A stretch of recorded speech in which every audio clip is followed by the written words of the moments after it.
Start whenever you're ready. That's not.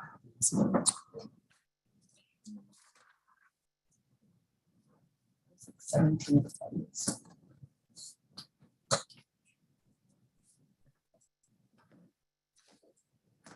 I'm calling to order this hearing. This is a public hearing of the Committee of the Whole of the Council of the District of Columbia. I'm Phil Mendelson, Chairman of the Council and Chair of the Committee of the Whole. Today is Friday, March 11th, 2022.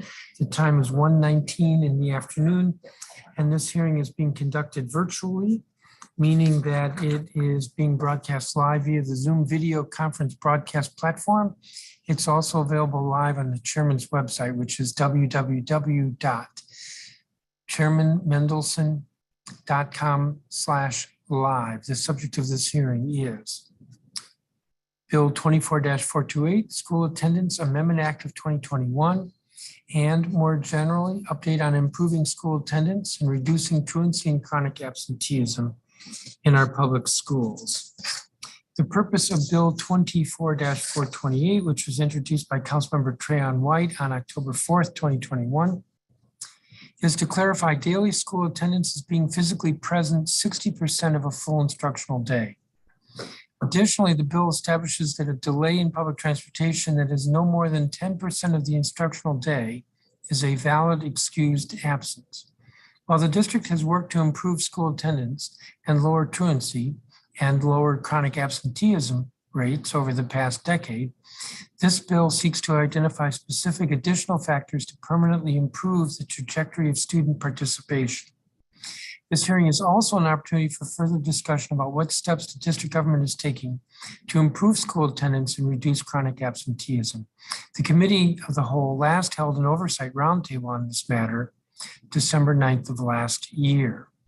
To say just a little bit more, obviously, if we want kids to learn, then they need to be present in school. And there are several ways of measuring that.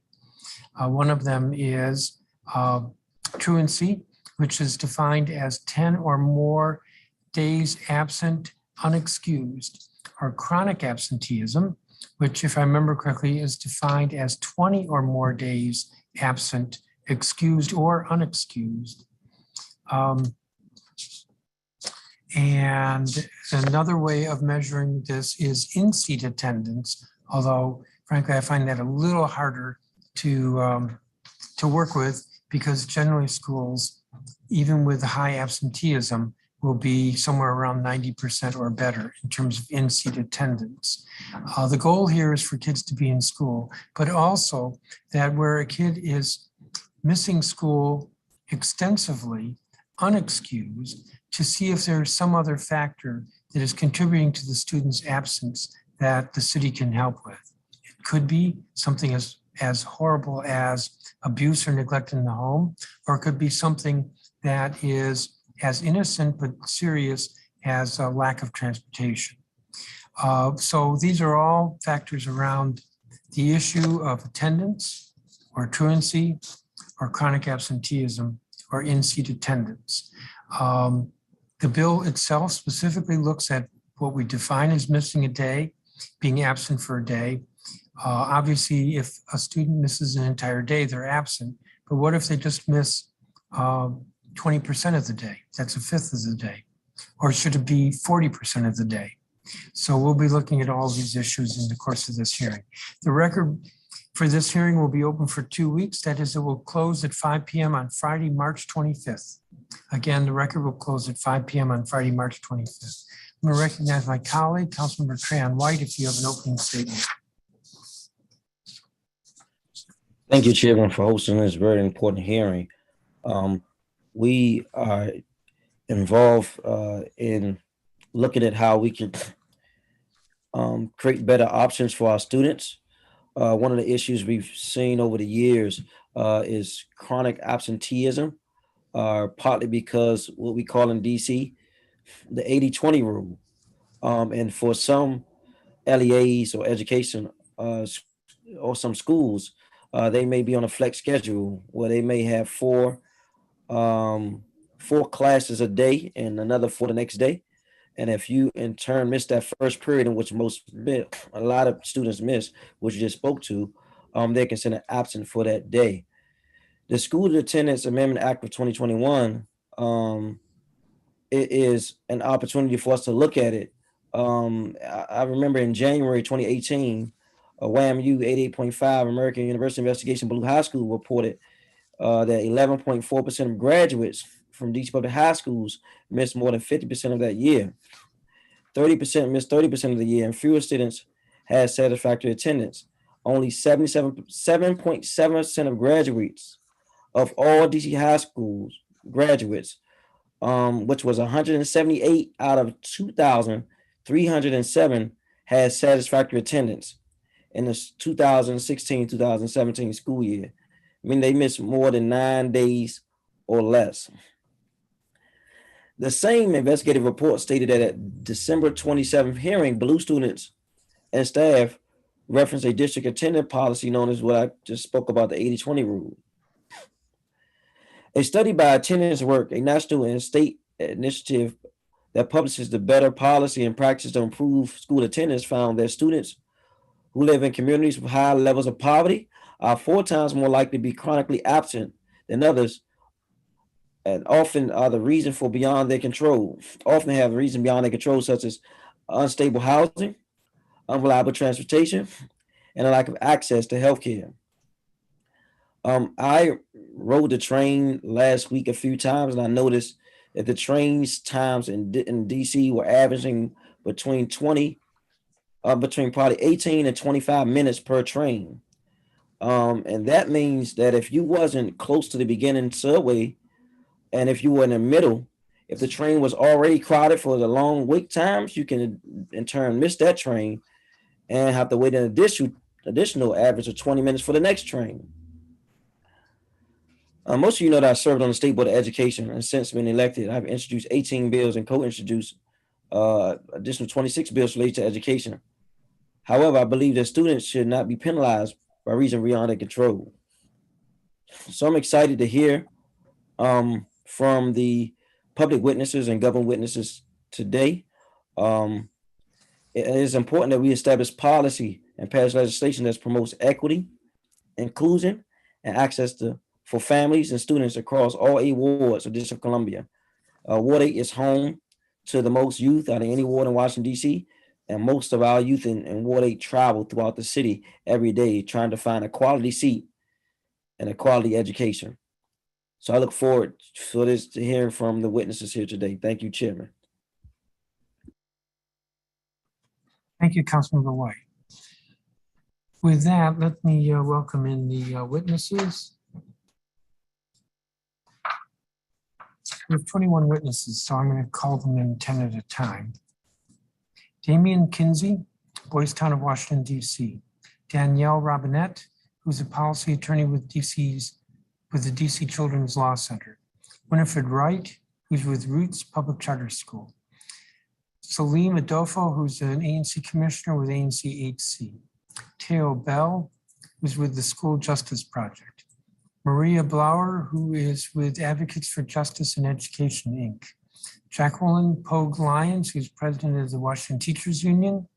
Shannon Hodge, who is the founding executive director of the DC Charter School Alliance. Corey Shaw, who is a public witness, listed as a public witness, and Ebony Rose Thompson, who is the elected representative to the State Board of Education from Ward 7.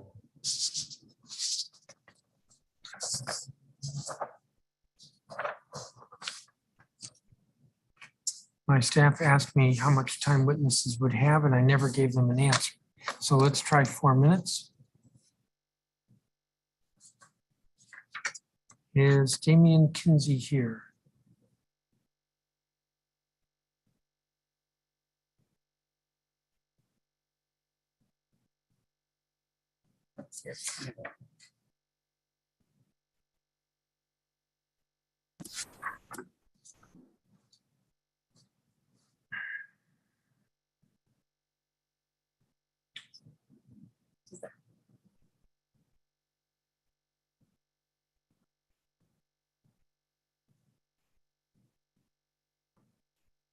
Okay, so I think we're still letting some folks in. Give me a second.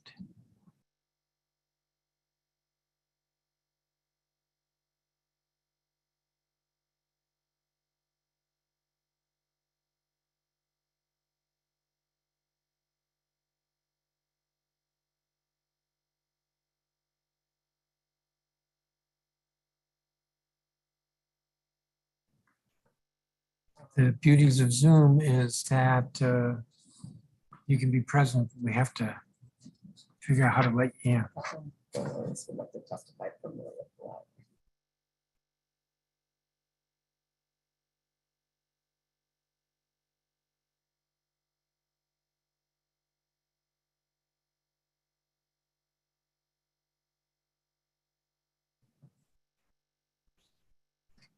Why don't we begin with Damian Kinsey, who will be followed by Danielle Robinette. Mr. Kinsey. Good afternoon. Thank you for this opportunity. Good afternoon. I think it's important and imperative to look at the 80-20 rule essentially because when you have students who are truant versus students who are cutting class, it creates a disparity in attendance. Not more often than not, we have individuals who come up on the attendance summary as students who are truant, and the reality of the situation is they're either late for school or they have left school early or they're in the hallways. And then reaching out to parents and having a conversation and conversing with parents and explaining the importance of attendance. Oftentimes we do have parents who are having valid concerns and saying that their student is in the building or is receiving robocalls that the youngster is not in school, but the reality of the situation, the kid is in school, which kind of creates and puts other children who are at that chronic level and truly not at school and absent, pushes them at the bottom of the pile. I think if we have a disparity between those kids who are truant versus kids who are actually either cutting class or coming late chronically, it can give us a better sense of tackling and addressing attendance with those kids who are truly just not showing up to the building at all. So in my opinion, I think the focus of the 80-20 rule should essentially shift towards kids who are actually absent from school versus kids who are truant, who are late for school, and kids who are actually cutting class. Thank you for your time. Thank you, Mr. Kinsey. Danielle Robinette. Good afternoon, Chairman Mendelson, Councilmember White, and Council staff. My name is Danielle Robinette. I'm a policy attorney at Children's Law Center and a former public school teacher. I am testifying today on behalf of Children's Law Center, which fights so every DC child can grow up with a stable family, good health, and a quality education. Thank you for the opportunity to testify today regarding the School Attendance Amendment Act of 2021 and for the committee's attention to attendance and truancy issues. The children and families we work with face myriad challenges in attending school that derive not from a lack of desire, but from a lack of resources. Fluid living situations, unreliable transportation, and familial responsibilities all serve as barriers to regular school attendance. For others, school disengagement results from the inability of their school to meet a student's special education or behavioral health needs. In such circumstances, threat of punitive consequence is insufficient to ensure students get to school when the hurdles in front of them are so overwhelming. I have submitted more extensive written testimony, but with my time today, I will focus on how our school attendance regulations, specifically the 80-20 rule, are harmful to students and difficult for schools to implement. We urge the council to move away from punitive responses to chronic absenteeism and instead focus efforts on supporting students and families in overcoming barriers to attendance. If passed, the School Attendance Amendment Act would change the current definition of present and thus reduce the number of students harmed by the 80-20 rule. Children's Law Center supports this bill. However, we want to highlight that this is just a first step in the work necessary to overhaul DC's attendance regulations. The 80-20 rule is one of the strictest attendance regulations in the country and has several tangible consequences for students. Our primary concern is that the 80-20 rule disincentivizes students from attending school. When students know they will be marked absent if they are more than 20% late, they are discouraged from attending the rest of the school day. We should always encourage students to come to school, no matter the circumstances, even if that means that they are only present for one class period. We should value that engagement and give them credit for that attendance. For DCPS students, the harm of the 80-20 rule is compounded by the failure due to absence rule that prevents a school from promoting any student who accumulates 30 or more unexcused absences within a full school year. Like the 80-20 rule, the failure due to absence rule justifies for students that there is no point in attending school after they have missed 30 days. When a student feels like they have crossed the point of no return, they become more and more disengaged from school. Our attendance policies should foster a supportive environment for children rather than convey to them the message that after a certain point, there's no reason to come at all. In addition to amending the 80-20 rule, Children's Law Centers supports the use of SSTs to create individualized solutions to address a student's barriers to attendance. However, in our experience, insufficient resources have led to SST meetings that are brief and superficial. We strongly recommend that the council provide the resources necessary for schools to implement SSTs with fidelity. Additionally, school-based personnel are necessary to ensure that SST meetings bring together all the relevant stakeholders and to devise a plan to support a student's attendance and to conduct follow-up as needed. Additionally, we know that the Everyday Counts Task Force has spent extensive time and energy examining the ways in which the education sector can improve the ways in which it supports students in overcoming barriers to attendance. We look forward to the task force's forthcoming report and recommendations, which are expected later this year. Upon the release of these recommendations, we encourage the committee to hold another hearing to continue today's discussion on how to best address the individualized needs of students who are chronically late or absent. Thank you, and I welcome any questions. Thank you, Ms. Robinette. I believe Winifred Wright is not here, and Commissioner Salim Adolfo is not here. Teo Bell, who will be followed by Maria Blauer. Ms. Bell? Thank you. Good afternoon, and thank you for the opportunity to provide testimony at today's hearing. My name is Teo Bell, and I am the Senior Staff Attorney at School Justice Project, SJP, as well as a Ward 4 resident. SJP is a DC-based legal services and advocacy organization that provides special education representation to older court-involved students with disabilities. SJP is also an active member of the Every Student, Every Day ESED coalition, whose mission is to advance social, economic, and racial justice by promoting policies, programs, and smart resource allocations that enhance positive school culture, increase meaningful attendance and engagement, and end the district's reliance on suspension, expulsion, and school-based arrest. Beginning in the 2020-2021 school year, last year, ESED undertook an effort to address the 80-20 rule. While SJP is not taking a stance on the School Attendance Amendment Act of 2021 at this time, we applaud the council's decision to raise awareness of this issue. During the course of our work last school year on this issue, ESED met with stakeholders in the community to discuss our proposed changes to the 80-20 rule. ESED presented to the State Board of Education, to the Everyday Counts Task Force, and we met with Chairman Mendelson's office. Many of our colleagues will be presenting today as well. To our surprise, with each meeting, we were met with similar concerns to ours from the stakeholders about the continued relevance of 80-20, especially in a pandemic and even a post-pandemic world. Indeed, SBOE has been raising questions about 80-20 since at least 2015, when it authored a report on the topic. Furthermore, the district's establishment of the Everyday Counts Task Force demonstrates its genuine apprehension of the 80-20 rule for both community stakeholders and policymakers alike. However, we have not solved this problem, even though arguably we are in the midst of a time when attendance concerns are the most acute. As the council is well aware, 80-20 rule mandates that students not present for at least 80% of the school day be marked absent. However, what may be a little bit more shocking is that for secondary students, where absences are more prevalent, this means that a student who misses just 1.3 hours of school will be marked absent for the entire school day. Relatedly, and of great concern for SJP's clients impacted by this rule, is a secondary harm of the failure due to absence policy, which requires an automatic class failure when a student reaches the 30-day absence threshold. For many of SJP's court-involved students in particular, they're required to appear for numerous court hearings, probation meetings, and other court-mandated activities during the school day that impede their ability to attend class in a way that is in compliance with 80-20. To this end, ESED offers two potential solutions to address the issues we see with attendance in the district. First, the district should change the definition of present to encapsulate students who are at school during the school day. This change would allow schools to focus their efforts on reaching students with significant full day unexcused absences versus those who may only miss 1.3 hours of class time per day.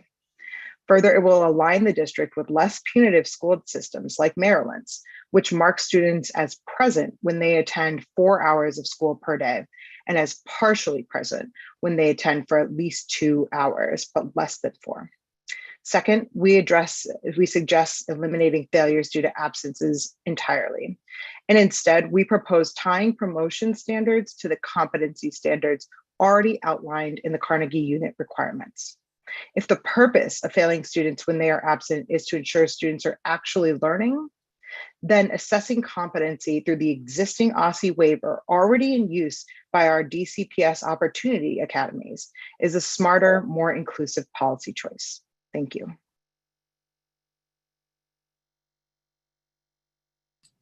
Thank you, Ms. Bell. I understand Catherine Bors is testifying for Advocates for Justice in Education. And you will be followed by Jacqueline Pogue-Lyons. Yes, good afternoon. My name is Catherine Bors. I'm a Ward 2 resident and a law fellow at Advocates for Justice in Education. Thank you, Councilmember White, for restarting this conversation about attendance. I believe this bill will be a positive step in improving DC's attendance law and urge the council to consider this as just the beginning of the conversation. Low attendance can indicate any number of things for an individual student. One parent contacted us because she'd been unable to get her son to return to school. After being physically attacked by classmates, he had so much anxiety that he could not hear the name of his school without shaking. After 4 months seeking assistance from officials at various levels, she was finally able to enroll him in a school he could safely attend. Meanwhile, CFSA agents repeatedly showed up at their home. Public schools are required to impose particular consequences in response to student absence. These include referrals to CFSA or to OAG, depending on the age of the student and how many absences they have. A student may also be unenrolled from their school. Secondary students will receive a grade of failure due to absence for individual classes. In our experience, these consequences are punitive responses that do not account for the array of individual barriers to attendance. One positive intervention is that students with 5 unexcused absences must be referred to a student support team, SST, to address the underlying causes. However, SSTs do not happen consistently or are often ineffective. The extent this bill would impact the implementation of these consequences is unclear due to the confusing and sometimes contradictory ways that the code and regs are currently written. This contributes to a practice of consequences being imposed based on a student's 80% attendance, not full day absences, resulting in things like a chronically tardy student receiving a failure due to absence, even for those classes they attended. If this bill would reduce the number of students facing the consequences I described by lowering the practical threshold to 60% present, it would be a positive change. CFSA referrals are a highly intrusive and often traumatic experience. Troublingly, last school year, CFSA accepted just 6% of educational neglect referrals, indicating that LEAs resort to this too quickly, sweeping up students who may have benefited from school-based supports. If the same is true for older students and OAG referrals, the result is equally troubling. These students risk being subjected to oversight of a probation officer and potentially the Department of Youth Rehabilitation Services. Failure due to absence is another punitive approach that further disengages students. Once they receive this grade, no amount of effort they exert will change it, making it difficult to convince them that re-engaging is worthwhile. This is on top of the fact that a student who misses this class time will surely already suffer the consequences academically. I urge the council to consider legislation eliminating failure due to absence. Unenrollment has a punitive impact because of the significant and abrupt disruption. Finding a new school is time-consuming, resulting in further interruption and disengagement. Moreover, if a student is experiencing attendance problems, it's unclear how merely changing their school of enrollment would improve that situation. SSTs are a promising intervention. They are non-punitive, examine the root cause of low attendance, and bring together adults familiar with the student to strategize supports. In 2015, DCPS held 10,000 SST meetings. These constituted just 60% of those that were required. Providing meaningful, full team support for that amount of students is an unsustainable strain on that programming. Reducing the number of students who meet the threshold for a mandatory SST will hopefully allow teams to focus their efforts on those most at risk. However, while this may create short-term relief, it is ideally a stepping stone to a more permanent solution of making SSTs available and impactful for any student who needs it, regardless of whether they are present for 49% or 61% of the school day. As a more long-term solution, I urge the council to include funding in the budget for SSTs, ensuring that schools have the staffing and resources necessary to hold successful support teams. Thank you. Thank you, Ms. Bors. Jacqueline Pogue Lyons.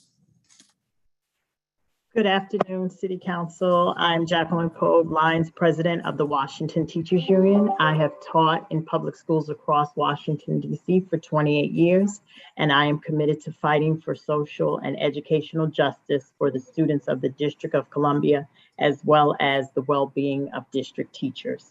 I'd like to thank the council for holding today's hearing. The city's current 80-20 rule for absences has long been a cause of frustration for students, teachers, and their families, into confrontations with family services and/or the criminal justice system. We welcome today's conversation about how we can ensure that the city's attendance policies better serve our students. I want to begin by stating that the Washington Teachers Union and every educator believes that students need to be in school and in class each and every day.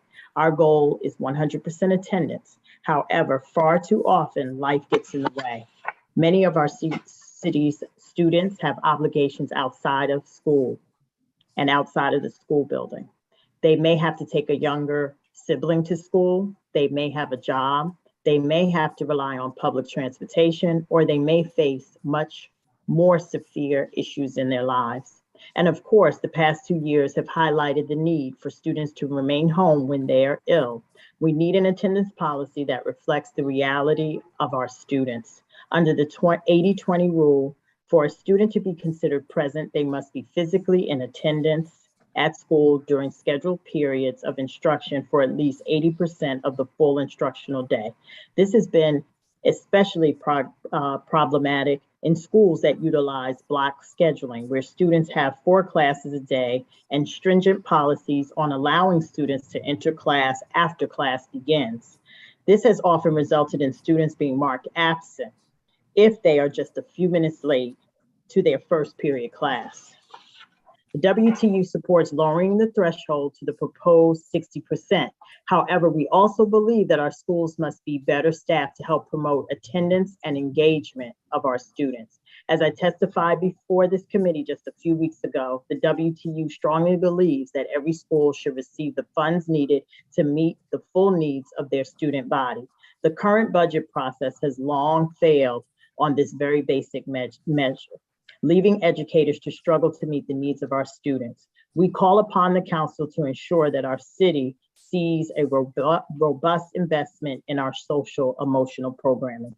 DCPS fails to meet national standards in student to counselor ratios or student to social worker ratios. Increasing these investments are critical to building welcoming environments for students, as well as helping them find the resources they need to overcome the barriers that are currently keeping them out of school. Currently, staff who are responsible for helping students overcome attendance issues are overworked and often pulled from their duties to cover other needs in the building. In accordance with current regulations, attendance staff are supposed to conduct calls with families after just 3 unexcused absences. In practice, this rarely happens. After 5 absences, schools are supposed to hold in-person attendance counseling sessions. Again, in practice, this rarely happens. DCPS schools have long lacked the staff to properly adhere to the guidance and the guidelines. We must have staff in place in our schools to identify students and intervene before attendance issues are raised and make severe concerns for families. Our schools will need additional resources, not less, to combat the challenges that face our students. I'd like to thank you for taking time to listen to me. I'd be happy to answer any questions. Thank you, Ms. Pogue Lyons. Thank you. Shannon Hodge. Good afternoon, Chairman Mendelson and members of the committee. My name is Shannon Hodge, and I'm the founding executive director of the DC Charter School Alliance, the local nonprofit that advocates on behalf of public charter schools to ensure that every student can choose high-quality public schools that prepare them for lifelong success. I want to be clear that our priority is ensuring students are in class as much as possible and receiving the high-quality education they deserve. But we must seriously consider what is keeping students from attending school and work together to address the root causes of truancy. For many students and their families, it's not as simple as not wanting to attend. Often, circumstances outside of school and beyond their control prevent students from being at school. As you know, current rules require that students attend school for at least 80% of the day to be counted as present. While this rule was established with noble intentions to increase school attendance and reduce truancy, in practice, it has served in many ways as a powerful disincentive for students to show up to school. Let me put this in simple terms. If a student knows that they won't make it to school by 10 a.m., they suddenly have a choice to make: skip school for the rest of the school day or show up for the rest of their classes knowing their attendance won't count. The status quo isn't working for students, families, and schools alike. In addition to students missing out on valuable instruction time, families get referred to CFSA once they reach a certain number of unexcused absences. The overwhelming volume of complaints CFSA receives distracts from students who are genuinely at risk and in need of urgent services. Additionally, the process of engaging with CFSA on truancy issues is a huge administrative burden on schools, and yet we haven't seen improved school attendance even when CFSA does intervene. No doubt, truancy rates are an issue in district schools that school leaders are working hard to address, but the data clearly show the 80-20 rule isn't working as intended. In fact, truancy rates have increased in recent years, going back to the 2017-18 school year, even before the pandemic began. And if we've learned anything during the pandemic, it's that having students inside the building, even just for a small part of the day, is critically important to assess and meet their academic, socio-emotional, and physical needs. Charter school leaders appreciate Councilmember Trayon White's leadership in bringing this issue forward. To be frank, we aren't completely certain that the 60-40 solution being proposed here today is the correct solution. Charter leaders hold a range of views on what should be done, including returning to a simpler solution that credits students for being inside the building at all. That would enable our schools to work with, rather than punish, their students and families to increase attendance. What we're in agreement on, however, is that we must shift away from the 80-20 rule in favor of more effective solutions. We hope that this committee will engage with both the SBOE and charter schools on this issue further, especially because the current makeup of the Everyday Counts Task Force does not include charter school leaders. And charter school leaders, our DCPS colleagues, and the SBOE, which is statutorily responsible for approving state rules for enforcing school attendance requirements, should be deeply involved in the process. Regardless of the solution the council lands on, we urge you to be mindful that any changes should be timed to ensure that schools have sufficient notice to update data systems, procedures, handbooks, and communications before the beginning of the school year. Two different rules in the same school year will create administrative burdens and unintended consequences. We know that we all share the same goal: to build a truly equitable system that provides an education for all our students. We at the DC Charter School Alliance are ready to work alongside the council and the city to ensure we are providing the education our students deserve. Thank you for your time and attention to this matter, and I welcome your questions.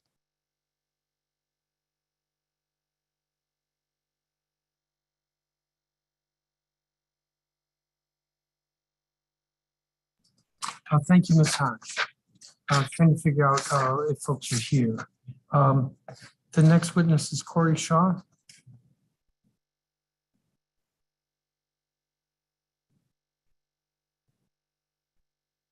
You are muted, Mr. Shaw. Thank you for that.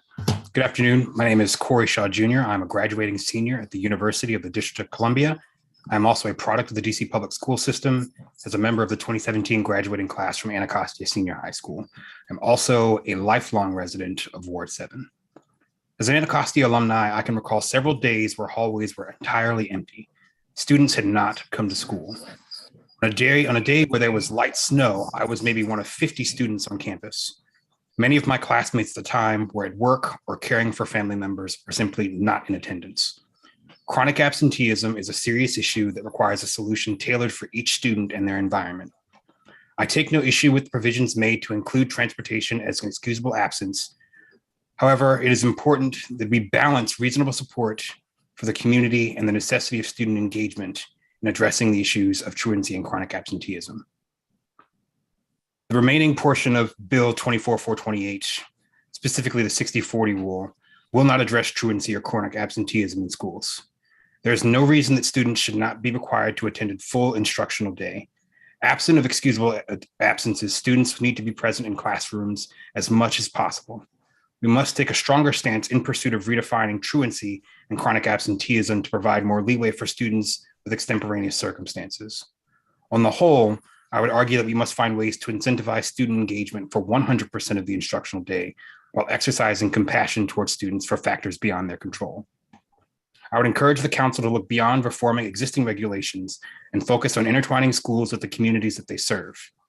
Efforts like reform to the 80-20 rule must be met with equal investment in students to re-engage them in their educations and in turn their futures.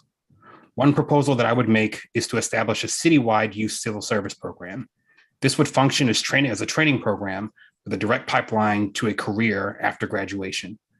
It would be a partnership between DCPS, UDC, and municipalities interested in recruiting local students into positions that would allow them to invest their time in their communities.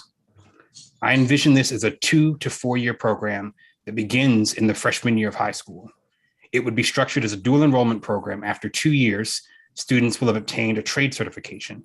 4 years allows for them to obtain an associate's degree along with their high school diploma upon graduation. I believe that by empowering students to build their own futures in their communities, we can incentivize their engagement with their education. As an additional incentive, I would recommend offering a $10,000 stipend to students at year 2 and an additional $5,000 per academic year for students who complete the 4-year program. This monies would be available as a general cash stipend or as a college investment fund for them to take and attend college once they graduate. I believe projects like this could drive attendance and meaningful growth for students in DC. More importantly, it would empower our city's youth to build their own communities. In closing, I would ask that the committee remember that the key to reducing truancy and chronic absenteeism is to find ways to engage students in their collective educations and in turn with their futures. Thank you. I welcome any questions. Thank you, Mr. Shaw. And I believe Ebony Rose Thompson is not here. I'm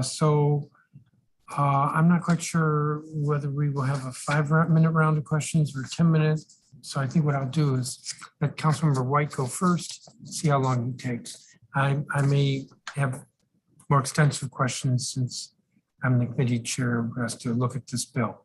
Councilmember White. Thank you, and I want to thank everyone for weighing in on this very important matter today and those who are waiting to testify. I want to start with Ms. Lyons, WTU. In your testimony, you said that schools should be better staffed to meet the needs of students. How do you feel that schools can be better staffed to serve our students in a more equitable way? And what do you see with more resources that may be needed? I think if we would take care of the problem of attendance at the front end, we could better support our students, meaning before truancy and attendance, before we have truancy and attendance problems, if we had the social workers that we need, the counselors that we need, and they're not overwhelmed with the ratio of students that they have, they could make calls, they could check in with family members, they could have more time to spend with their students to find out exactly what the concerns are and why the students aren't coming to school, especially now that we've come out of this pandemic. There are so many reasons why students are just don't have the attendance that they may have had before the pandemic. Got it. I appreciate that, and I agree. I want to jump to Ms. Bors. Am I saying it right? Okay. Yes, that's correct. What contradictions have you found in the code and regulations? And could you elaborate on the Cfsa rules that have been counterproductive? Yeah, so this is contained within footnote 9 of my written testimony. I tried to summarize it. as best as I could. One of the contradictions I see is that within the code, CFSA and OAG referrals are supposed to be made after accumulation of, quote, full day absences, which are not defined within that subtitle of the code itself. But then the municipal regulations require these referrals after, quote, unexcused absences. It does not designate that they're full day absences. So I think that might be a source of confusion. There are also subtitle A of Title V in the municipal regulations states that any absence, including an absence from any portion of the instructional day without a valid excuse, shall be presumed an unexcused absence. And then present within that same subtitle is defined as a single school, it has the 80-20 rule in that. So under that subtitle, a student could not qualify to be deemed present, but could still be present in individual classes was another area. Those were the most concrete examples that I pulled out. All right, thank you.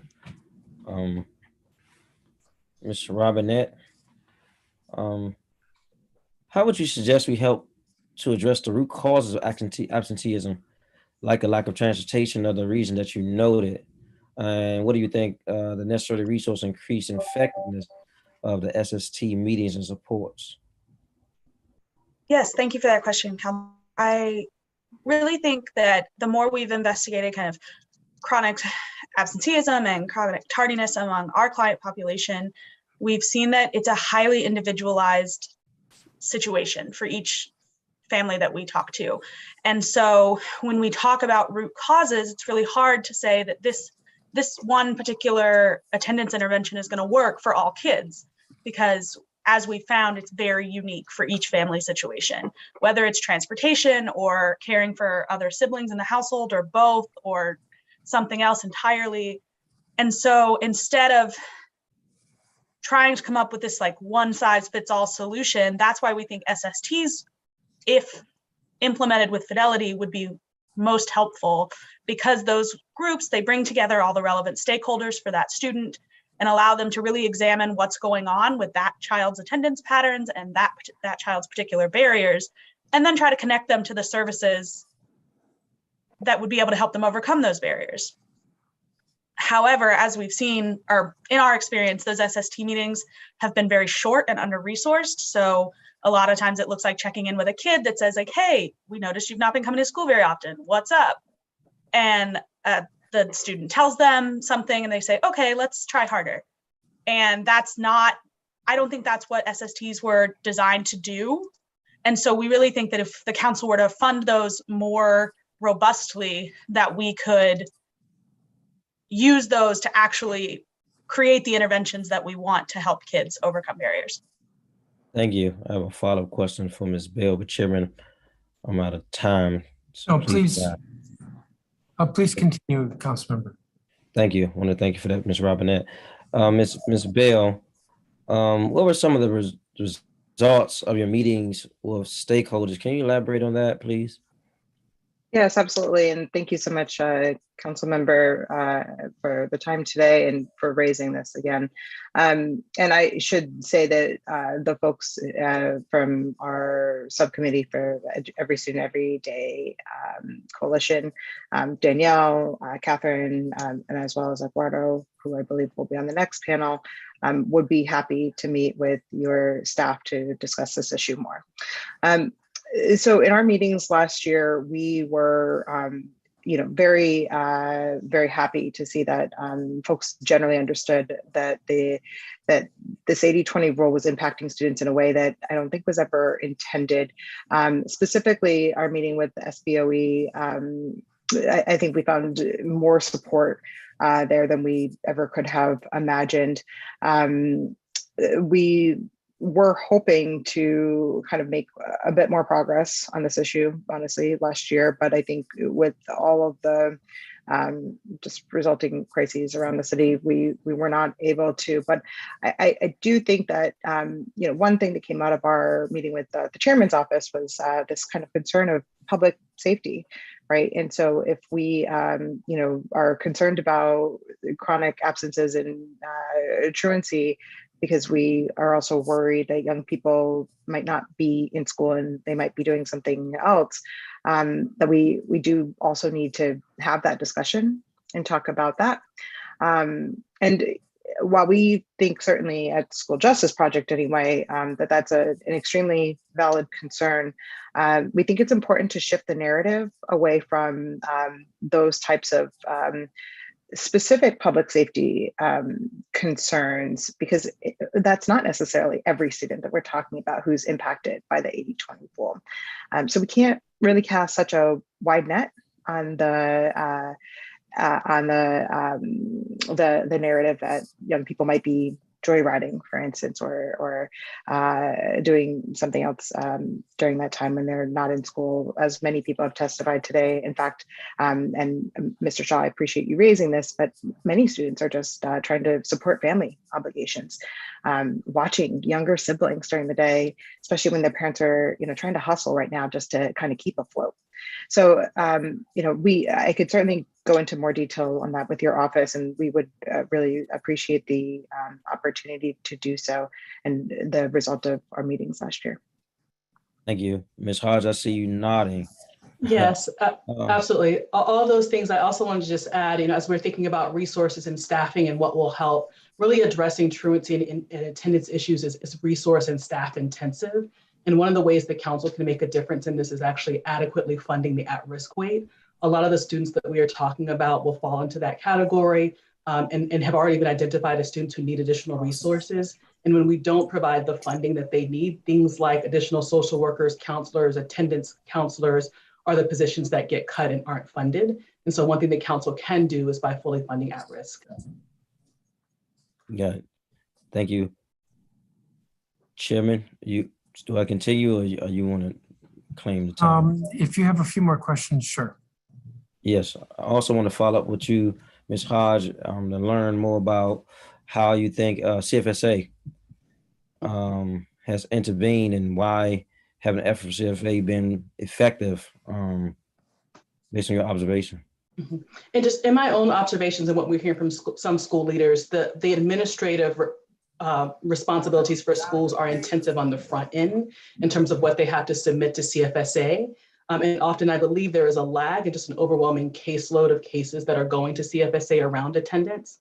And the ability of CFSA to truly intervene and do the kind of work that would result in improved attendance isn't always there. And so what you often have are schools submitting a lot of administrative paperwork, basically punishing students and families, and CFSA really unable to intervene and improve attendance. And so we're, even when the work goes in on the front end, the results aren't being seen. And as mentioned earlier, sometimes you're doing that for students who may be missing an hour out of a school day, as opposed to students who have significant truancy issues where the type of intervention that CFSA could provide might actually be helpful. Got it. Thank you. I appreciate that. And finally, Mr. Shaw, you referenced community engagement as an important part of addressing absenteeism. I totally believe that as a method of dealing with some of the core issues. I did want to ask you, how would this be more effective than incentivizing students to attend class and earning credits towards graduation? Well, I think that one is a step to achieving the other, right? You have to engage the community in stakeholder assessments to figure out what communities need to drive attendance. I think it was Ms. Robinette that pointed out, right? These are students that have very unique circumstances, and in turn, these solutions need very unique solutions. And so it's very difficult to see how you address truancy and chronic absenteeism without appropriately engaging the community and figuring out what the needs of parents are, but also what the needs of the students are, right? I referenced in my testimony, I remember I had a number of friends at Anacostia who would routinely be working during the day and would come to school afterwards. And you would hear the discussions, right? Well, I don't know what's going to happen because I'm afraid I'm not going to graduate because I've been missing so many days because I'm at work, right? What happens if you take that situation where someone is now deciding between their education and kind of this short-term gain in supporting their families, and then give them an opportunity to do that while they're in school? I think that's a part of where that proposal that I presented came from, is that if you provide these students with some sort of income, right, to provide for their families, in turn, you've essentially incentivized their attendance in school, right? And so I think it's important to find ways to engage communities in this kind of work so that we know what they need when we go to present policies before the committee. Thank you. I appreciate that. I know we have a lengthy lineup, Chairman, so I'll defer back to you. Thank you, Councilmember. So I do have several fundamental questions, but I'm going to begin with this. Ms. Bors, I looked at footnote 9 after you referenced it, and I have to say I'm a little annoyed at the district government. I can tell you the origin of the legislative provision of full day came out of the 80-20 rule, and the fact that our intention with regard to the referrals was not that people who missed part of a day would be counted as absent and therefore referred. So the law was changed to say all day. It doesn't need to be defined in my view, because a full day absence is a plain meaning of the language, a full day absence. Evidently, the executive didn't get around to fixing the regulation, and they should have, and maybe they will take from this that they have to change the regulation because it's in conflict with the law. I want to say a little bit more as well, because you kind of touched on this in your testimony, and then, or maybe not kind of, but some others sort of touched on it a little bit. The impetus for our attendance law come out of what our current statute is, comes out of the South Capitol Street Massacre in 2010, the Relisha Rudd incident, and the Bonita Jacks incident. And I don't know if any of you remember these, but South Capitol Street was something like 9 people who were shot. I think 5 of them were murdered in one day. They were all kids. I think they were in high school. And that crime was perpetrated by 2 brothers who had a long history of absenteeism. Relisha Rudd, probably more of you are familiar with, disappeared. The referral was not made to CFSA timely. If it had been, perhaps what happened to her would have been prevented because of an early intervention. Bonita Jacks was an incident where a mother kept her kids home, and school officials had no idea what was going on. And it turned out that the kids had died, I think, of starvation, and were just simply stored, if you will, on the 2nd floor of the house, if I remember correctly. And these incidents where if only there had been some eyes on the family and what was going on, because the telltale sign that something was wrong was that the kids were absent. So it is not intended that CFSA is to be punitive, but rather CFSA as a child welfare agency with the expertise is supposed to simply look at what's happening with the household family. And is there something going on there that needs to be corrected? I remember Brenda Donald, when she was director of CFSA, reporting to an early meeting of the Truancy Task Force, an incident where kid was missing a lot of school. Turned out that the mom, when CFSA checked up, she didn't want to send her kids to school because she had no ability to clean the clothes. And that's actually not uncommon. And so CFSA, looking at what the situation was, determined that let's provide some way that the mom can wash the clothes so the kid will go to school. There are other incidents where mom is keeping the kids home, the older kid home, to take care of the younger kid when maybe there's another solution to that problem, or where the mom is feeling depressed and just wants to keep the kid home. And somebody needs to see that. And the child welfare agency is the one who's trained. And I get it that there's stigma around CFSA. And in my view, the burden is on CFSA to reduce or eliminate that stigma. But it's not meant to be punitive. It is meant to put some eyes on the situation when a kid is missing so much school. So I just wanted to say that by way of background. This is an education committee hearing, so to speak. There is an educational benefit to attendance. We all know that. So on the one hand, there's something that could be more dysfunctional that we want to prevent. That's CFSA or court social services for the older kids. On the other hand, there is a clear educational benefit if kids are in school, and we need to be focused on that. The 80-20 rule was an invention of the executive branch. The council did not pass legislation that said 80-20. So that leads to this question. Any of you are free to answer it, but I kind of wanted to pick on Miss Robinette. I think there were a couple others. Should the council even be legislating in this area? Shouldn't we just simply make it clear, hey, executive branch, you did this by rule, fix it by rule. See, if we legislate it, there are all kinds of repercussions. Maybe I shouldn't say repercussions, but then it's on me to figure out whether it's 80-20, 60-40, 70-30, or nothing at all. And then I make the recommendation, and I try to be very persuasive. My colleagues all agree with whatever that recommendation is. Now it's law. And you want to change the law, a bill's got to get introduced, there's got to be a hearing, got to go through the whole congressional review and so forth. Should we even be legislating this? So, Chairman, I really appreciate that question, because I think there are a number of paths that could get us to the same result, right? So this committee and the council could make statutory change. Then you could look at the SBOE, who could change the regs, OSSI could change the regs. Like, there are options.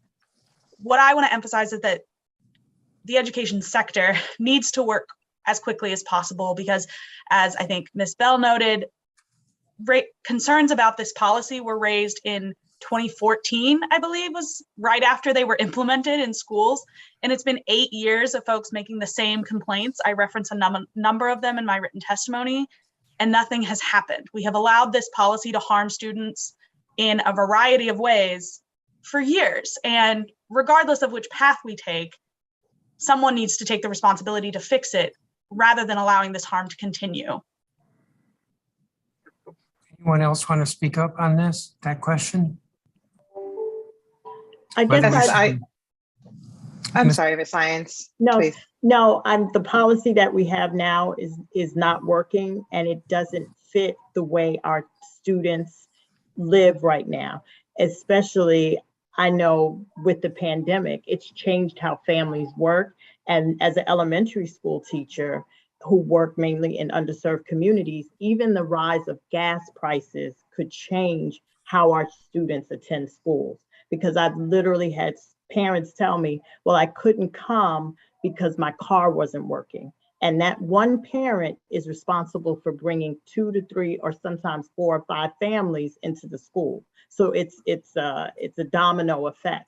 And like I said, my concern is not just the pandemic, but now that we are seeing that gas prices of $5 a gallon, that could change everything. And so if we get it at the basic level, because we know this is going to penalize folks in underserved communities. And if we don't have the staff necessary to make those calls, where now staff are being pulled to cover classes because of the pandemic, this is where we get something that could have been taken care of at a basic level that gets out of control. And we have parents that have to deal with CSFA and the criminal justice system. And if I could just add, because I think Ms. Lyons brings up an excellent point, that the reasons why kids don't attend school, not only are they individualized, but they change, right? Conditions change, gas prices change, the barriers that they're facing can change. And I think that that's why interventions like SSTs are so important, because if last year the barrier to attendance was that the metro wasn't running as often because it was COVID, and then this year the barrier is gas prices or a younger sibling that they now have to take to kindergarten on their way to high school, right? Like those are going to change. And SSTs allow for that individualized analysis of what it is that's causing the issue for that student and their family and how to intervene. And funding those SSTs so that they can work with Fidelity is squarely within the council's power, where changing 60-40, 80-20, whatever, may be best or maybe differently left to regulation. I was going to go there in a minute, but Ms. Bell, you had your hand up. Yes, Chairman. So I just wanted to address your question on whether the council is right to be legislating in the area. And I think that the answer is absolutely yes. You mentioned the 3 tragic incidents that precipitated this 80-20 rule coming out of the executive. But I think what we could all notice that those are extremely, kind of situational incidents that happened that would not necessarily be changed if we consider changing the 80-20 rule. School districts, if the council doesn't legislate, school leaders might determine that it makes more sense to be reactionary to other events that may arise in the future, or gas prices rising, or metros not running, or whatever the issue may be. But that is not necessarily the best consistent approach. In my written testimony, we submitted the kind of policy primer that we had during our meetings last year with different folks around the district. And one thing that we've noted is that Maryland, as I mentioned in my testimony, does distinguish between absent versus tardy. And Virginia allows for each LEA to determine what absence means per school district. For some Virginia districts, like for instance in Alexandria, it defines absence as a student not being present for the entire school day, and tardy when a student arrives after the start of the school day or the class period.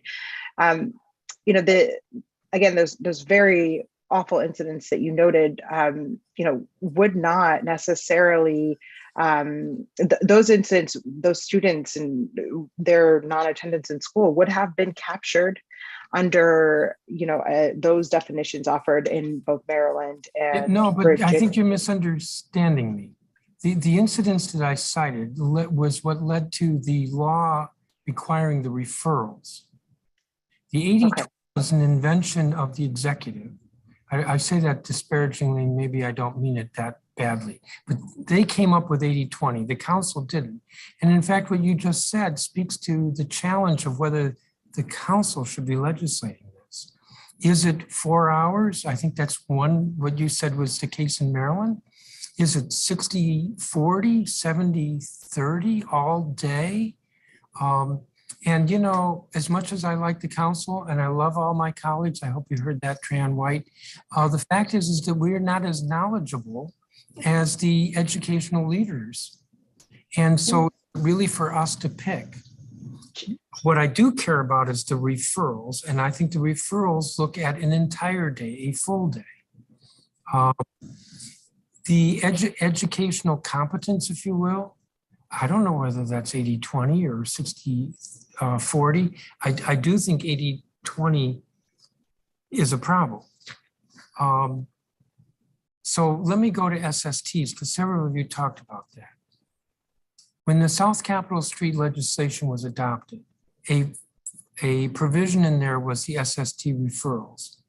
This DCPS costed it out. There was a fiscal impact. That provision in the law didn't become effective until we funded it. We fully funded it. The issue is not whether DCPS has enough money for the SSTs. What I think the issue is, because I've seen this in the data for some schools, is that there are so many kids who are absent that the school's overwhelmed in terms of SSTs. What would additional resources look like? The SST, if I remember correctly, is supposed to be the principal or assistant principal, the counselor for the school, the teacher. There may be one other faculty person. Well, there's only so many principals. And if there are too many SSTs in a day, the principal can't do it. So that's the challenge with the SSTs. And in fact, when DCPS comes up, I'm going to say to them, what is your solution to the fact that you are not holding SSTs for every kid when you should? What's the solution here? But I don't, it's a capacity issue, not a resource issue. Anyone choose to push back on me here? I mean, I think we can expand capacity by expanding resources. However, I think that what would be helpful, because I think you're right that the SSTs as they're designed in the law require a lot of people who already have full-time jobs in these schools, right? The principal, the counselors, et cetera. And so if we were able to add positions to schools to focus on this in particular, I think when I looked at the data across both the charter and the DCPS sectors, it was some 40,000 students that missed at least 5% of the school year. And that's actually 9 days, not 5. So that's not even everyone that would have qualified for a SST referral. It's a huge number.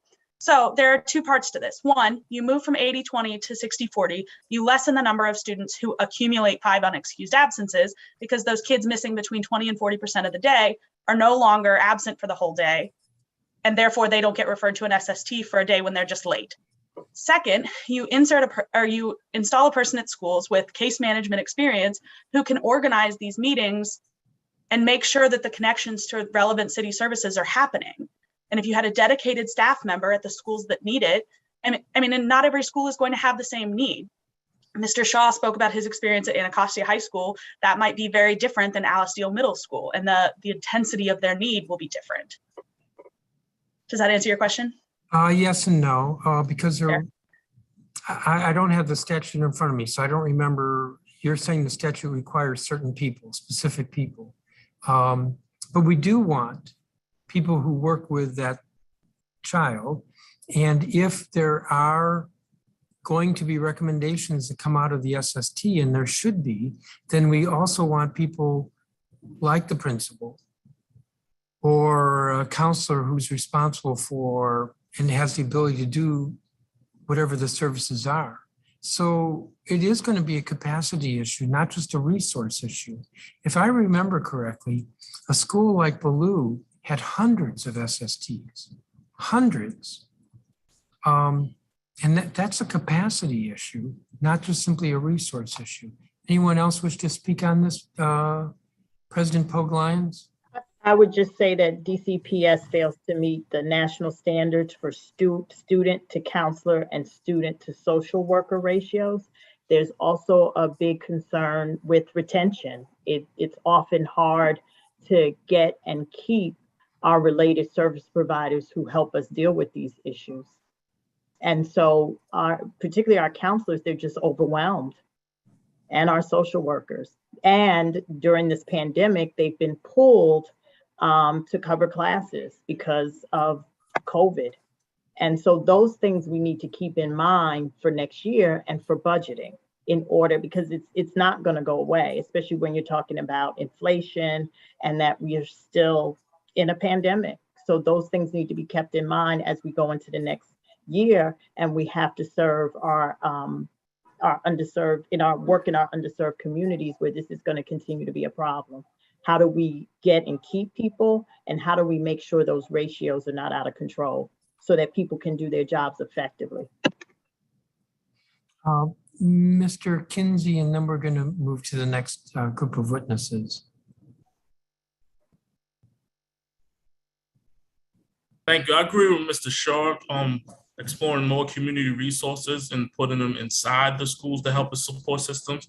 Having people with specialists to tackle truancy and attendance will be extremely helpful, and kind of not having situations where you have staff members or faculty members who are doing 3 or 4 roles when you have that overwhelming enormous amount of referrals for those SAC conferences that are taking place, to kind of strategically sit down with the parent, the child, and come up with tangible plans to kind of rectify the situation. And also looking at the 80-20 rule and doing a triage of those individuals who are not really coming to the school building, and figuring out a pocket of those individuals are either not coming to school because they're late or they're cutting class, and putting them in an appropriate PAL where they belong, and then dealing with those students who are just not coming to the building at all, and trying to work on ways to actually get them to the building. Because we want kids to come to the building and come to school, and we have a pocket of kids who are coming to school who are being overshadowing those ones who are not coming to school, which kind of creates that confusion and puts those kids who are like those three tragedies that you named, and put them in a pile where we can't get to them at times, because you have a whole bunch of kids who are actually showing up to the building, and those other kids are falling beside the waistline because that number of kids who are in the building is so much higher than those ones who are not actually physically coming to the building, if that makes sense.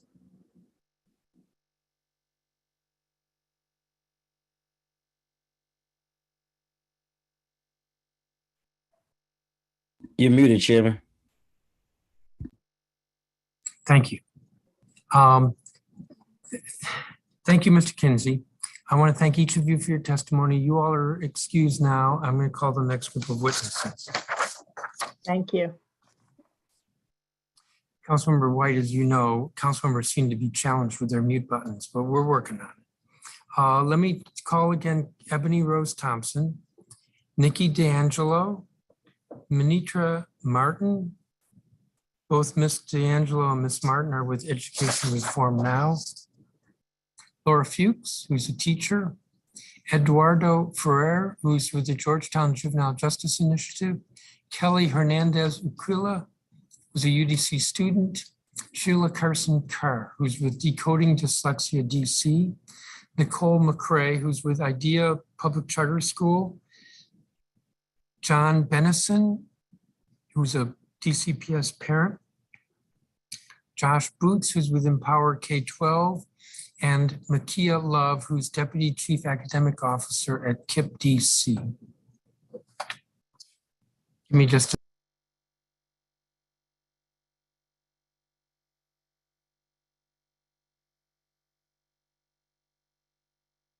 good.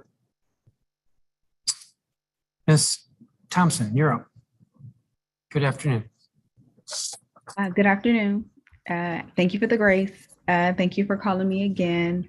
I'm sure there's some irony in the fact that I showed up late to the attendance hearing, but I'm here.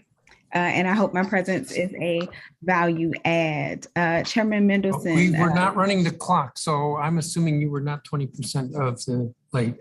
Well, even if I was, I actually think, as you said, Chairman Mendelson, the 80-20 rule is an invention of the executive branch. And I really appreciate you describing why the legislative process may be a heavy-handed solution and problematic approach. That being said, I do think we need to make this change sooner rather than later. I really appreciate those who called out the SBOE as a pathway to get this done. As the Ward 7 member of the DC State Board of Education, I knew before joining the board that the 80-20 rule was a problem, and I'm not going to pretend now that I'm on the board that I don't still know that to be true. It quite frankly disincentivizes student attendance and skews school level attendance data. As we're talking about school attendance, I also thank you, Chairman Mendelson, for reminding us of the importance of attention. The tragedies of the South Capitol Street Massacre, the disappearance of Alicia Rudd, those are some of the ones we know. And there are many stories that we don't know. District law does require that school-aged children attend school regularly, and educational institutions monitor the attendance of enrolled students. This is important because schools are an important touch point for students, not only for academic reasons, but to make sure there is a regular touch point for our children's welfare.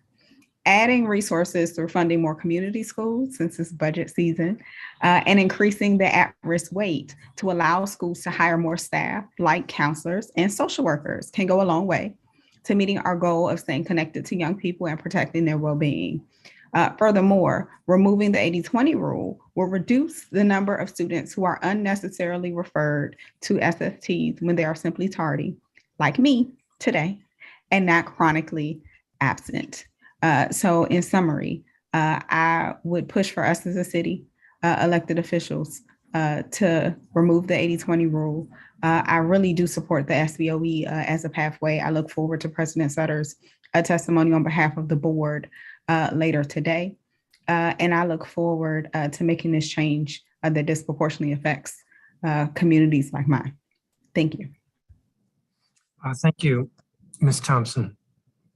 Nikki D'Angelo. Thank you. And good afternoon, Chairman Mendelson, Councilmember White. My name is Nikki D'Angelo, and I'm a Ward 5 resident and DC Public Schools parent. I've worked in education in DC for 13 years, initially as an educator and now as a community organizer. I'm testifying on behalf of Education Reform Now DC. Earn DC is a nonprofit nonprofit organization that fights for a just and equitable public education system for all students in DC. I'm happy to provide testimony about Bill 24-428, School Attendance Amendment Act of 2021, given that I was an attendance coordinator at a high school in DC. A few years ago, a high school in DC hired me to organize a team of school staff to address the school's chronic absenteeism and truancy rates. I worked full-time to design a structure for identifying students that needed support, meeting with parents and the student to develop support plans, and monitoring student progress. I learned a lot about the myriad of barriers that prevent students from arriving to school consistently and on time. Many of those barriers have been mentioned today, but they include taking care of siblings, maneuvering and planning for public transportation as a young person, the need for more adult support in general, the threat of violence walking to and from school, and persistent physical and mental health issues. Many of my students struggled to get to school on time consistently because they needed more adult support to make what could be a long trek to school. Even in high school, we're still talking about children, with the youngest of this group historically struggling the most in that transition year to high school. This attendance work was some of the most intensive and rewarding student support work I've done in my career. The situation, however, raised the question for me, how are we using policy to ensure that schools are poised to best support students struggling to make it to school? In regards to Bill 24-428, School Attendance Amendment Act, I have 3 main points. 1, lowering the threshold to 60% is not adequate for addressing our complicated attendance issues. Students need to be in school. The DC Council should be focused on helping students to school, not seemingly try to lower the bar we hold our students to. As the policy currently is, many of my students struggled with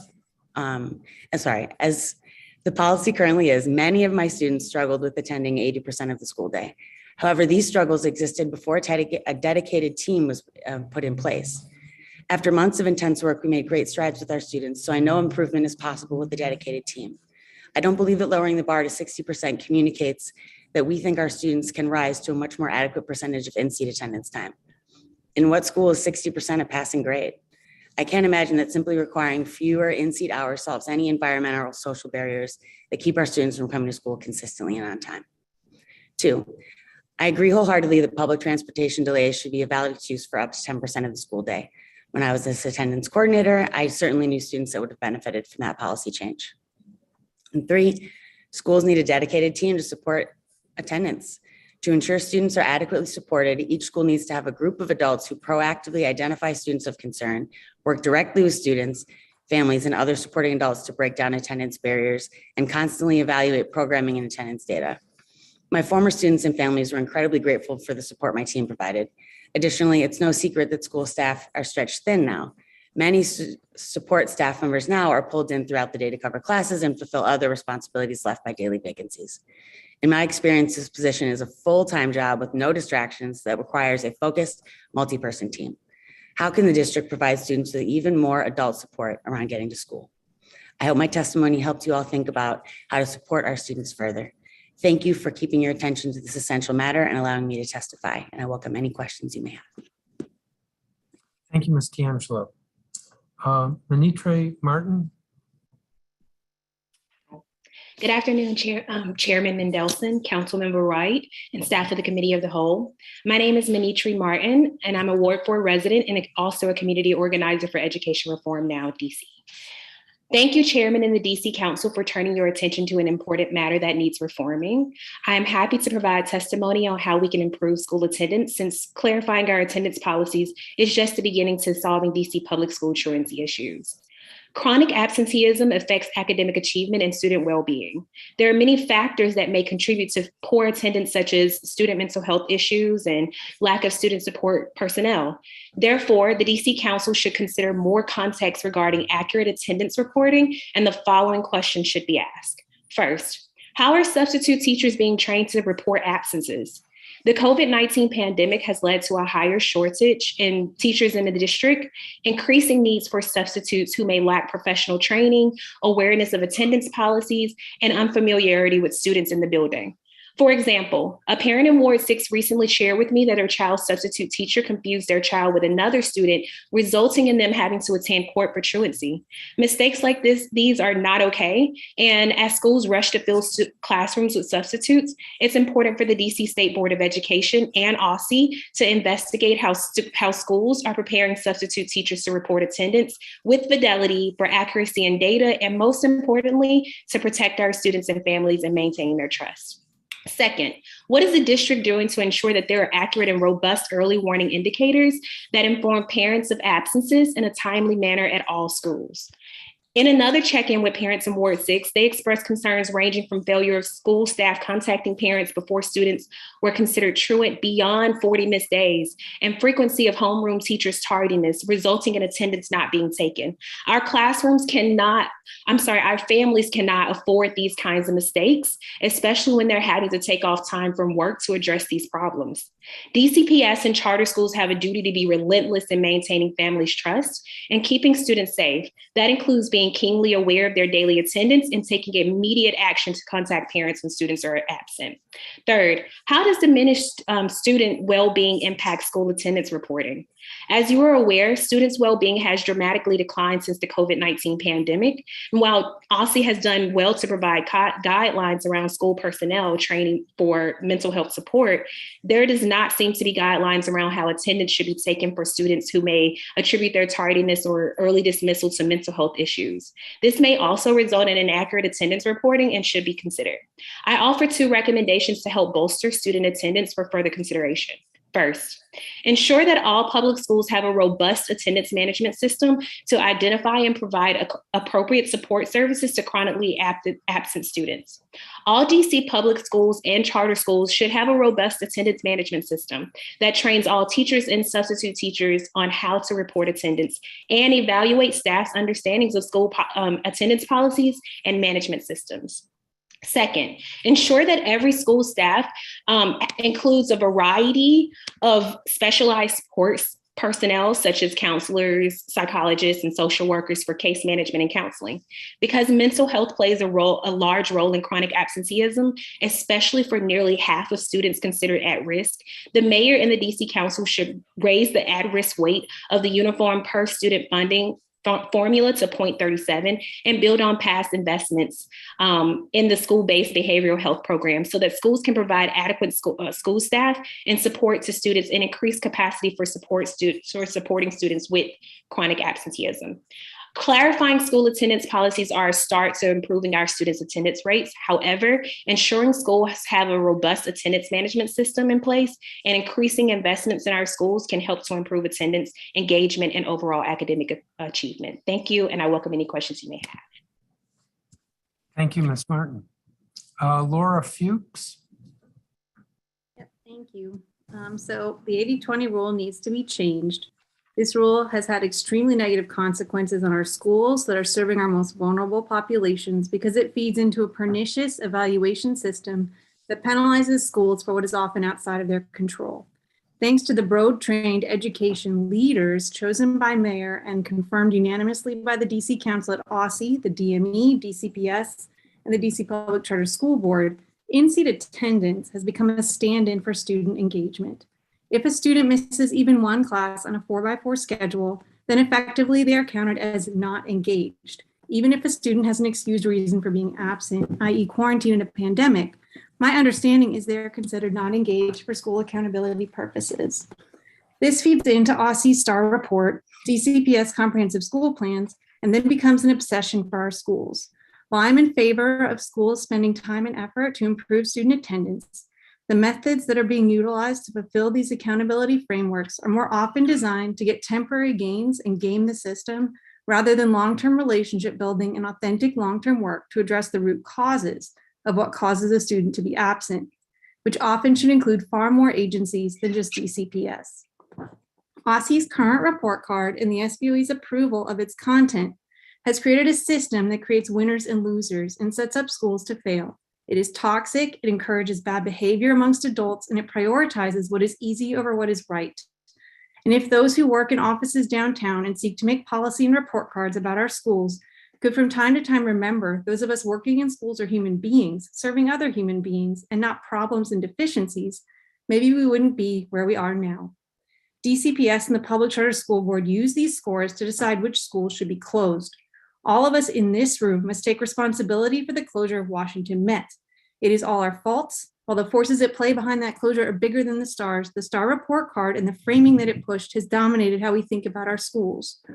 Phil Mendelson himself derided it as a school students shouldn't be proud of. The chancellor used the STAR rating, including its attendance rates, in his talking points about why it should be closed.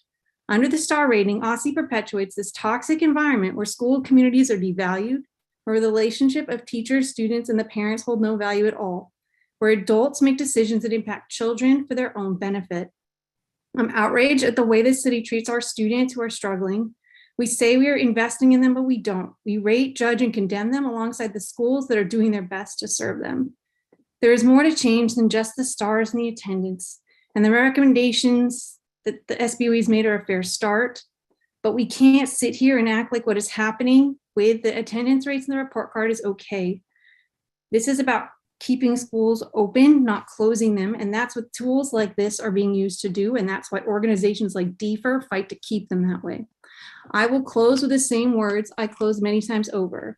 We have made this bed, but we don't have to lie in it. We don't have to celebrate it. We don't have to parade it around in front of our children. These labels based on the current 80-20 rule do real damage. The schools are not failing their students. This city is failing the schools. The people in the schools are doing everything they can every day. I hope these elections are going to be a wake-up call. The people of the city will not continue to sit here and let our government continue to tear down our schools for their own failed policies. Go beyond the stars, go beyond 80-20, go beyond simplified ideas of in-seat attendance that equal student engagement. Stop treating us like problems that need to be solved. Treat us like human beings. Work with the students, parents, teachers, staff, and admin in the schools, and stop with the labels. Shame on us. Use this upcoming vote to do better. Do it for Washington Met, do it for our students, and do it for our schools. Thank you. Sorry about the cat. Don't apologize. The cat added something here. Eduardo Ferrer. You are muted. Thank you. Good afternoon, Chairperson Mendelson and Councilmember White and members of the committee on the whole. My name is Eduardo Ferrer. I'm a Ward 5 resident, a visiting professor in the Georgetown Juvenile Justice Clinic, and the policy director at the Georgetown Juvenile Justice Initiative. Thank you for the opportunity to testify today in support of the School Attendance Act of 2021 and on the general issue of improving school attendance. The current 80-20 rule is a blunt instrument and a lagging indicator that does not accurately reflect or provide an effective foundation for addressing the multifaceted nature of reported absenteeism in the District of Columbia. While a 60-40 rule with an allowance for transportation delays will likely be an improvement over the current scheme, we need to continue to become even more nuanced and sophisticated in our approach to measuring absenteeism and improving school attendance. As a result, we support the passage of the School Attendance Amendment Act and we'll make a number of recommendations at the end of our testimony for additional steps to be taken to improve attendance in the District of Columbia. Ultimately, until we better understand all of the various reasons absenteeism occurs, why absenteeism continues to increase despite our efforts, and who absenteeism most impacts at a more granular level, it will continue to be difficult to design, implement, and meaningfully resource effective prevention, intervention, and mediation programming. I'm not going to rehash all of the shortcomings of the 80-20 rule as it's been described by others on this in the previous panel, but I do want to highlight two additional data points. During the 2018-19 school year, 25% of students labeled truant did not accrue their 10th unexcused absence until the last month of school, and 10% of students labeled truant did not accrue their 10th unexcused absence until mid-June. These students essentially missed one day of school a month, However, again, because of our current statutory scheme and how it's tied to the 80-20 rule, it treats these 25% of students who have been regularly attending throughout the school year the same as the 25% of students who accrue 10 unexcused absences by December 10th. Thus, as we've explained, the 80-20 rule both overcaptures and undercaptures absenteeism, making it very difficult to identify and implement effective individual systemic solutions to attendance concerns in the district. The 80-20 rule forms the basis of a reactive statutory scheme, one in which interventions are mandated only after unexcused absences have occurred. As a result, we're likely both overreacting and underreacting to students who are not always in class. We do believe that 60-40 rule will help. It will help reduce the false positives and free up resources to focus on students who are actually disengaging or have already disengaged from school. However, we don't think this goes far enough. This should only be a temporary solution. Really, what we need to understand is that, as we've been saying for many years, absenteeism is a multifaceted issue. It's not one reason that explains why students are not attending school, and not all subpopulations of students struggle with attendance at the same rate. Additionally, it is essential to understand that factors both inside and outside of the classroom may be at the root of why a student may not be present in school, and that it should not just be on our schools to solve the solution, or to solve the problem. I listed a variety of potential reasons that have been identified by OSSE in past reports related to absenteeism. These include things like student mobility, changing schools, neighborhood crime, status of housing instability, et cetera. These are all things that happen essentially outside of school, but very much impact a student's ability to be present inside of school. So I'd like to quickly mention just 4 recommendations. One is that we need to pass this bill as it's written. Second, though, we need to do a more in-depth multivariate analysis of what's happening. I look to the CJCC report on root causes for delinquency as a good model for this. But that report actually, or whatever report we do, also needs to look at protective factors. Why, for students who are at risk of absenteeism, are they actually still attending? And how can we leverage the resilience of our students and their communities? And how do we leverage that to know what's working and invest more in that? Third, we need to approach this as from a public health standpoint. Really, what we should be trying to do is preventing absenteeism from happening in the first place. Even with the data that we do have, which shows that 9th grade absenteeism is 50% higher than 8th grade absenteeism, for instance, and that subpopulations of students with disabilities, for instance, students with emotional disability, have much higher rates of absenteeism than the rest of their cohort. We can actually intervene much earlier and potentially prevent absenteeism from happening in the first place. And then the last thing I'll just add is that we really need to think about how we define and measure absenteeism and truancy, and what we tie interventions to. What are the triggers that we're going to use? They don't have to be one and the same. And in fact, they probably shouldn't be. So I'm available to answer any questions, and I appreciate an opportunity to go briefly over. Thank you, Mr. Ferrer. Kelly Hernandez Urquilla. Is she here? Yeah, I'm here. Please proceed. Okay, good afternoon. My name is Kelly Hernandez, and I am a graduating senior at the University of the District of Columbia. I am a product of the DC public school system and a graduate of Wilson High School class of 2018 and a resident of Ward 4. My indirect experience with truancy comes from seeing many of my classmates get kicked out of Wilson and sent to other schools such as Cardozo and Roosevelt and other corresponding neighborhood schools. This bill instates shorter days of school to account for full attendance by 60% and adds the delay in transportation as a valid excuse if it does not exceed the 10% of the school day. Allowing a delay in transportation to become a viable excuse for a certain portion of the day is very imperative with the unreliable source of transportation times throughout the city's Metro Rail and Metro Bus systems, partially to blame the pandemic and understaffing of our transportation system. Many students within our school system rely solely on public transportation due to its accessibility. I can also attest to this as I know the difficulties involving the use of public transportation to get to school every day. However, I strongly oppose setting the bar for in-person attendance, quote, for at least 60% of the instructional day, end quote. I believe that this will rupture the students' relationship with their overall school experience. Full day of attendance should be encouraged, and students should feel motivated to go into school Mondays through Fridays to attend and participate in all their registered classes. Shortening the length of what is deemed full attendance should not be an option nor an answer. If students are not showing up to their classes, it would be best to give them the leadership to speak up to their school administration, teachers, counselors, and other staff, and really explore the reasons why attending a whole day of school is difficult. An example of one option instead of shortening the attendance requirement would be to set up a cohort initiative. This initiative would partner truant students with a better attendance record along with a faculty member, fostering these relationships with their peers and other adults.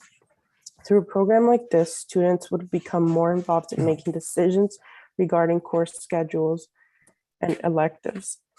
What if students got the chance to provide their insight or input and make recommendations to their principals, vice principals, teachers, and their staffs about electives or courses or even curriculums that they would be learning upon? This would create a more nurturing environment as it is one student, as it is the student that have helped create it. I'd like to emphasize that the key to reducing truancy and chronic absenteeism is to find ways to engage students in their collective educations and in turn their futures. Thank you.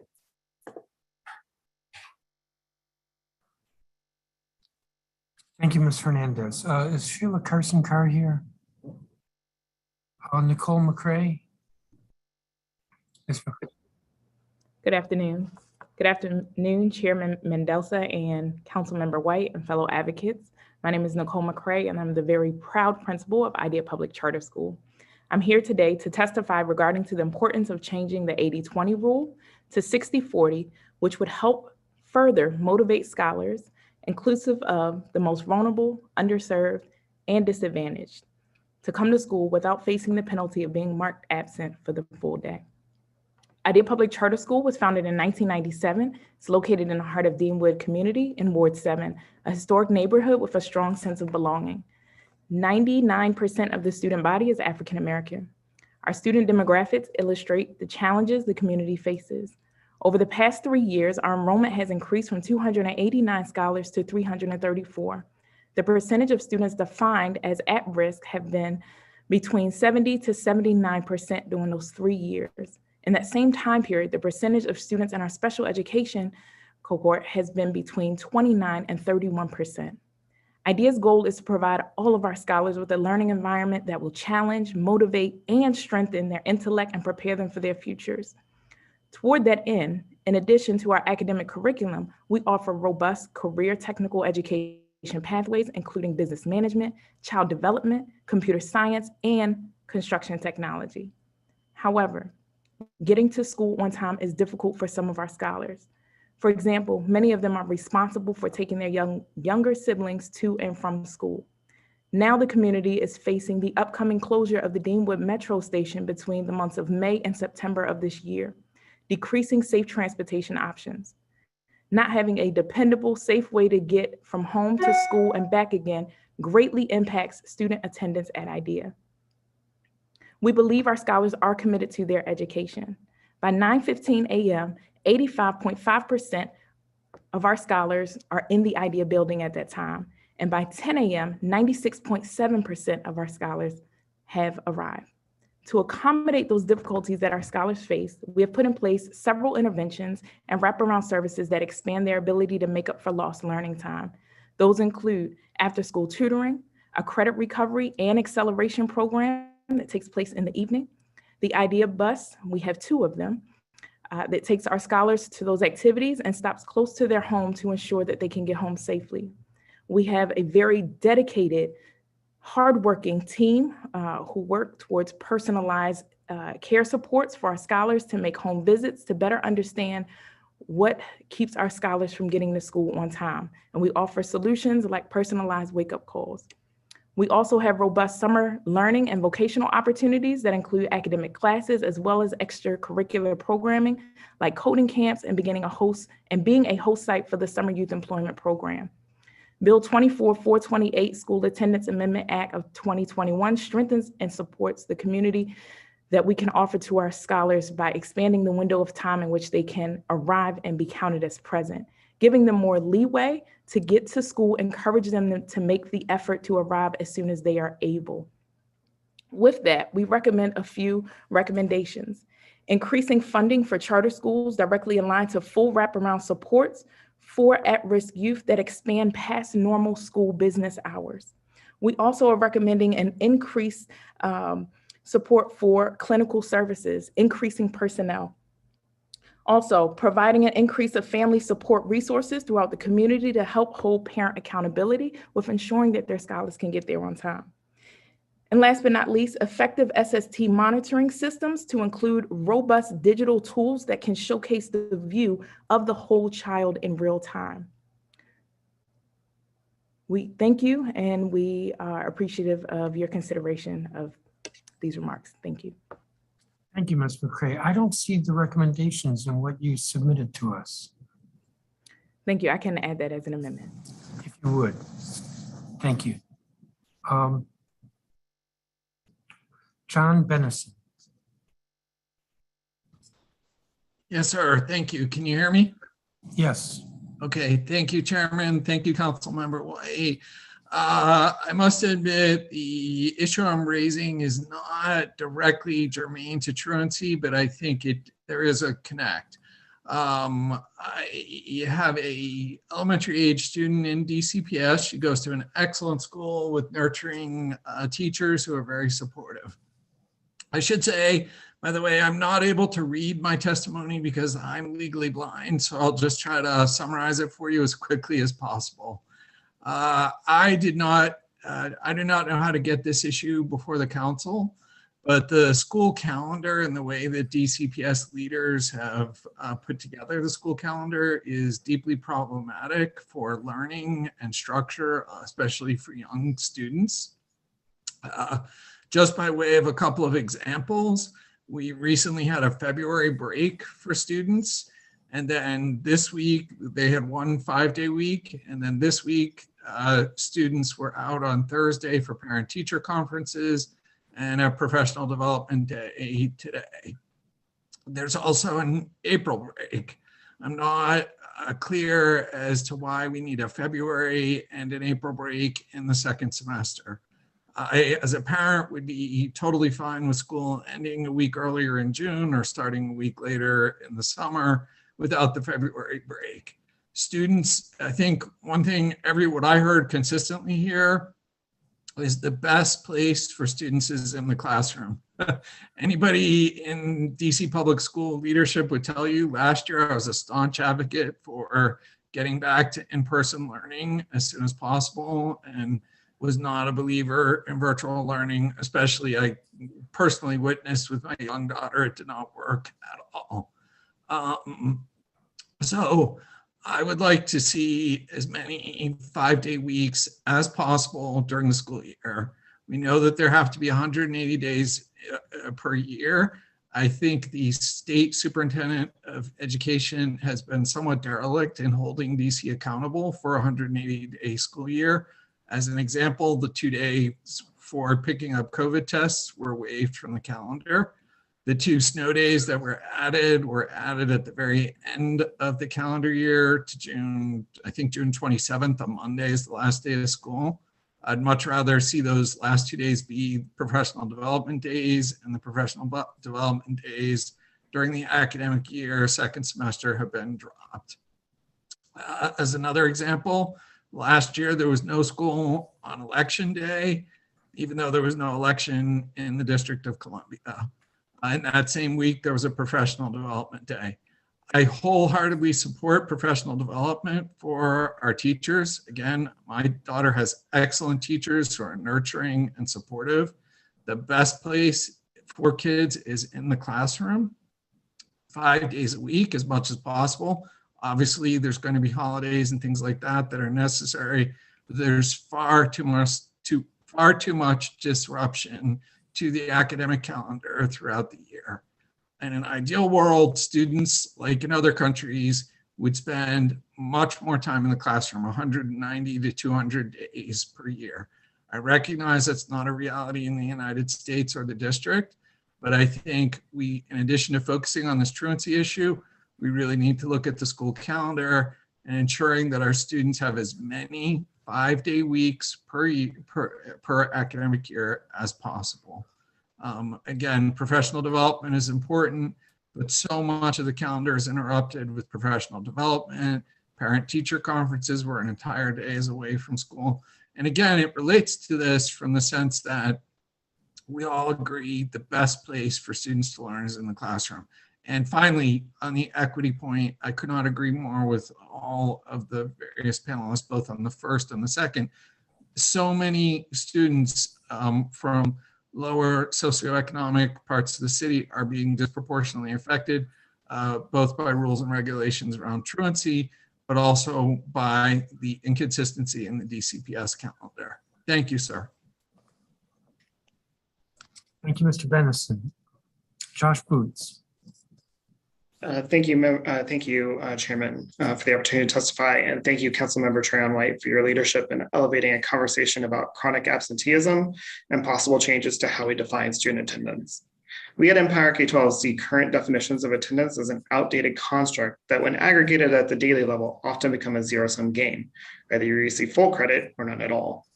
Academic researchers nationwide have identified the total number of educational service hours received as a more valuable measure linked to student academic and social emotional growth than daily attendance. Our analysis of DC school growth, attendance, and educational service hours offered confirms that the total number of hours received is one of the primary drivers of improved outcomes for our city's most vulnerable students. For many reasons, since 2020, our students have lost access to a significant number of educational service hours while distance learning. COVID-related quarantines and challenges continue to impact student access to educational service time this year as well. We must find creative ways to return hours back to our students over the next few years. They need it and they deserve it. Students, families, and educator voice will be critical in identifying innovative solutions that increase educational service time that students and educators alike will find meaningful and joyful. Our laws must maintain reasonably high expectations for student engagement with school while allowing for appropriate levels of attendance implementation flexibility at the school level. We want to safeguard the future and allow the ability to credit students and educators who participate in educational service opportunities we might have once considered abnormal pre-pandemic. Hard coding attendance business rules into legislation meant to allow flexibility can have and may have the unintended consequence of limiting how schools handle unique circumstances during the traditional school day, as well as suppress the movement to more meaningful measures of school engagement in the future. Attendance tracking technology today is more efficient, effective, and affordable, and can help schools robustly track when students enter and exit school grounds. Technologies such as RFID card readers, fingerprint scanners can log student attendance automatically. These systems not only support more rigorous tracking of student attendance at the hourly level, but they also provide real-time information about who is in the building in the event of an emergency. I encourage council members interested in advancing better measures of student attendance to use the power of the purse. Set aside funds exclusively to implement new attendance collection technologies at our schools.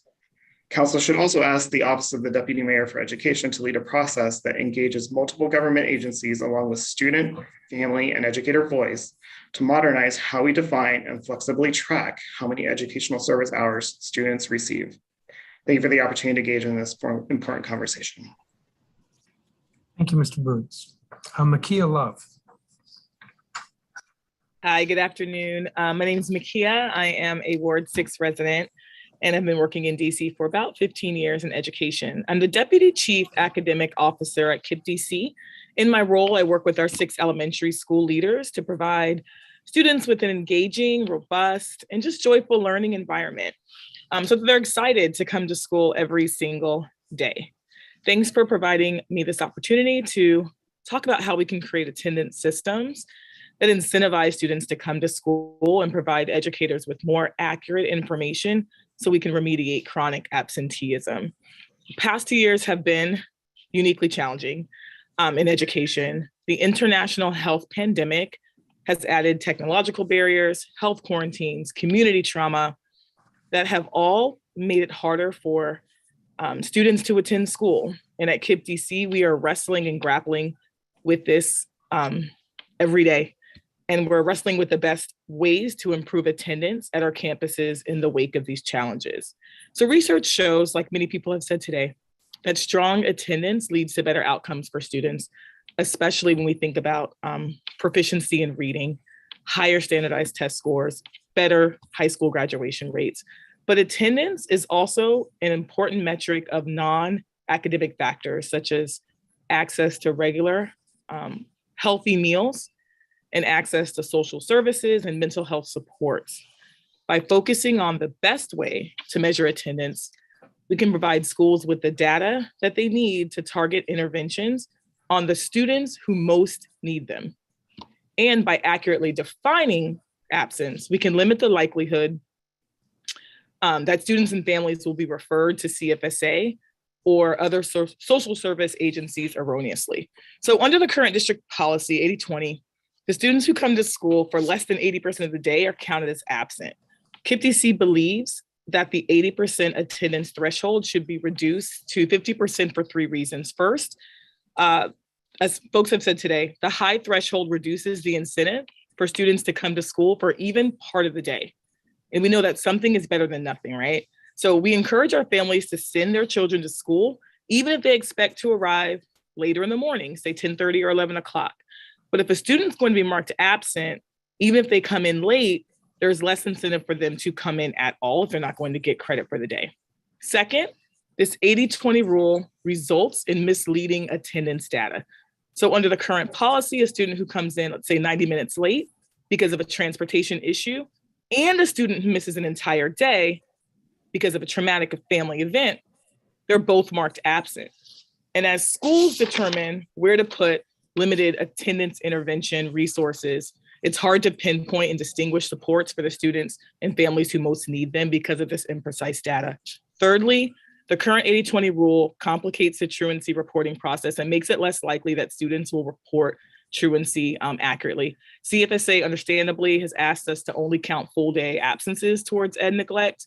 And while this makes sense to manage CFSA caseload, it makes it difficult for LEAs to determine which students are eligible for ed neglect report.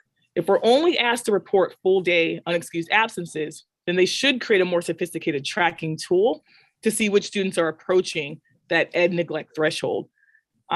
The more difficult it is for schools to track truancy accurately, the more likely they are to report students erroneously. Also, if partial absences are not considered ed neglect, it calls into question why we are being asked, or the purpose of being asked to track these in the first place. Fourth, this would align us, this policy, if we changed it more in line with other jurisdictions, I'm almost done, like Maryland, or who right now has this policy, or closer to Virginia, which right now currently defines student absence only if they miss a school day in its entirety. We heartedly believe at KIPP DC that we should support restorative practices to approach attendance work, provide access to and resources for families that struggle with attendance early and often, focus on academic benefits of coming to school rather than just the punitive measures of what happens when you don't, provide mental health resources, training for teachers and staff to use restorative language that welcomes families into the buildings and into our schools, and school-wide celebrations for students who are meeting attendance goals and coming in every day. So we know it's not just policy that moves the needle on attendance in this ed environment, and it won't do everything one policy change, but it's our hope that by defining attendance as we've suggested and improving our restorative approach, it's more possible to get more district students into school every day. Thanks to the council for your focus on this important issue, and I'm here to answer any questions that you may have. Thank you. Thank you, Ms. Love.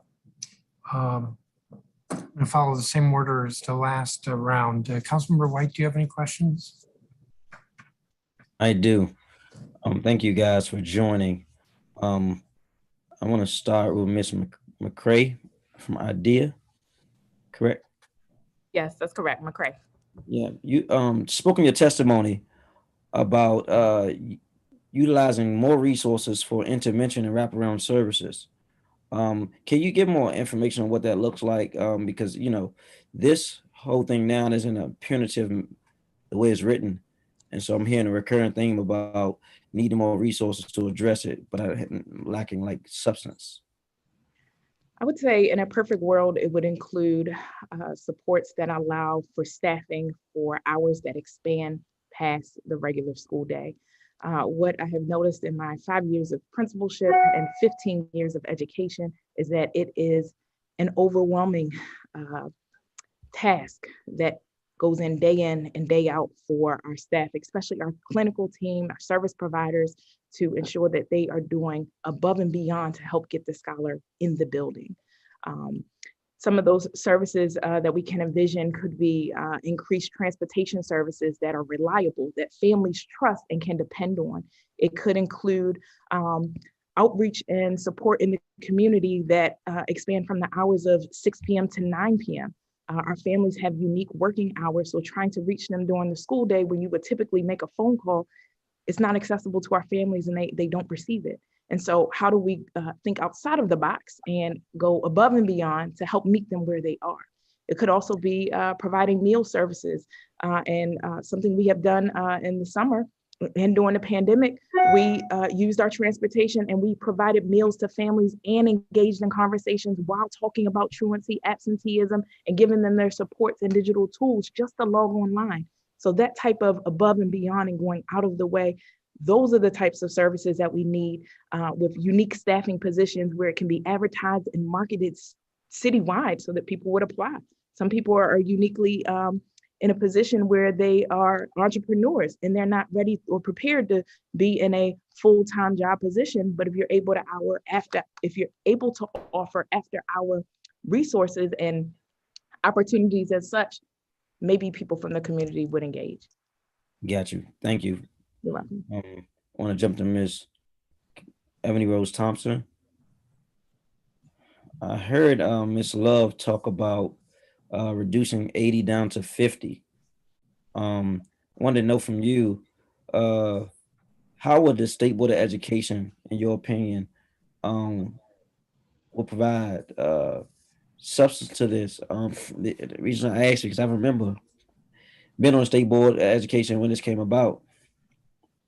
And I don't know where all the members are, but you being there, you can give us an idea of where members are. If this is a conversation, this is a topic. Oh, I, of course, can't speak for all the members. You know that because, like you said, you've been there. I will say a couple plugs for how we can be helpful. So one, anytime there's been engagement around the 80-20 rule from the community, they've been very clear on raising both the challenges students are facing and offering what could be plausible solutions. I think we at the State Board have built stronger muscles and are continuing to build stronger muscles around engagement. And so I suspect the same things that residents are showing up to tell you today, that practitioners are showing up to tell you today, the researchers are showing up and telling you today will be the same things that will surface to engagement. I also will offer that a lot of the conversations currently in front of the council talk about the State Board and can we build more capacity in the State Board and give us more responsibility. This is actually one of the few things that's squarely in our responsibility, and I'm team do your job. And so I ask that you let us do our job. And this is something that we are equipped to do. The final thing I would say is really around this idea of we have to put a new solution in place. I don't believe that we can make solutions without people with us. And so I think we would be remiss for just the council to pass another piece of legislation. I don't see how that's different from what the executive did many years ago. And while things can be well-intentioned, you should not speak for people, you should speak with people. So that is my plug for the State Board to take this on. I think we're equipped to take that on. I think we have a good relationship with the Office of the State Superintendent of Education, at least in my perspective. I suspect they'd be willing to work with us, and I suspect that you should ask them when they testify later today, and you should ask the same questions to the State Board President when she testifies as a government witness. Thank you. And I do want to note that, we've been hearing this recurring theme. I guess this came about 2011, 2012. It's 2022, right? And so we can no longer just sit back. And I think that this is one of our methods of engagement, having this public hearing today. I want to jump to Ms. Fox. Can you elaborate on why you feel the city is failing schools and what can be done to intervene and get us on the right track? That was to me. Yep. So, I mean, I tend to look primarily at systems, but I think just like big picture and the way that we do accountability in this city, we really set up the schools, especially neighborhood public schools in Ward 7, 5, 7, and 8, who are not playing the game of hot potato, where to improve their metrics, people play games. They push students out. DCPS is guilty of it too. Like, I don't think that we're not. People play games. So instead of really trying to invest in the long-term solutions that take time and building relationships and doing the really hard work of addressing root causes of issues, no one has the time because they're trying to fill all these little boxes. And when you have something like an 80-20 rule and they're obsessed with these boxes, they look for like bubble students. They constantly are cracking down on teachers about how we enter attendance, and they're like, oh, they sit when you're put in your class for 1 minute, make sure to mark them present, which like, okay, fine. Like, it's not a big deal, but it's like, these are the kinds of things they're focusing on and spending time on and like are okay. But instead of doing the long-term work that might not get you a result immediately because it's time intensive and resource intensive, but maybe in the long run would serve our schools better. So I think it's just these kinds of rules combined with the current accountability system make it so that we are focused a lot on just kind of top level stuff instead of doing the long-term work. And schools would rather remove a student who's overaged and undercredited, right, and send them to what used to be Washington Met or send them to, Lucy Moore, rather than just invest in the time and effort and keep working with that student. And Whitson's guilty of that too, because everyone's trying to play the game and not get closed.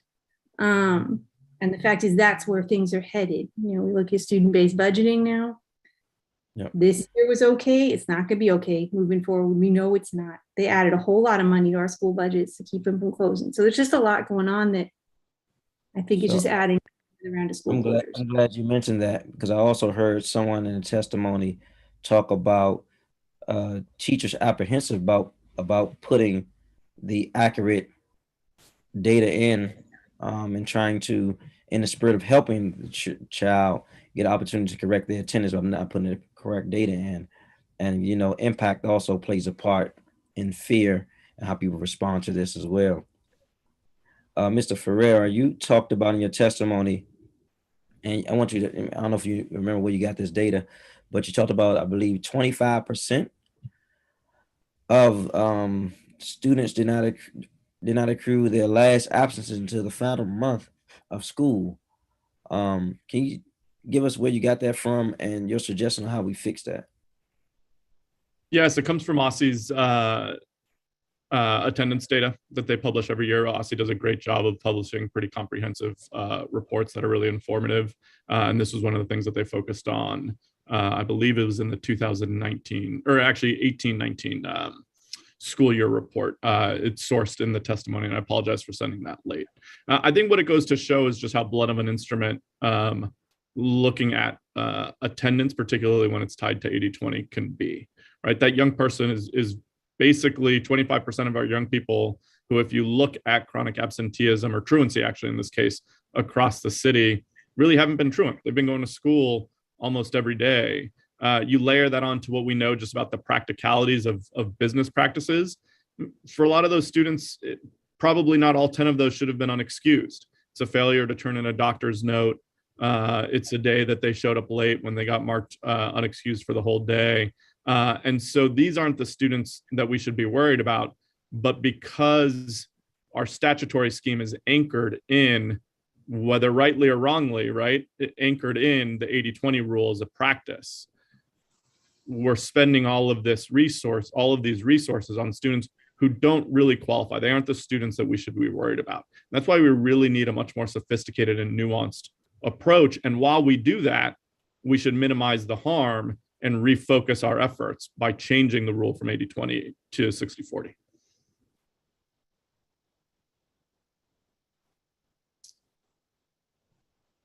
Thank you. Thank you for that. I'm gonna jump. I see we have a minute left.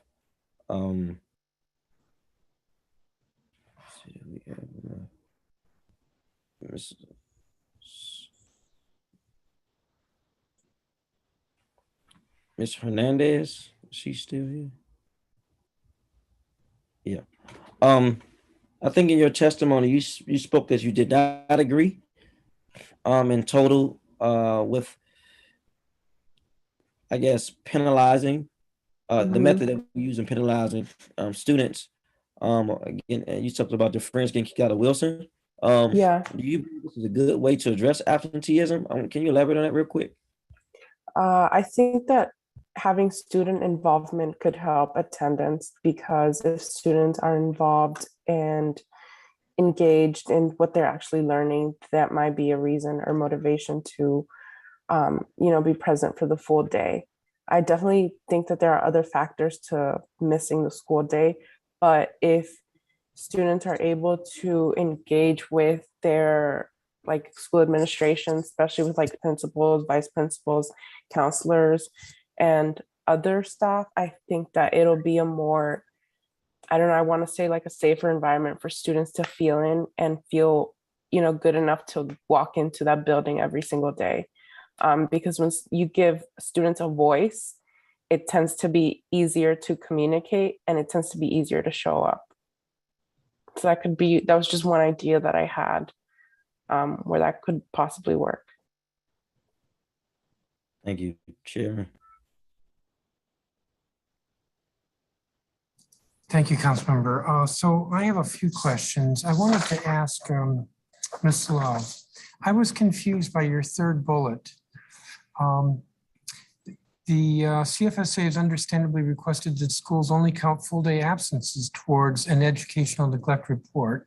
While this makes sense as a way to manage CFSA's caseload, it makes it more difficult for LEAs to determine which students are eligible for an educational neglect report.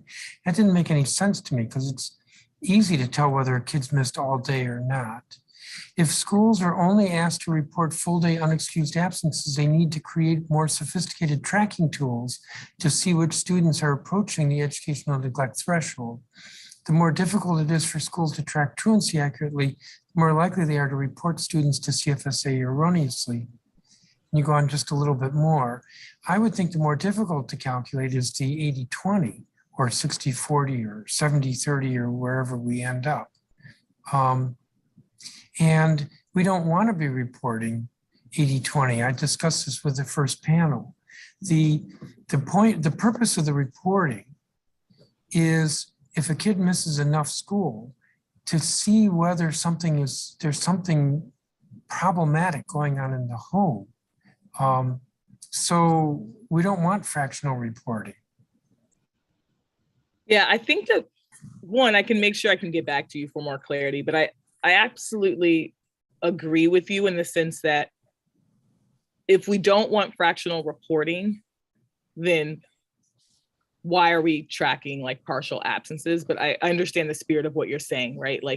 We want to make sure that we are prioritizing the students who genuinely are cause for ed neglect. And so I think just when we talk about capacity and resources and the school support teams who are helping with attendance, just making sure that process is as simple and as clear as possible, I think is the spirit of what we're saying. Sure. Well, now that leads me to, and this, I think I may want to direct elsewhere. It's understandable that education officials would want to define being present or being absent for other reasons. And let me just be clear, because this has kind of been going through my mind. The 80-20 is a creation of the executive. It could be 60-40, 70-30. I don't know if there's anything wrong with having a measure, a metric, if you will, it's what policies come out of that. So somebody had mentioned, I don't think this panel, but earlier about the automatic failure for missing, I guess it's 30 days. That's a policy that comes out of the measure. And that's not really before us today, even though obviously it's relevant. But one thing that is important is that for purposes of understanding attendance or absenteeism or truancy, whichever, we need to have uniformity across all of the schools. So we can't have DCPS measuring being absent one way and a charter LEA measuring it a different way. We need uniformity. And that is, I think, actually part of the challenge here, because different LEAs may have better approaches for the percentage of the day that a person is present. I think I wanted to beat up on Mr. Ferrer a little. I shouldn't put it that way, but you've testified many times before me. I have a lot of respect for your testimony. There's a lot of thought that goes into it. But I did have a sense that underlying your testimony was a bias that having a measure is punitive. And I think I just explained it's not intended to be punitive. There are other policies that may be, but not the measure. There were a couple of things you did in your testimony. For one thing, you said, until we better understand all the various reasons why absenteeism occurs, the Truancy Task Force, which is now called Everyday Counts, has spent a lot of time trying to understand the various reasons why absenteeism occurs. I think we have a pretty good idea. What we don't know is on an individual basis, when Johnny misses, we do need to understand why Johnny is absent. So if you're talking globally, we do have a pretty good idea why absenteeism occurs. If we're speaking not locally, but individually, and that's where the SSTs come in. And I don't think there was a lot of testimony about that with this group, this panel, but there's a capacity issue with the SSTs.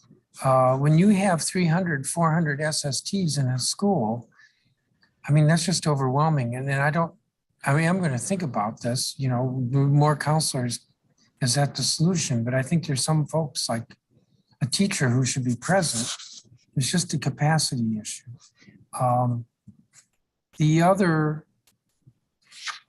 thing I wanted to pick on you about was that you sort of asked the question and don't answer it. We need to consider how we define and measure truancy and absenteeism. So you're fine getting rid of 80-20 and adopting 60-40.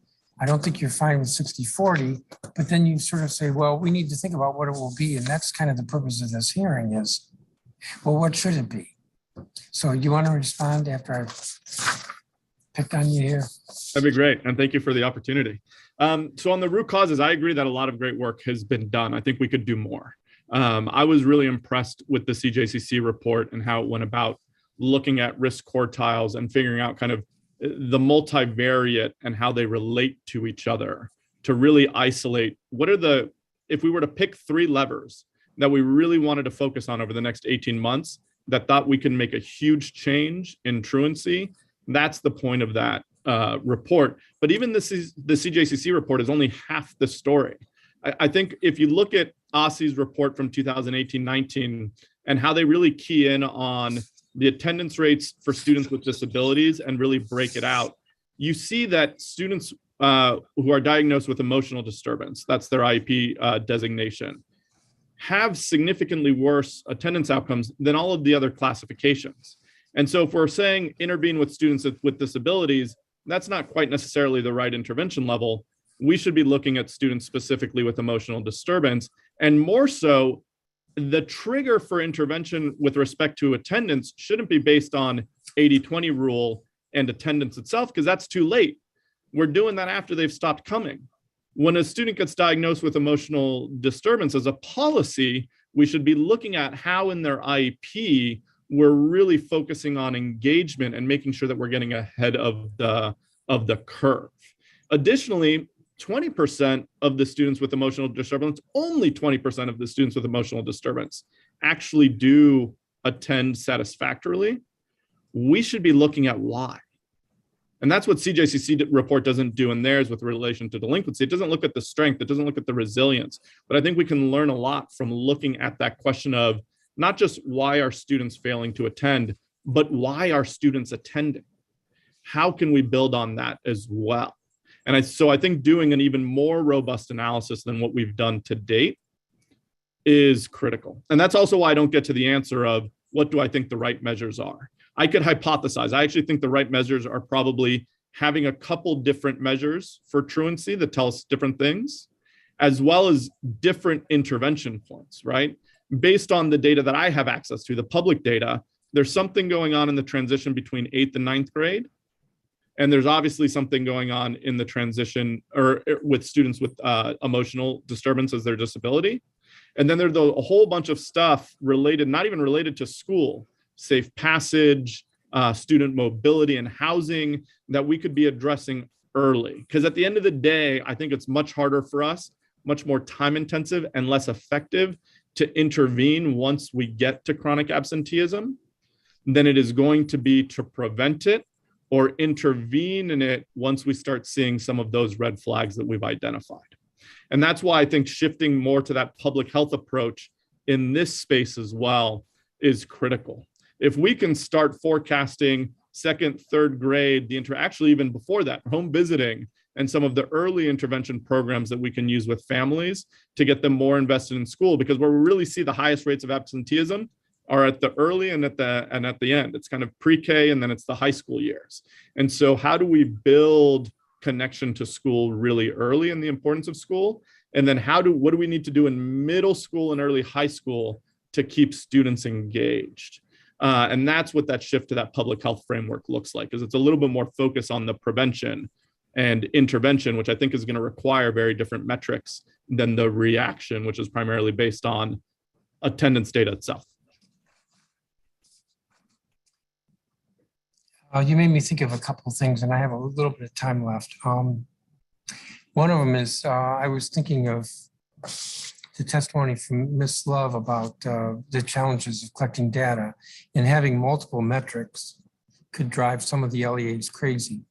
On the other hand, there's nothing wrong with an LEA on its own, choosing to have different metrics. Again, what we're about here is a system-wide, and when I say system-wide, I'm talking cross-sector, charter, as well as DCPS. What do we want to measure? And that has its own purpose. And what you're speaking to, if I'm understanding correctly, is a more proactive, earlier, if you will, earlier in the potential problem of a public health approach.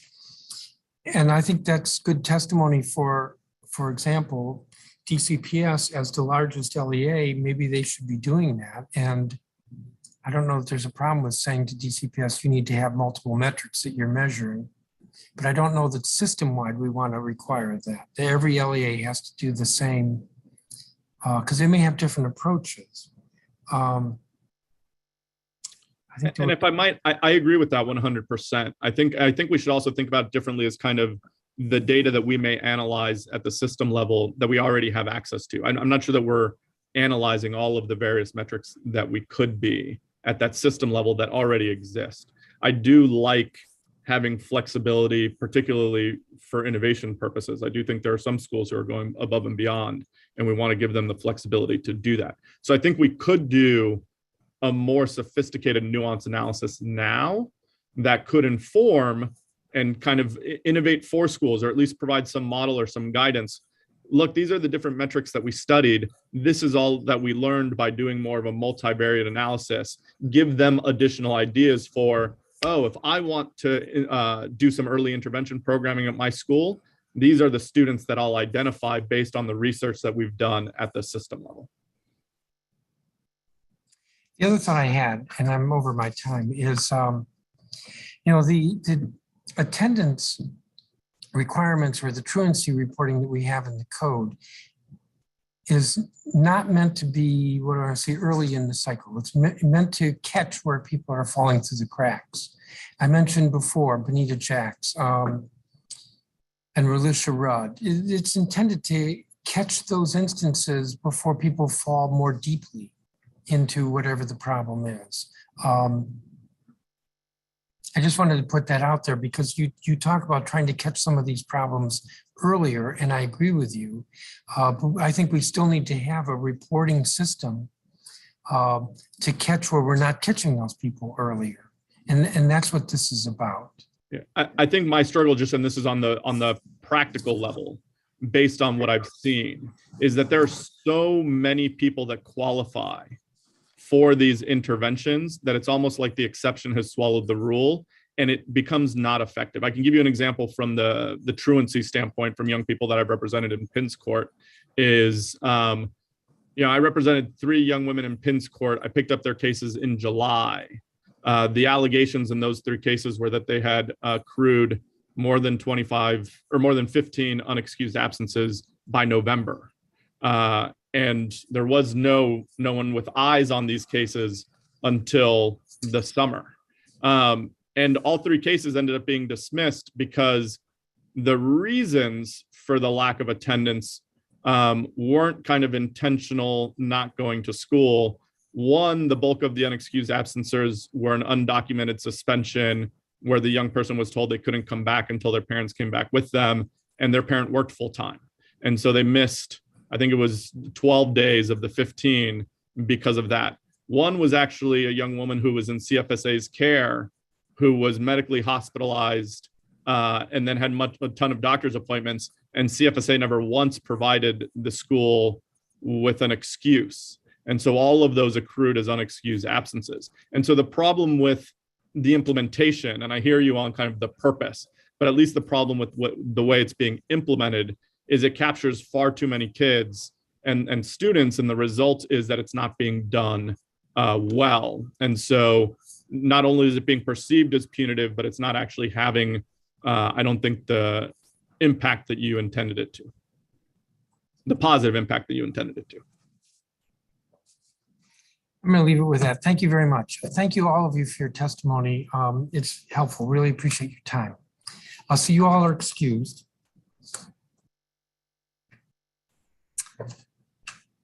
And I'm going to turn to the executive.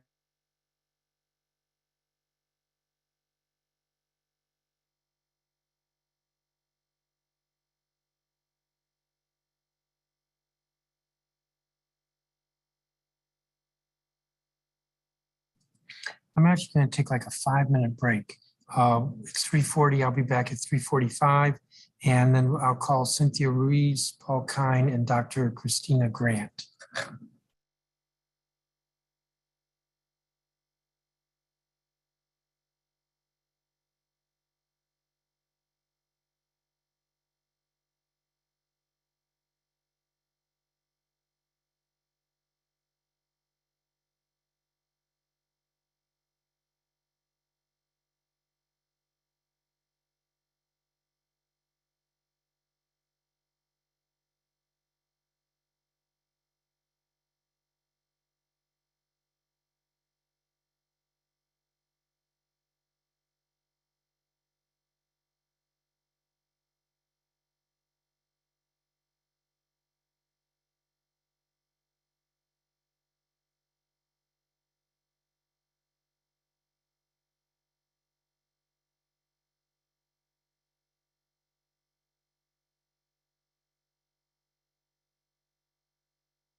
Why don't we resume? My apologies, or thank you for everybody's forbearance. So we have Cynthia Ruiz, Paul Kine, and Dr. Christina Graham. And why don't we begin with Ms. Ruiz, who's representing DCPS. And good afternoon to all of you. Good afternoon. Good afternoon, Chairman Mendelson, Councilmember White, members of the Committee of the Whole, and staff. I'm Cynthia Ruiz, Interim Chief Integrity Officer of the District of Columbia Public Schools.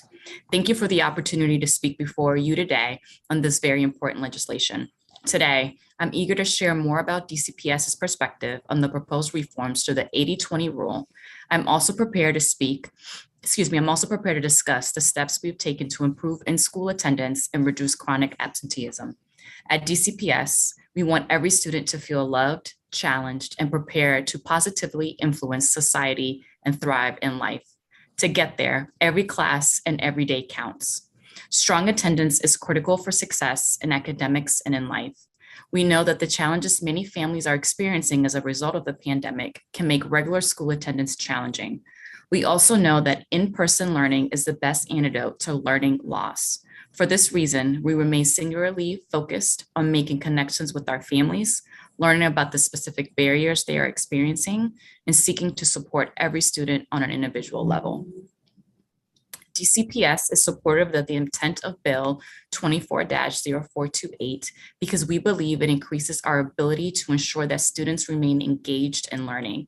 Specifically, students who are tardy or miss a class period at the secondary level will not be faced with the demotivating consequence of being marked absent for the day. And schools will be able to direct the greater resources toward providing tailored interventions and supports to students who are missing most or all of the school day. A review of our data reveals that the 80-20 rule has a disproportionate impact on our high schools, which have schedules comprised of 4 classes a day, and a particular impact for our comprehensive high schools in Ward 7 and 8. Further, our review of national practice indicates that no other district in the country uses an attendance rule of 80-20 or recommends it as a best practice.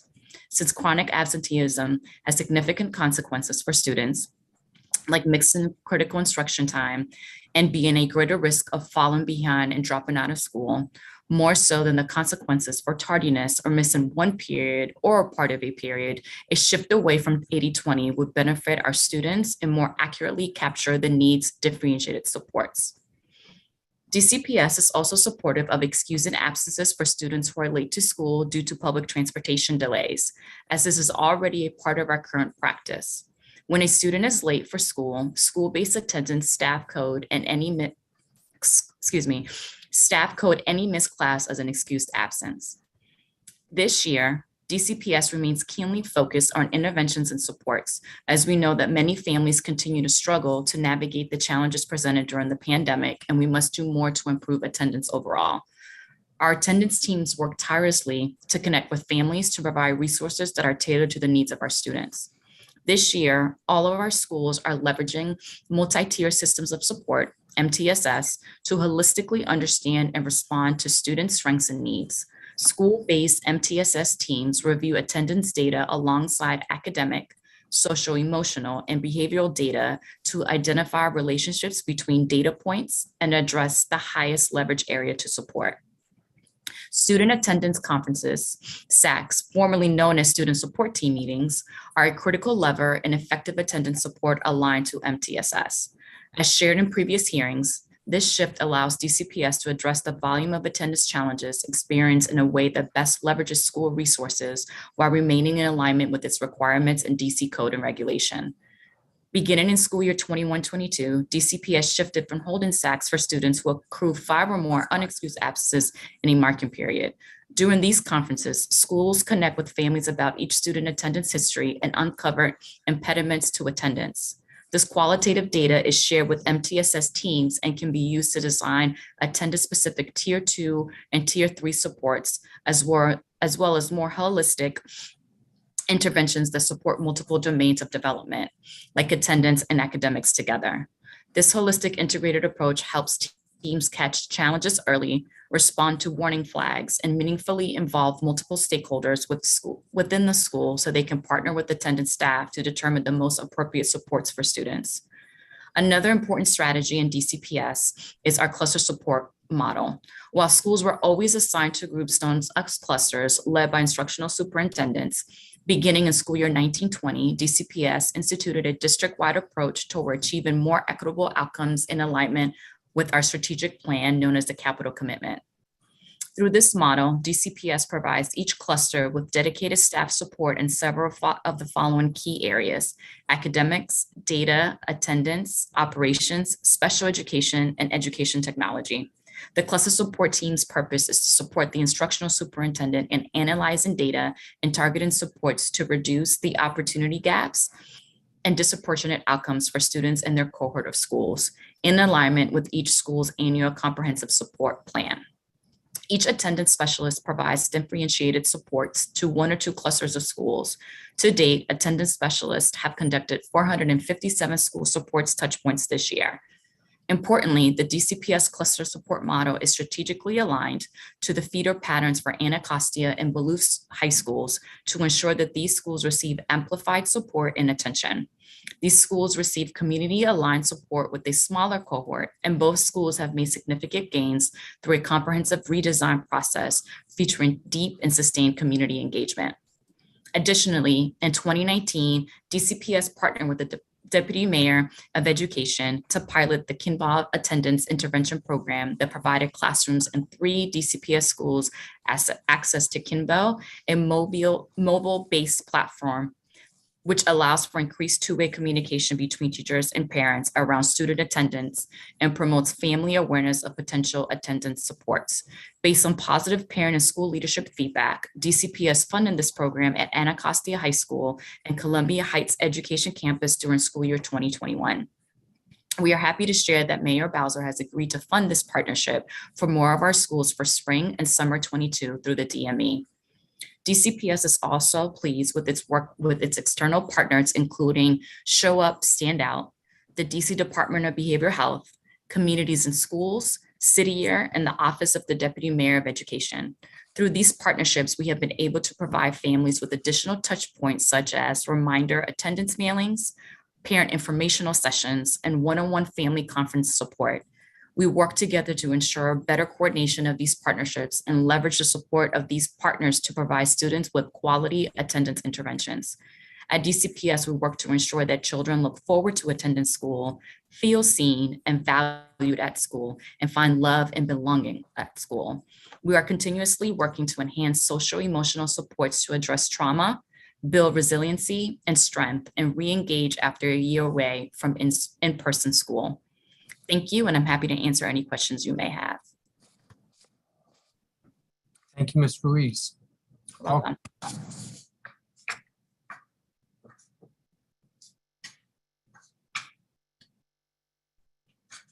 Deputy Mayor Kine. Thank you, Chairman. I didn't realize you could call me. Good afternoon, Chairman Mendelson, Councilmember White, members of the Committee of the Whole, staff, and members of the public. My name is Paul Kind, and I am honored to serve as the Deputy Mayor for Education for the District of Columbia. Thank you for the opportunity to testify at today's public hearing on Bill 24-248, the School Attendance Amendment Act of 2021, and an update on improving school attendance and reducing truancy and chronic absenteeism. We can all agree that attendance is critical to student success. While there are bright spots, chronic absenteeism and truancy generally remain persistent challenges in the district, as they have been for many years and as they are in many peer cities. During school year 2021, chronic absenteeism crept up to 31% by the end of the year, a 1-point increase over the pre-pandemic school year of 18-19. And truancy rose to 39%, almost entirely caused by a substantial increase in absences that were unexcused rather than excused. We also know that attendance issues are particularly pronounced among certain grade levels and populations, including 9th graders and overage high school students, and students classified as at risk. We feel intense urgency to address these issues, even more so as we recover from the pandemic and students face additional social, emotional, and academic challenges. The DME, my office, plays an important coordinating and leadership role in improving school attendance in Washington, D.C. We manage the citywide task force on attendance, Every Day Counts, work with education agency partners and local education agencies, LEAs, to identify and pilot interventions and monitor and scale evidence-based and promising practices. We also support programs across agencies, such as the Office of Neighborhood Safety and Engagement's Leadership Academy, and programs such as the Department of Human Services Parent and Adolescent Intensive Case Management, or PASS program, and the Alternatives to the Court Experience, or ACE program. The Everyday Counts Task Force, which supports and shepherds citywide attendance work, meets regularly on the fourth Tuesday every quarter, and also comprises 4 active committees, including their policy, data, and program committees. The task force is composed of representatives from over 15 agencies across the education, health, human services, safety, and justice clusters, as well as community partners. Task force meetings are open to the public and typically have over 30 regular participants. Our collective work is guided by an attendance framework, which I've included as an attachment here, that describes our strategic approach to improving attendance. This approach is anchored in 3 goals. 1, to provide actionable data and root cause analysis throughout the system. 2, to drive attendance best practices into all public schools. And 3, to remove system-level barriers. In addition to its strategic coordination and agency support role, the DME directly oversees a portfolio of attendance initiatives. This includes our Back to School campaign, which includes a social media campaign, ads, events, and phone banking to families, and which reached over 20,000 students this year through our Back to School website alone. Over this past year of the pandemic, DME has partnered with DC Health to expand the campaign and to include outreach to families to promote the all-important immunization. Another example of our work is Everyday Labs, an evidence-based initiative piloted in spring of 2021 that leverages personalized text and mail nudges to inform and remind parents about their children's attendance, to build positive attendance habits, and to help families overcome barriers to attendance. Additionally, we are expanding another promising pilot that Ms. Ruiz just spoke about, Kinvolved, in its communication technology solution. This software facilitates direct contact between teachers and families in a way that is personalized and does not overburden teachers. These are examples of initiatives that have been developed, monitored, and expanded as a result of the work of Everyday Counts and the DME. Stepping back, many of our core education initiatives encourage attendance. Our Safe Passage initiatives, including our work in Safe Passage priority areas and our new Safe Blocks program, help students to stay safe en route to and in school. Our new microtransit pilot, DC School Connect, and Kids Ride Free, both provided at no cost to families, help students get to school. And our expanded mental health services, out of school time programs, and the Mayor's Reimagine High School initiative promote youth engagement in school. During the COVID-19 crisis, our intensive and successful efforts to safely reopen schools was also essential. Our path forward must remain focused on surmounting individual challenges, promoting positive and engaging school cultures so students feel welcome and excited to learn, and removing systemic barriers. The DME's pre-pandemic EdSite analyses, which looked at schools where chronic absenteeism fell by 5%, and our ongoing evaluation of attendance initiatives demonstrate that targeted, personalized approaches, regular communication with students and families, clear attendance goals, effective use of data, and robust systems of support are all important components of a collective solution. These principles continue to guide our work. Regarding Bill 24-428, the School Attendance Amendment Act of 2021, while we believe that being in school for the full day is extremely important, we support the intent to shift the definition of a student being categorized as present from at least 80% of the school day to at least 60%. We believe this shift will allow schools to focus resources more effectively. Specifically, this shift can help schools differentiate services between students who are tardy and those who are chronically absent and truant. reduce case backlogs for student support teams, and more accurately capture students' attendance patterns and address issues. While we support the shift from the 80-20 rule for these reasons based on data and community input, ultimately, this shift will not change the fact that too many students miss full days of school. This is an area on which we must all focus and where the DME will continue to concentrate its energy. In addressing chronic absenteeism and truancy, the DME looks forward to continuing its coordinating role, identifying and scaling promising and evidence-based practices, and supporting LEAs and schools in this critical work to support students and families. Thank you for your engagement on this issue, and I look forward to talking with you and taking your questions. Thank you, Deputy Mayor. Dr. Grant. Good afternoon, Chairman Mendelson, members of the committee, and all those gathered today.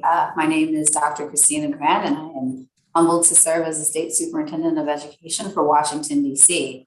I'm pleased to appear before the Committee of the Whole for this public hearing on the Student Attendance Amendment Act of 2021 and efforts to improve student attendance. I apologize in advance for the length of my testimony, but I think it's important as we attempted to address a lot of what was discussed today by witnesses. School attendance is essential for our students' social, emotional, and academic success. Our children must attend school regularly for our educational investments to pay off. Unfortunately, chronic absenteeism and truancy inhibit student growth for far too many students. District teachers, staff, and administrators work incredibly hard to create lesson plans and student support services to help our scholars grow and thrive, but these efforts are fruitless if the students aren't there to absorb the information. Tackling this pressing, persistent, and multifaceted problem will require investments and cooperation across government and throughout our community. In my testimony today, I'd like to provide some thoughts on the bill before us and offer up updates on the state of attendance in the district for this school year. For nearly a decade, the District of Columbia has grappled with student attendance and truancy. This has resulted in a significant body of local law and regulations that govern student attendance, reporting, and interventions. To provide some context in today's conversation, I'd like to offer some background on how we arrived at the policy discussion before us today. In 2012, the Council passed the South Capitol Street Memorial Amendment Act in response to a deadly shooting that resulted in the tragic death of several teenagers. At that time, the Council expressed a desire to address the connection between unmet youth behavioral needs and youth violence. In the South Capitol Act, it also included provisions aimed at addressing truancy, and many of the requirements we are familiar today stem from that legislation. The law established school-based student support teams to identify and address the barriers impacting students' absenteeism. The law required OSSI to create Truancy Prevention Resource Guide, which we still publish every year. The law also required schools to refer students to district agencies when they reached a certain number of unexcused absences. The following year, the Council approved the Attendance Accountability Amendment Act of 2013. The law lowered the threshold for referrals for 14 to 17-year-olds from 25 to 15 unexcused absences. Between the passage of these two bills, OSSI began a long process to promulgate rules to implement the attendance laws. As required by South Capitol Act, OSSI established rules to ensure that school and staff were in full compliance with the requirements of the Act of June of 2013. The final rulemaking defined the term present as being physically in attendance for at least 80% of the full instructional day. This colloquially has become known as the 80-20 rule. OSSI then crafted additional rules in January of 2014 to implement the Attendance Accountability Amendment Act of 2013. Both sets of rules were ultimately approved by the State Board of Education.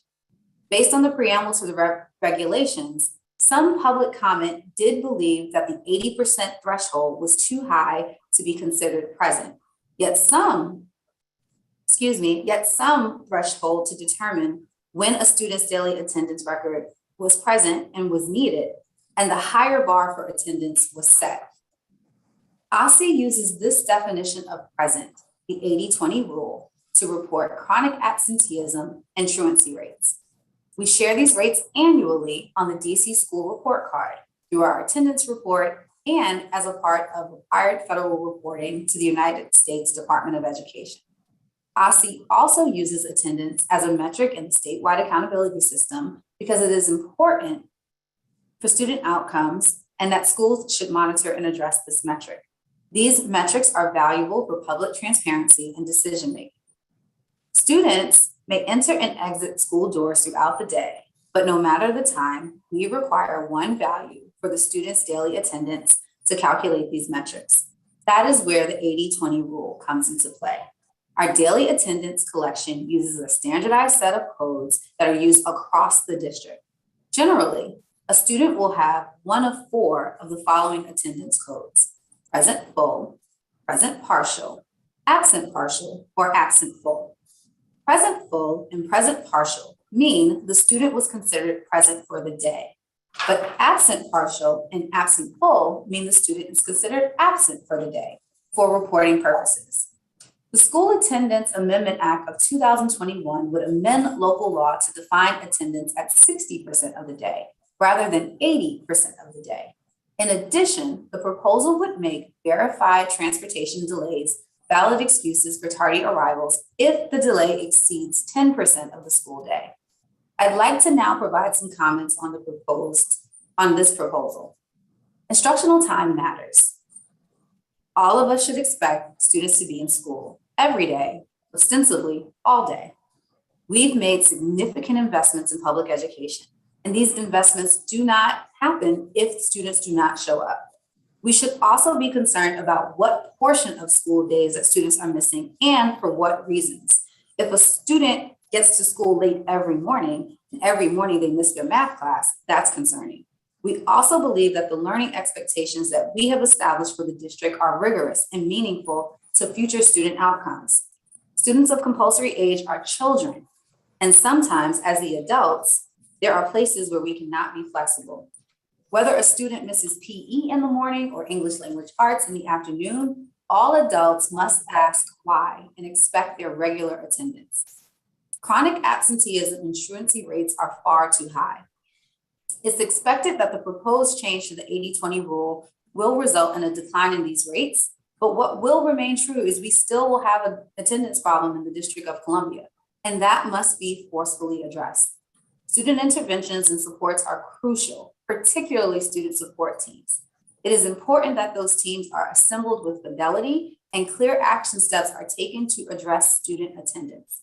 With chronic absenteeism and truancy rates as high as they are, support teams can be overwhelmed by the number of referrals. This limits the quality of interventions they can offer. School leaders have expressed the need for increased flexibility to direct limited attendant resources to students with the greatest needs. Reducing these case loads will help the teams better target support towards students that are missing the most of the school day, or worse, for students who do not show up at all.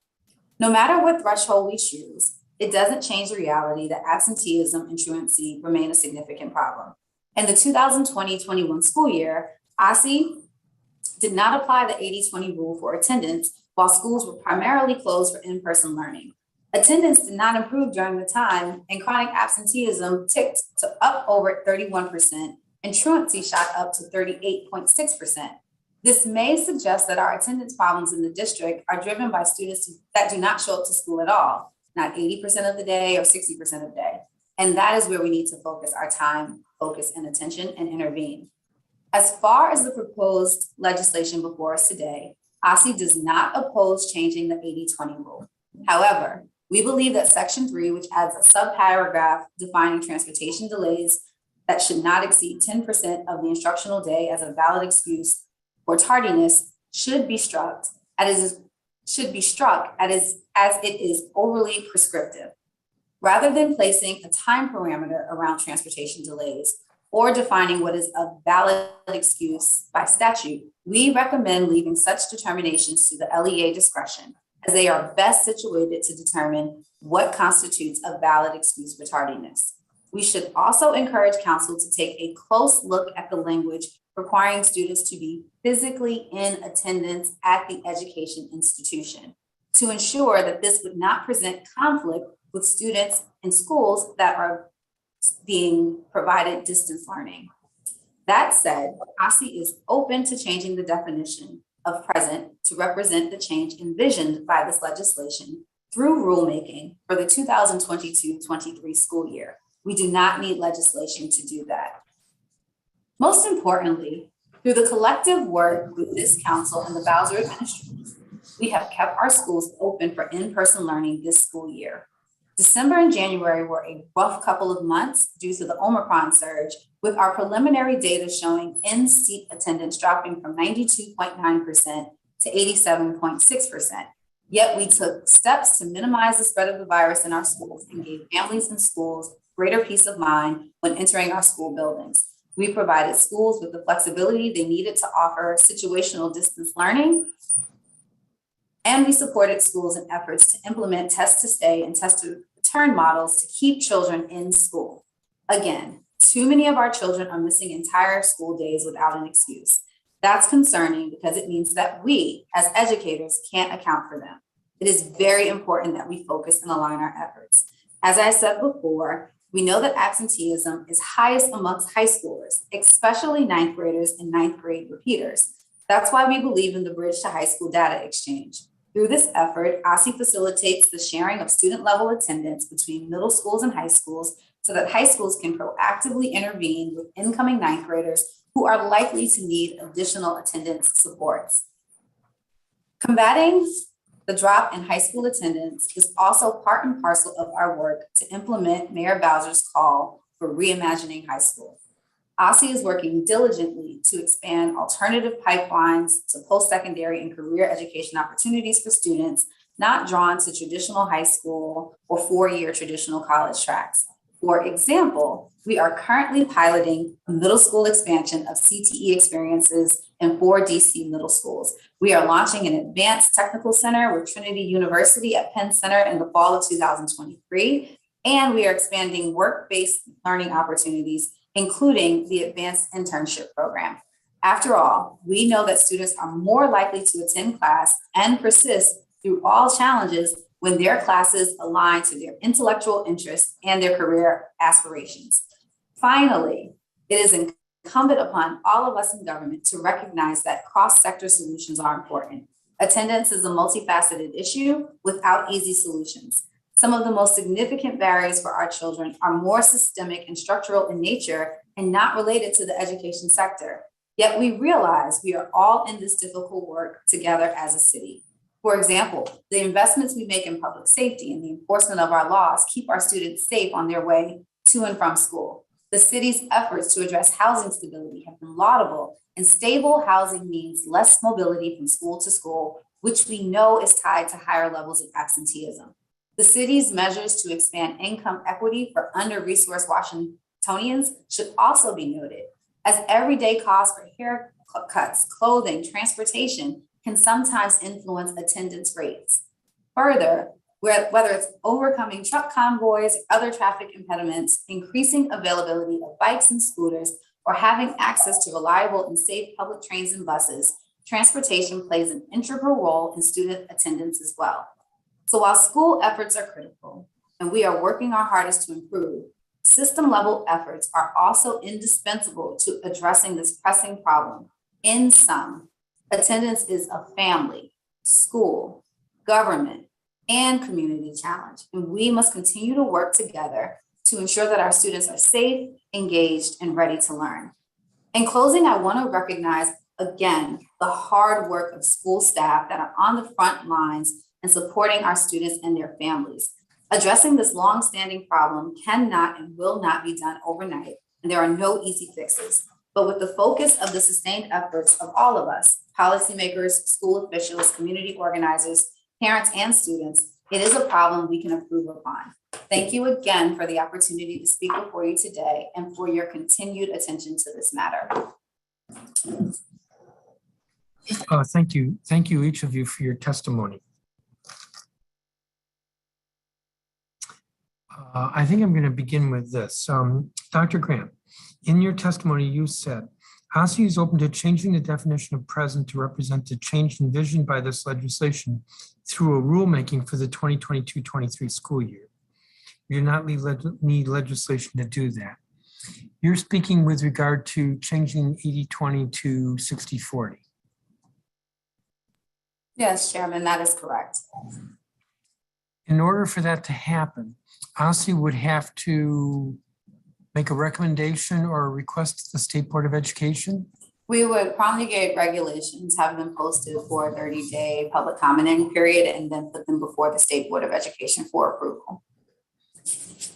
Assuming that the State Board doesn't move quickly, and that's not because I'm being critical of them, but just let's play out this scenario. Would you be able to do this quickly enough that it would be in place for the new school year? We would, and I believe you've heard from one member of our state board this afternoon, and I know that the president of the state board will be speaking before you all shortly. We believe that we will have enough time, if we are given the direction to do so, to have this in place before the start of the school year. What do you mean you'll have enough time if given direction to do so? Given direction by who? As a result of the purposes of this conversation. I'm a little confused. The council could give direction, but then we would be passing legislation. I would want to clarify, we do not need legislation to move this work forward. We have engaged in a robust conversation this afternoon on the topic. I am reporting on behalf of OSSI that we will be amenable to shifting this language from 80-20 to 60-40, and we can go through the rulemaking process with the State Board of Education to achieve that objective in advance of the school year starting 2022-23. We do not need legislation for this to take place. Okay. Okay. That leads me to another question. I was kind of thrown off by this. There was testimony from a witness at the beginning about a contradiction between the law and the regulations. And I'm assuming that OSSI would have to recommend that this be changed. As a part of the process that I framed, we can further clarify that truancy referrals are for full day unexcused absences. And we can make sure that that is very clear in this language that we would put forth. And so I heard that exchange as well. And that is something that we would also clarify. Okay, yes, I'm fumbling through paper. And it was a witness, Catherine Boers, from testifying on behalf of Advocates for Justice. Yeah. Yeah. It was AGE.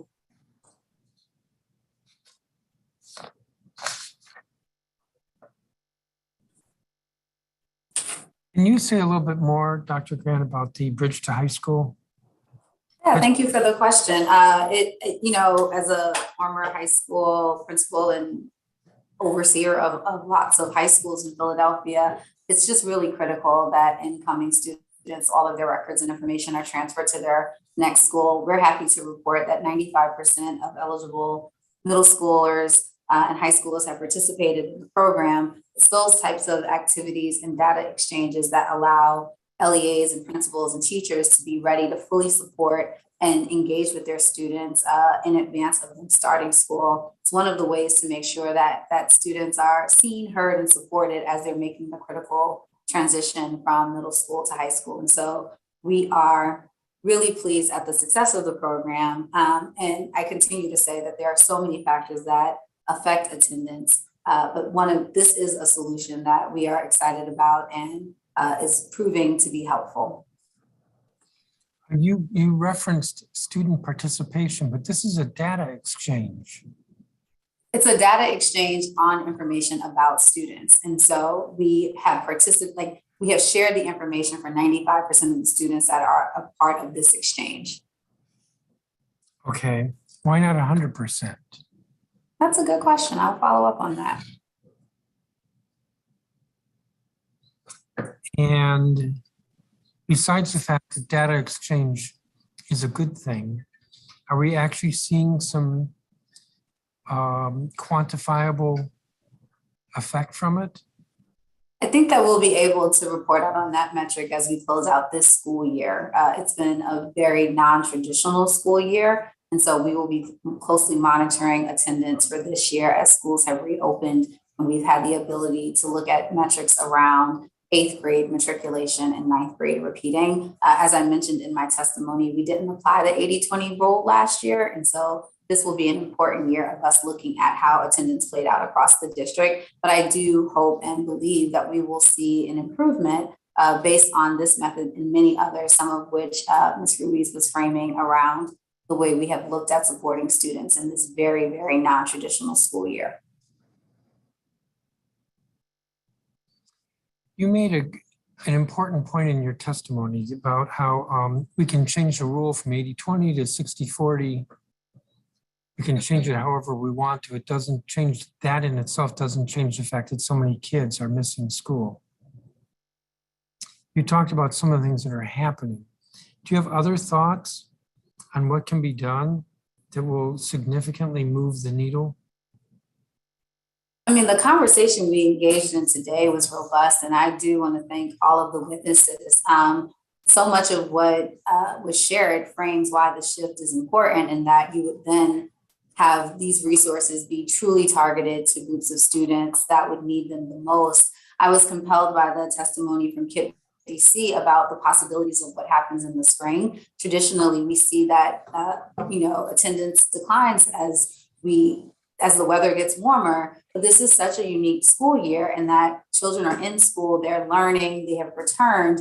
And I was, the former principal in me was delighted to hear about all of the incentives that schools could put in place to encourage children to come to school and finish the year strong. The end of the school year is such an exciting time. For seniors, it's the time for them to engage in end of school year activities. But for all students, it is when they can learn more about the next school year. They can get introduced to new content. And Washington, D.C. is a true treasure trove of learning. Schools could be very innovative in ways that they approached instruction as we close out the school year to prioritize children coming to school. And so, I'm hopeful. We have historic investments in education right now, and I truly believe that LEAs are going to be innovative, flexible in how they ensure that they close out the school year strong.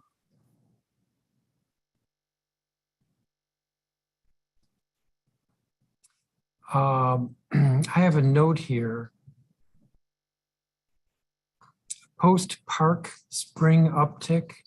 I'm not sure it's so much because of park that the absenteeism increases. Is it just the end of the year, or is it related to the assessments? I wouldn't connect the conclusion of assessments to the uptick in truancy or absenteeism as it could be defined. What we have seen historically and research shows is as the weather improves, particularly at the high school level, students are making different choices with how they spend their time. We also heard robust testimony today about the lived experiences of some of our high schoolers who may choose to take up employment or have other obligations that impact their attendance, and that could play out as the end of the school year comes to conclusion. Even things like senioritis is a thing at the high school level. And so we have to work collectively together to incentivize children coming to school. But I would not make a connection between the end of our assessment window and the increase in absenteeism or truancy. A fair point. So if we have another hearing on attendance next quarter, what metrics do I hold you to?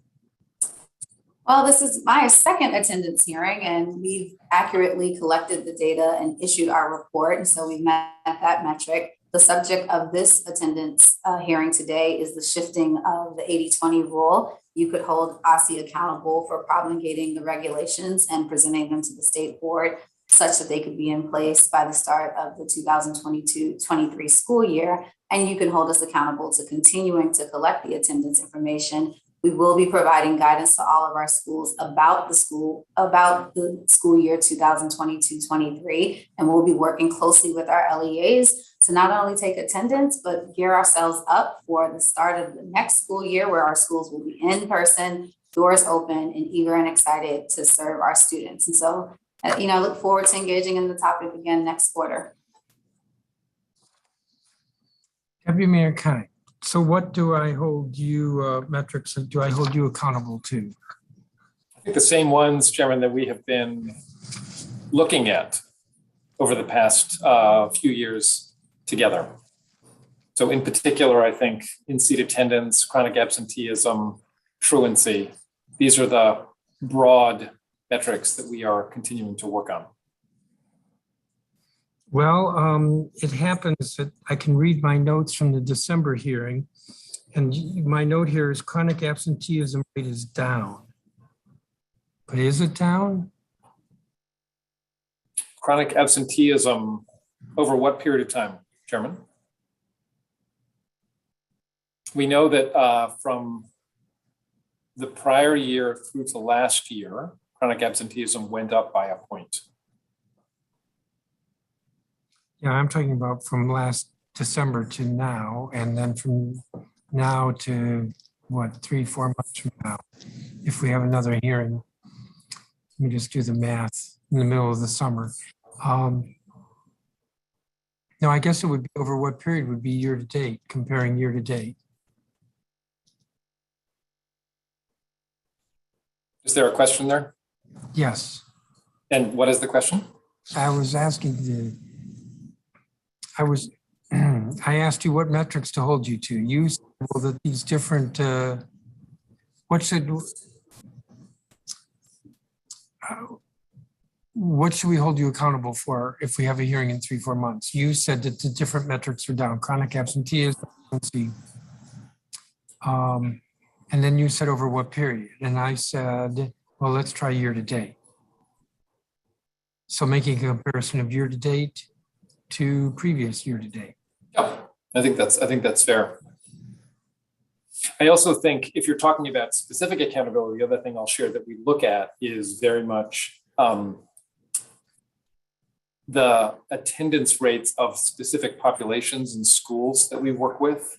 So for example, as we roll out Convolved that Ms. Roos was talking about, and as you know, we're very, very excited about our work on the attendance letters and nudge communications with families, which is the only national attendance intervention that is rated very strong by Johns Hopkins University.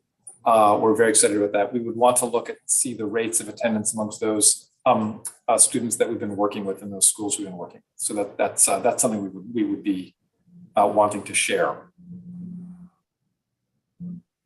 Well, that leads me to this question, which is kind of obnoxious, but I don't mean it that way. And that is the Truancy Task Force, which is now called the Everyday Counts, has been busy for a long, long time, and yet we're not seeing the rates going down. So how do we change that? You talk about the letters, for example. That may be a best practice, but we're not seeing the rates going down. There's a question. Yeah, so Chairman, I'll share a few things in response to this. First of all, I did want to acknowledge, as the superintendent did, the extraordinary hard work of our schools and our school folks, our educators in schools. Some of the testimony that we heard earlier, which I think was extremely helpful and insightful, seem to imply that some schools are not doing proactive, preventative work. And I can absolutely guarantee you, having spent time in schools, talking to school people, and Ms. Ruiz can talk about this as well, teachers and educators spend a lot of time working with and trying to support students who are struggling with attendance at the front end. And that's the whole purpose of the student attendance committees that DCPS has stood up. It's the whole purpose of what lots of charter LEAs do as well. As you know, we spent a lot of time with schools that had seen chronic absenteeism decrease by more than 5% just before the pandemic. And we talked to them about what they do. And what they do is track the data, meet in teams, and also engage deeply with families, parents, and students, and then address specific barriers. So this is very, very much a school-based set of work and activities with students and with families. The communication that I'm describing now, which is being stood up out of Everyday Counts, has not yet gone to any kind of scale. Where we have piloted it, we actually have seen a reduction in chronic absenteeism. We saw rates at DCPS and at KIPP, where we piloted this, go down by, I think it was between 5 and 7 percentage points. So that's the reason we're now bringing it to scale, because we do believe that will have some effect. It's not going to solve the whole problem, as testimony earlier and this testimony from government witnesses so far has made clear. So I would say so much of our effort on Everyday Counts on attendance-specific initiatives that we've described has been extremely strong, and we're very, very hopeful. So much of our core work goes to attendance, our safety and safe passage work, our student well-being and mental health work to ensure students feel comfortable in schools. The work that the superintendent mentioned about making schools more joyful and engaging. So much of what DCPS and the charter schools do to create wonderful environments that students want to be in is vital. And then, of course, as we continue along our journey in this horrible pandemic, so much of our work around school reopening, making schools safe, bringing students and families in, and now our vaccination work, all of it goes to this question of attendance and chronic absenteeism and truancy. And one note I'll just make is chronic absenteeism only went up by a point in the middle of a pandemic. And I know we were measuring attendance differently, but at the same time, I think that says a lot about the ways our schools pivoted to remain engaging and providing education to young people.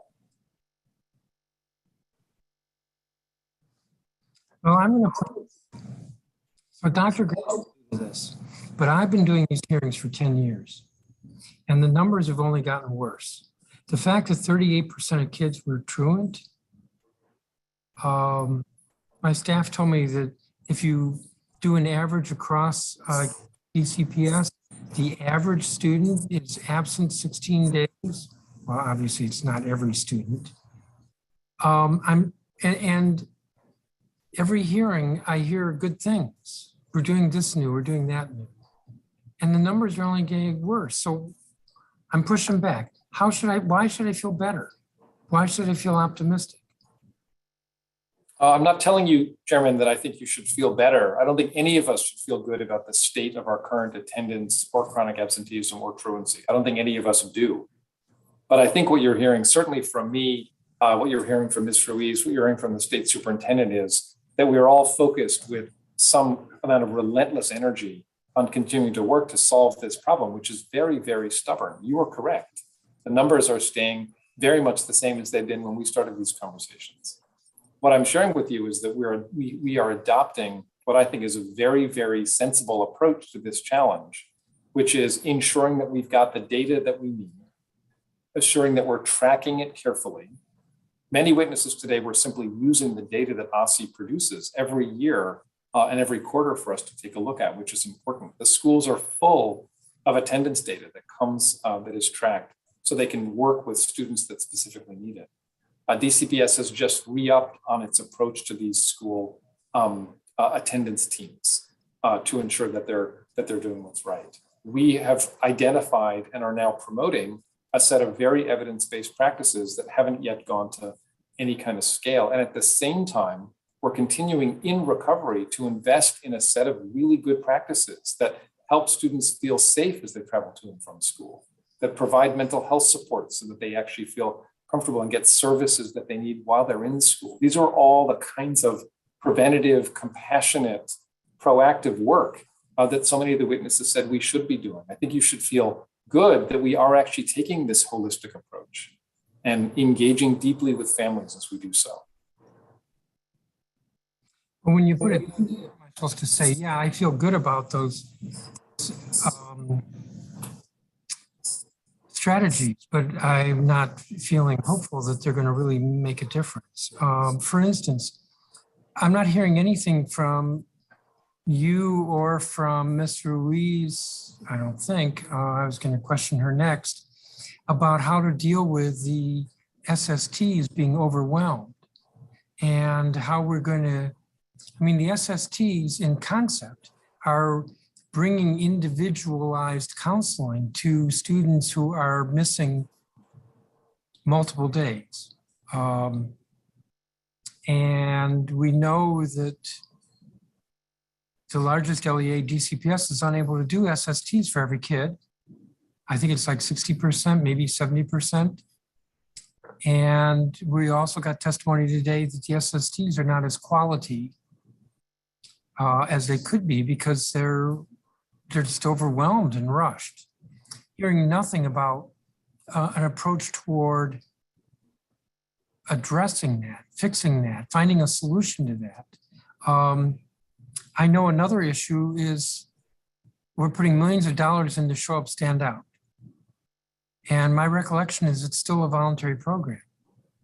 Now there's some issues by making it mandatory, but as long as it's voluntary, a lot of kids who ought to be getting the services, which is what Show Up, Stand Out is about, aren't going to get them. And that's not being addressed. My sense is that the relationship with CFSA is better, but I'm remembering the last couple of hearings, I think a year apart, CFSA testified that, or there was testimony that there wasn't good feedback to the schools from CFSA. And I think CFSA testified that they would benefit from, I'm going to say, a different or better involvement. It seems to me that even though CFSA is dealing with those kids under 13 who are, what, 10 days or more, still, maybe there's a strategy there to do more with CFSA because they're actually empowered to work with the families. Another thought that comes to mind is elementary schools. So I get criticized because I talk about elementary schools and not high school and greater truancy rates in high school or ninth grade. But the fact of the matter is that the kids who are starting to miss school a whole lot in the ninth grade probably were set up for it in elementary school. I'll put that differently. Kids who are doing well in school probably want to attend school. Kids who are struggling in school probably are more willing to not attend school. And that all begins in the elementary school. So sort of going farther upstream to stop the spigot of absenteeism in the ninth grade by doing more in elementary school. But I'm not hearing anything about a focus on elementary school. So I'm just tossing those out as ideas. I mean, I just scratched them down. I didn't come into the hearing with this, but that would be different. More focus on elementary school. That would be different to actually address the SST, what do I want to call it? A backup. That would be different to address Show Up, Stand Out, reaching more kids. So that kind of is my answer to the question I put out to you. What are we going to do different? That might have been more of a statement than a question, unless you want to respond. Yeah, Chairman, let me just respond to a couple of the points, because one thing that I will share with you again is I believe the work to be, having worked on this very proactively and very thoroughly over the past several years as part of my role within Everyday Counts, it is very much a school-based set of activities. I think we've all come to understand that. Ms. Ruiz will talk to you now, I'm sure, about how DCPS has changed its approach to SSPs. And of course, that includes elementary schools. One thing you'll notice from the data is that attendance actually improves over the course of the elementary grades. And then, of course, when you get to ninth grade, and particularly amongst ninth grade repeaters, you have the biggest problem with chronic absenteeism. That is why we specifically focused on working with that population. That was new. That was something we did a year ago. Because we understood, thanks to the OSCE analysis, that was a critically important point. On CFSA, I can guarantee you that Director Matthews and I speak regularly. We have a very strong relationship. We worked hard, particularly over the course of the pandemic. I worked with him to get funding for additional staff support for their triage unit, which is the non-punitive support for families, where they go and talk to the families, try to understand what's going on with them, and then work to provide additional supports for those families before these cases are even referred for the more thorough investigation. I know you have CFSA coming on the next panel, and I hope you'll talk to them about that. We've got better feedback loops now into the schools thanks to that work as well. So I understand what you're saying, and I just don't want the record to suggest that there's nothing new been happening and that we haven't been doing some very positive work and learning together as we go. Before I turn to Louise, I have two more questions for you.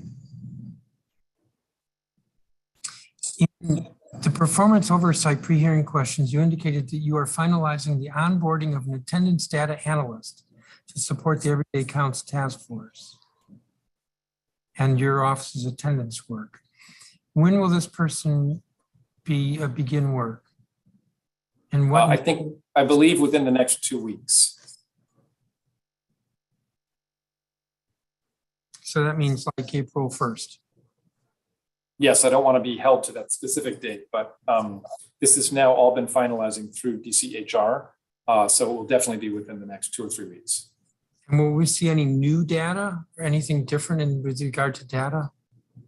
Yes, absolutely. Our goal is for this attendance analyst to do several things, to focus specifically on some of the root cause analysis coming out of school-specific work that we're interested. So this goes to some of the testimony that we heard earlier. So it'll give us capacity to do that. We anticipate a lot more qualitative work in terms of interviews with schools that are seeing improvements to understand what it is that's happening within those schools. So call them deep structured interviews that will reveal those things and provide materials that we can share more broadly amongst school communities. So those are the kinds of things that we anticipate this person will do immediately.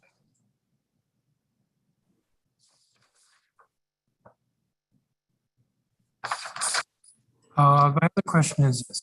So it looks like I think through rulemaking, we will see a change in the rule from 80-20 to 60-40. And what is your office prepared to do so that we don't have I'm going to call it a data crisis, which is probably the wrong way of putting it. With a new measure, we no longer can compare to previous years, or we can, or have you thought through that? I mean, yes, we've thought it through, and it simply means that we'll end up in a situation where we'll be comparing apples to oranges.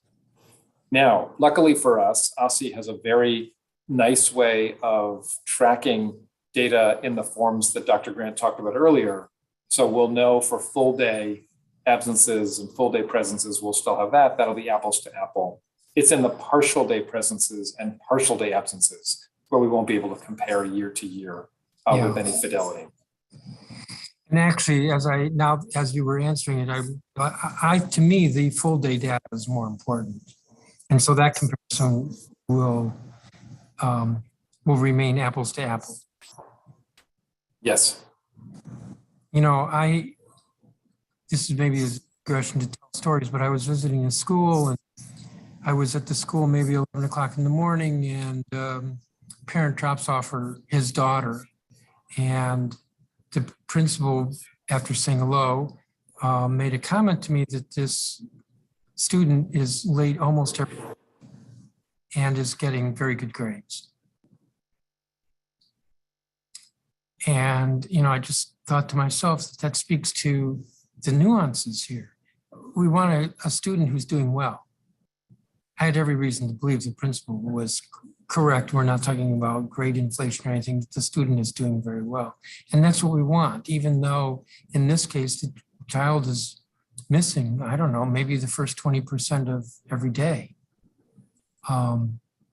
So it comes to mind because I think the all day absence is the more important measure. And you reminded me that comparison will not be affected by a change in the 80-20 rule. Let me turn to Ms. Ruiz. At the Everyday Counts Task Force meeting this week, the representative from DCPS mentioned that DCPS has absentee data, but that cannot be shared Is that correct? Or are you able to provide this data to my office? Hey, Chairman, sure. We're happy to share it with your office. That's the next step for me. But we just can't provide information on charters, but we can provide the DCPS data. Okay. How are you using that data to drive your decisions? Sure. I think we're really making sure that it's informing the 80-20 rule, right? I think you've mentioned it, and I think a few others, my colleagues and some of the really powerful statements that were said earlier today, to really make sure that students who just miss a class aren't considered absent for the entire day. It causes our metrics to change. While that's not truly, the data view is not really our focus, we really want to make sure that we're taking the time to really figure out what are the root causes of why our students are missing class. So I want to take a step back and say that is why we really do want to, we are in support of the intent to shift from 60-40, from 80-20 to 60-40. So we really have the opportunity to really figure out what is happening, why are our students missing class, and can provide the direct services that I think you also mentioned in terms of SST meetings or interventions. One of the things that we have been working on this year is how do we align attendance to our MTSS process, which is reviewing academics, reviewing behavior data and attendance data to figure out what is going on with that particular student and how do we better support.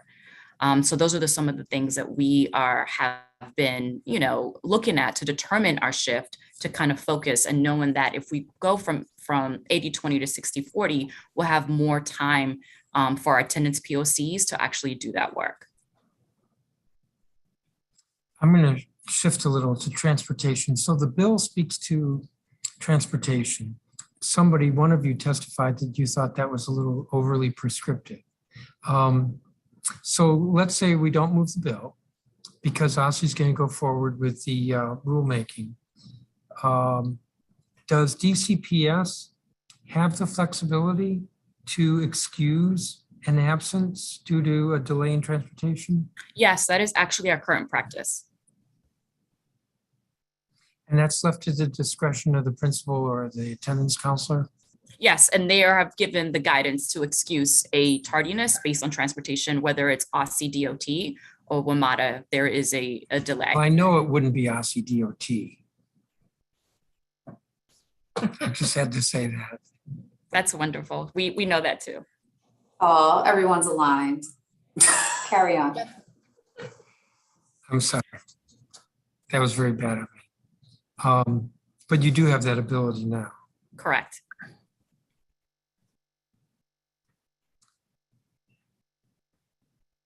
And I also do want to say that we have a really strong partnership with OSSI DOT. So Dr. Grant, just rest assured, there's constant communication on a day-to-day basis if there is per se a delay or a family is inconvenienced in whatever way.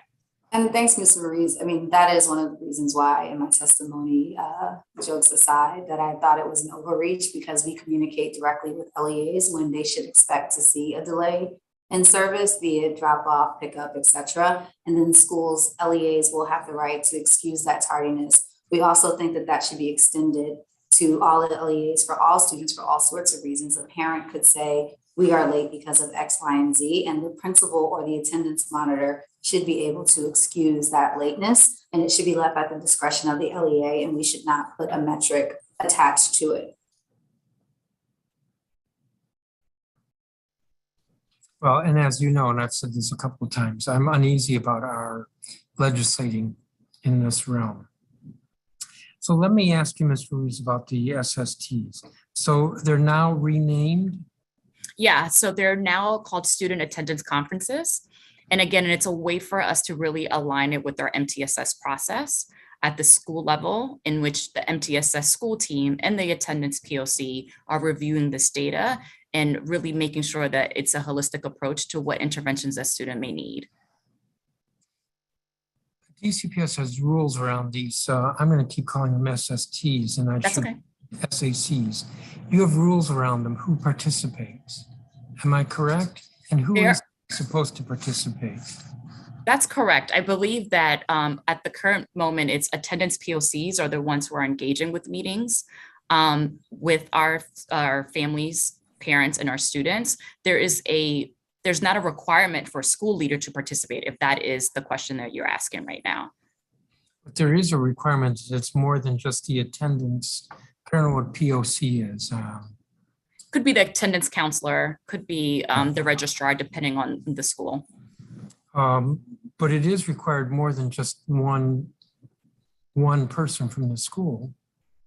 Well, it's the first step. It is the SST meetings, it's the attendance counselor or the attendance POC, depending on the level of supports of how many absences. There is MTSS review, and then additional MTSS leadership team members will be a part of that meeting as well. So this is a change from the past. And maybe that's a way of enabling more of these to occur? If the requirement... My recollection is that pre-pandemic, that it was the principal or assistant principal and a counselor and the teacher. Not necessarily for the SST meetings, but for the MTSS leadership team meeting, yes, there is a team comprised of school leadership that supports with those meetings. That is correct. We made this change and we shared it last summer, is my recollection, but I can double check on when we actually made that change. Okay, I can believe you did it last summer, and you might even have told me about it. And I apologize, I just don't remember. So I guess where I want to go is how are you going to overcome the logjam of so many of these SAC meetings? I think two routes. Right now, we have centrally supported our schools in whatever capacity we can. We have, again, like I mentioned in my testimony, we have attendance specialists that support clusters. They are providing day-to-day in-person supports to our schools in helping with the log or whatever, sort of capacity that they are able to help and support our attendance POCs. Our schools are doing an amazing job. Really want to thank them for encouraging our students to come to school, reaching out, calling, emailing, Twitter, social media. So really want to just, again, thank them for that work. So central office support. Secondly, we also do partner with some of our partners who help us to support our students who require an SST meeting.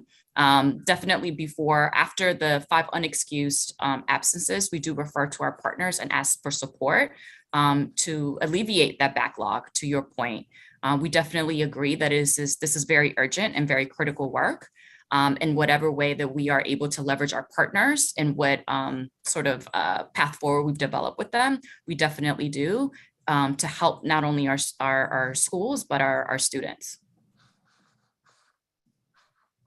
So the larger meeting, what I heard you say was that if the attendance problem becomes more serious with the student, then it gets elevated. Did you say to the MTSS?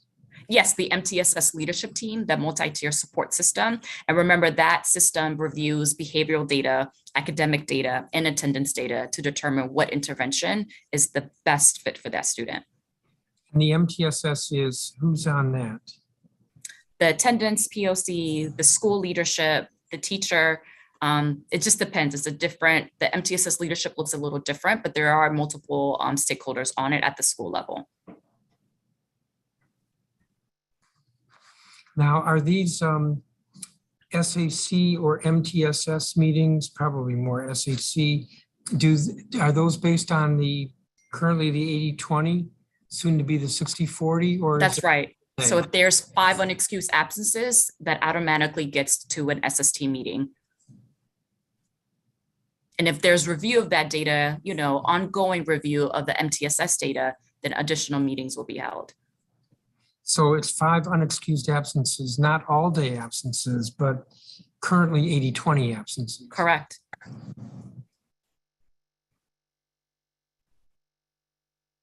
So changing the rule will actually reduce the number of. Correct.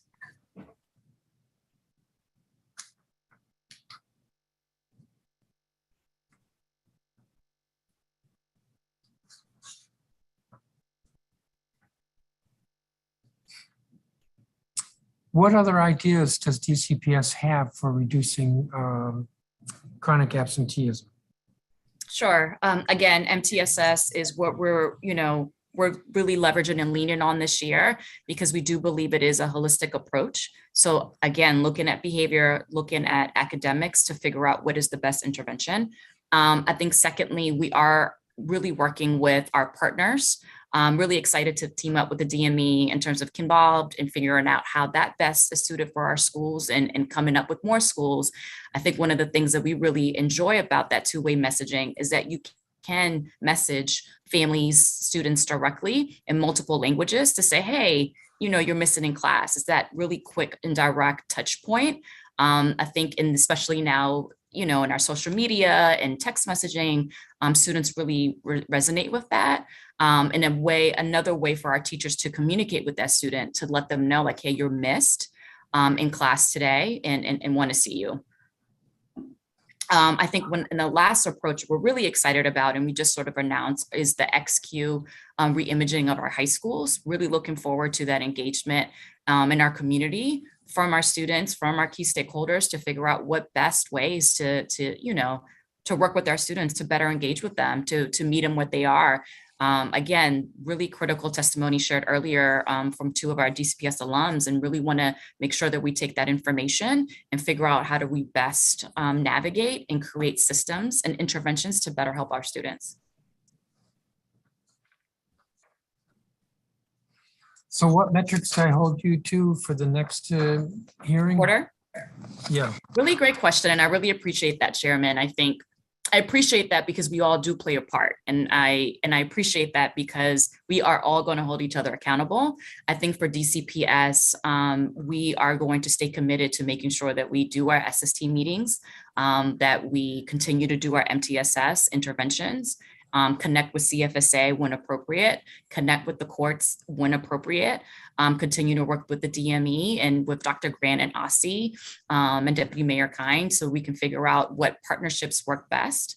Really excited to finish the year strong so you can continue to hold us accountable to those things and look forward to figuring out if we are going to shift from the 80-20, what that looks like for implementation. And for us, that will have to mean sort of beginning of the summer. And look forward to sort of working together on that. Let me just check with staff. Hold on.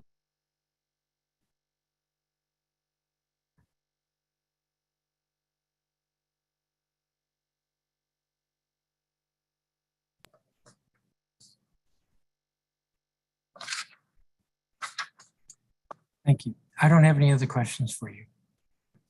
Thank you. For your testimony, I'm going to turn to the remaining witnesses. And that's Dr. Jessica Sutter, who's president of the State Board of Education, Rashida Young, who's representing the Public Charter School Board. She's the Chief School Performance Officer, and Elizabeth Muffaletto, who is Deputy Director of Entry Services at Child and Family Services Agency.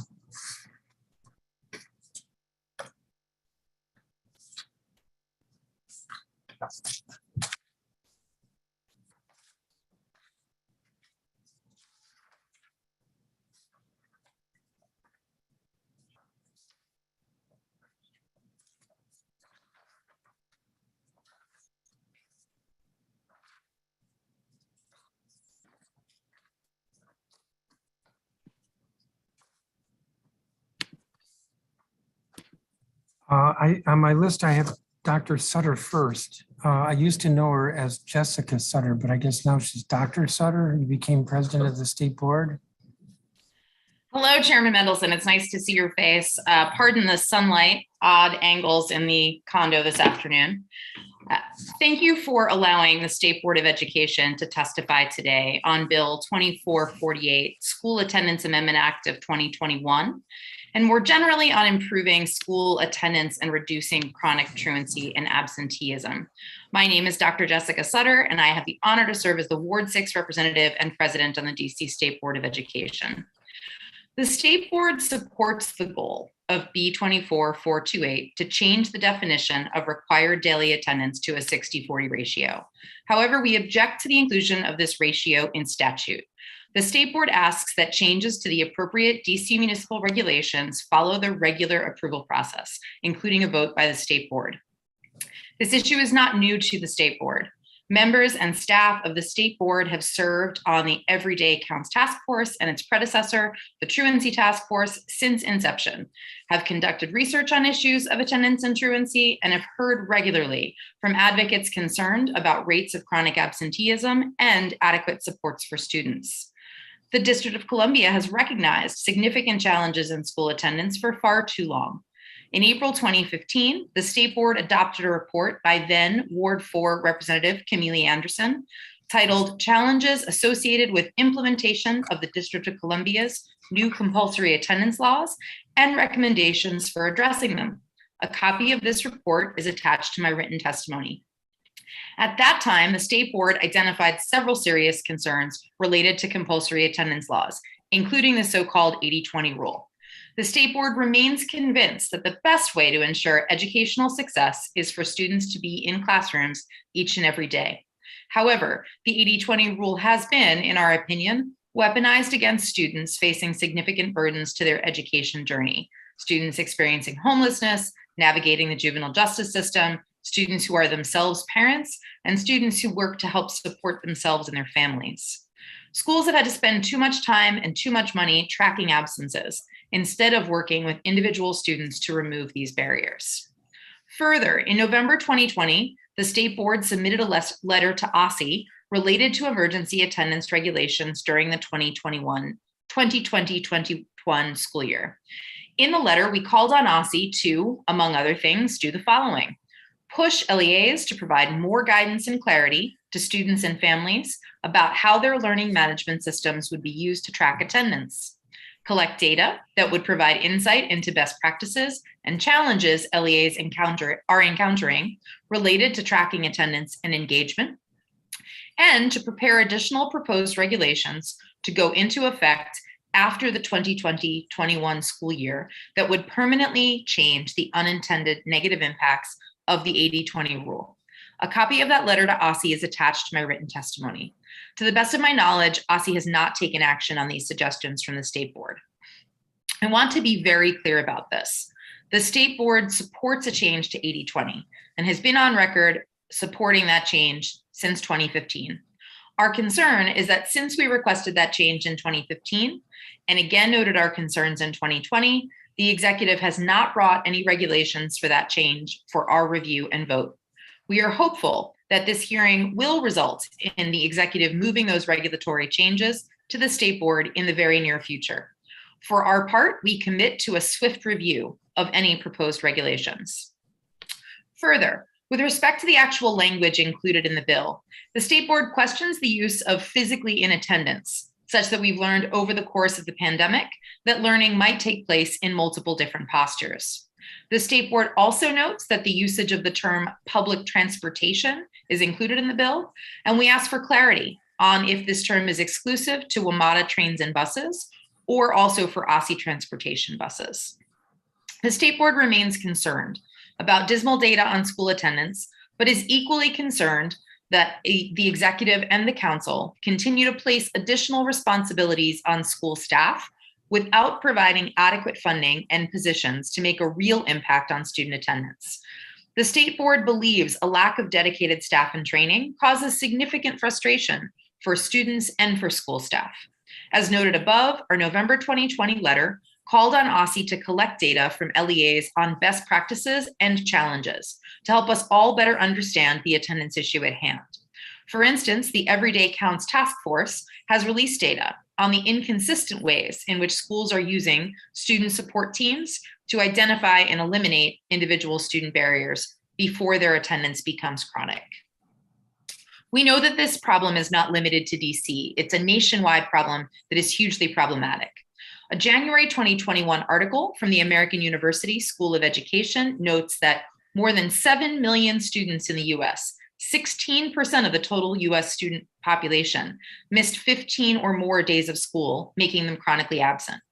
Approximately 800 school districts reported more than 30% of their students missing at least 3 weeks of school. 3 weeks. Chronic absenteeism rates are highest in high schools, where about 1 in 5 students is chronically absent. The 2020-2021 attendance report submitted to the council by OSSE notes that in the 2020-21 school year, chronic absenteeism increased to 31%, about a point higher than the last full year of data in 2018-19.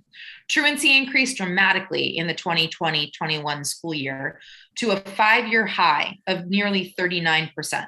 I would call the council's attention to the 39% truancy rate, which represents a substantial increase of students who have accumulated 10 or more unexcused absences during the school year. I've included a chart from the attendance report in my written testimony to demonstrate that despite all the efforts in the district since 2014, chronic absenteeism and truancy rates are going up, not down, as we all have hoped. The attendance report also states that students considered at risk were 3.7 times more likely to be chronically absent than their peers after accounting for other characteristics such as gender, race, ethnicity, and other indicators of economic and educational status. And Black or African American and Hispanic or Latino students were more likely to be truant than other students. Clearly, all that we are doing is simply not enough. The state board believes it is time for bold actions to better serve our students. We urge both the council and the executive to design a new and innovative school attendance structure that includes broader and deeper support for individual student and school-wide needs, creation and support of community schools across the city, continued investment in safe passage initiatives, programmatic and financial support for social-emotional learning, enhancements and extensions to student and faculty behavioral health services, and importantly, rethinking economic development and housing policies to support families. I enjoyed hearing the testimony from the executive today, and I'm thankful that OSSE agrees that they would like this process to go through regulation as well. I want to thank the council for this hearing as part of its inquiries into student attendance in the district, and I'm happy to answer any questions you may have for me at this time. Thank you, Dr. Sutter. Rashida Young. Good afternoon, Chairman Mendelson and members of the Committee of the Whole. Thank you for the opportunity to testify at today's hearing on attendance and truancy. I am Rashida Young, Chief School Performance Officer for the DC Public Charter School Board. As I testified in December, in-seat attendance declined and the truancy rate rose last year compared to school year 2018-19, which was the last full year prior to the pandemic. We flagged some trends, namely that elementary schools saw steeper declines in attendance than did high schools, which saw an increase in attendance. In my testimony today, I will not repeat all the numbers and trends I shared in December, but focus on the larger conversation around attendance in our schools. The issues our schools and families face mirror those that existed before the pandemic. Often, when we ask school leaders what the barriers are, they cite transportation, safety, housing instability, and specific life circumstances for each student. Schools try to address these barriers, sometimes providing buses, sometimes giving incentives to students, sometimes doing home visits, and sometimes employing an all of the above strategy. The pandemic has only exacerbated the underlying circumstances, but certainly did not create them. As this relates to the legislation before us today, the School Attendance Amendment Act of 2021, we believe the time is right to investigate an alternative to the 80-20 rule, but do not have sufficient data to prefer 60-40 to any other threshold.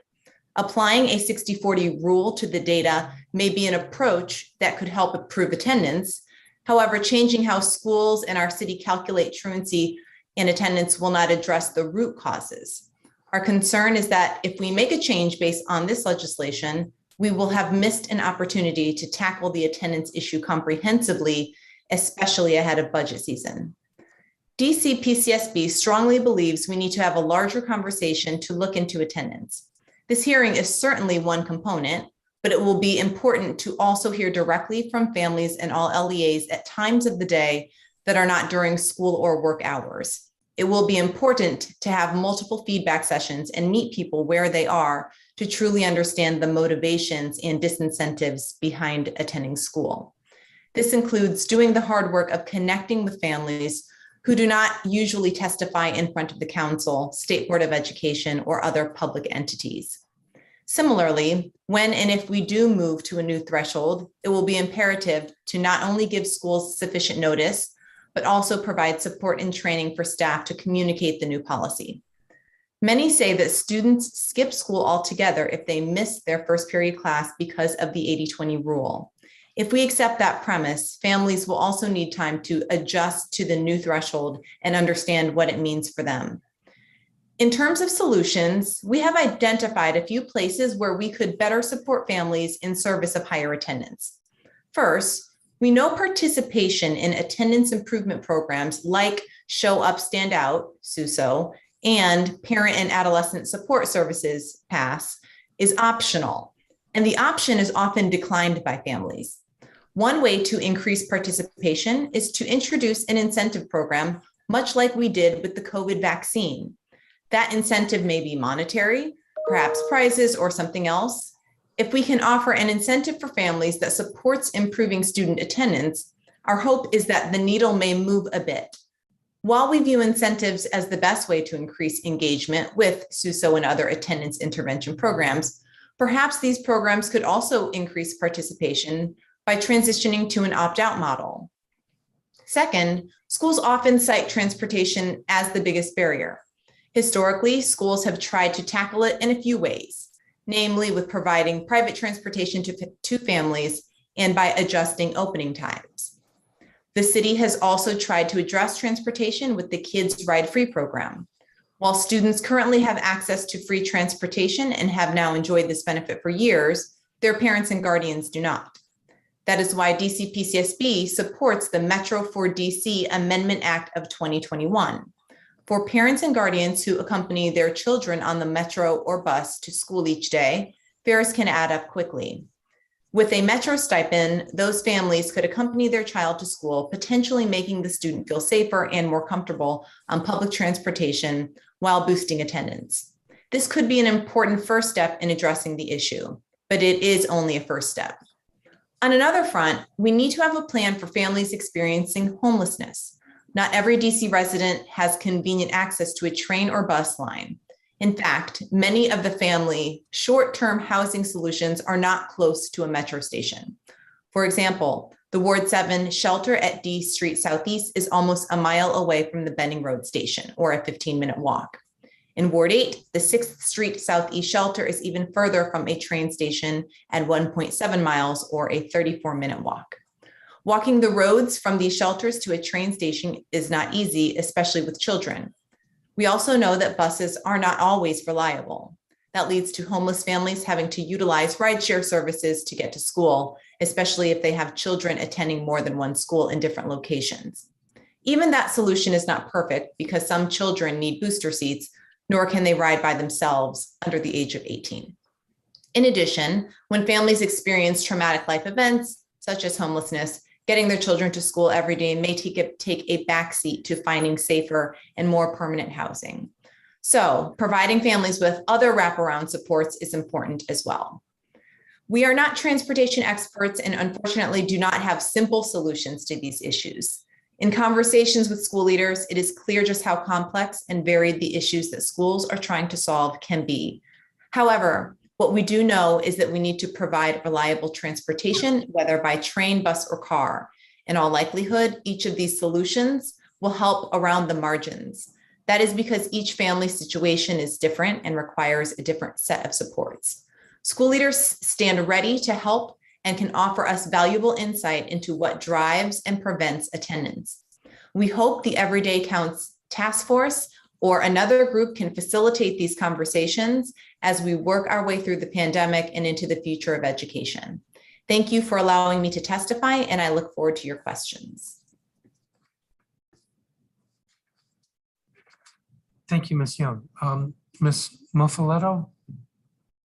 Good evening, Chairman Mendelson, council members, and staff.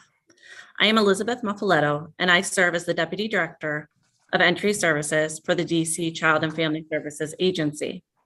Thank you for this opportunity to testify on Bill 24-428, the School Attendance Amendment Act of 2021. I will provide updates regarding CFSA's activities aimed at addressing chronic absenteeism and supporting schools across the District of Columbia in improving school attendance. Although schools are required by law to report the accrual of 10 unexcused absences, these absences alone do not necessarily constitute educational neglect. Through its triage and investigative processes, CFSA's neglect unit determines whether the alleged educational neglect requires a child welfare agency response. If a child welfare agency response is required, a referral for a Child Protective Services, CPS, investigation is made.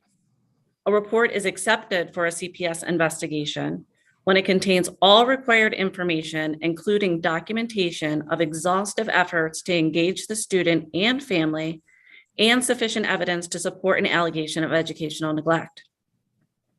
Reporters are contacted by the assigned educational neglect social worker for additional information. And in all cases, the reporter is notified of the outcome of each report.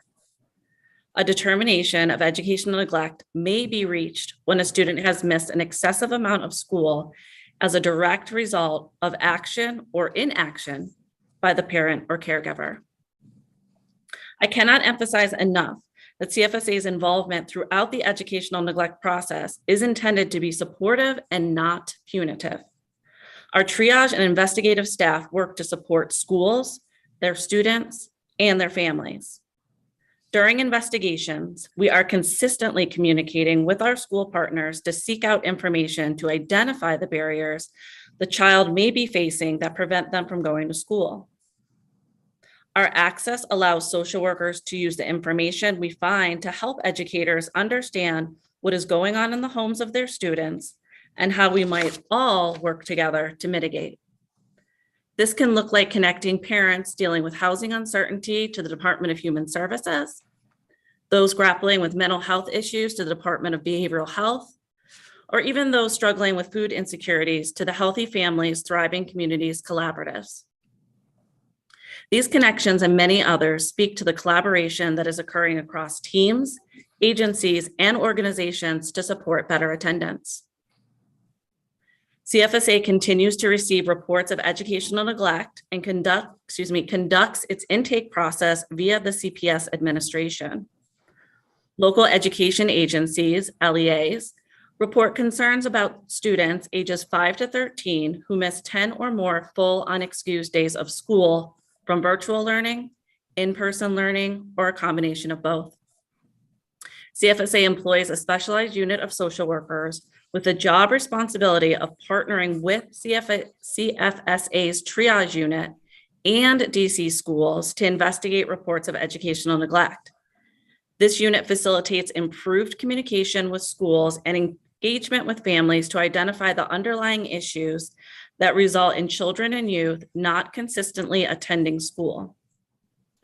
In addition to these staff members, through funding provided by the American Rescue Plan Act, CFSA's efforts have been bolstered by the addition of 4 resource development specialist positions, otherwise known as RDS. These RDS have been onboarded and are set to primarily work in the community with schools conducting wellness checks, locating and engaging parents and guardians, and connecting families to the resources I mentioned that help remove attendance barriers for children. This partnership between the district's education and child welfare agencies is strengthened by commitment and consistency. On a monthly basis, we hold check-in meetings with representatives from DC public schools and DC public charter schools to discuss attendance data, reporting figures, and the impact the operational guidance has on educators' efforts to mitigate attendance issues for the district students and families. The launch of CFSA's virtual office hours is one of the new strategies implemented this year to support school-based attendance staff.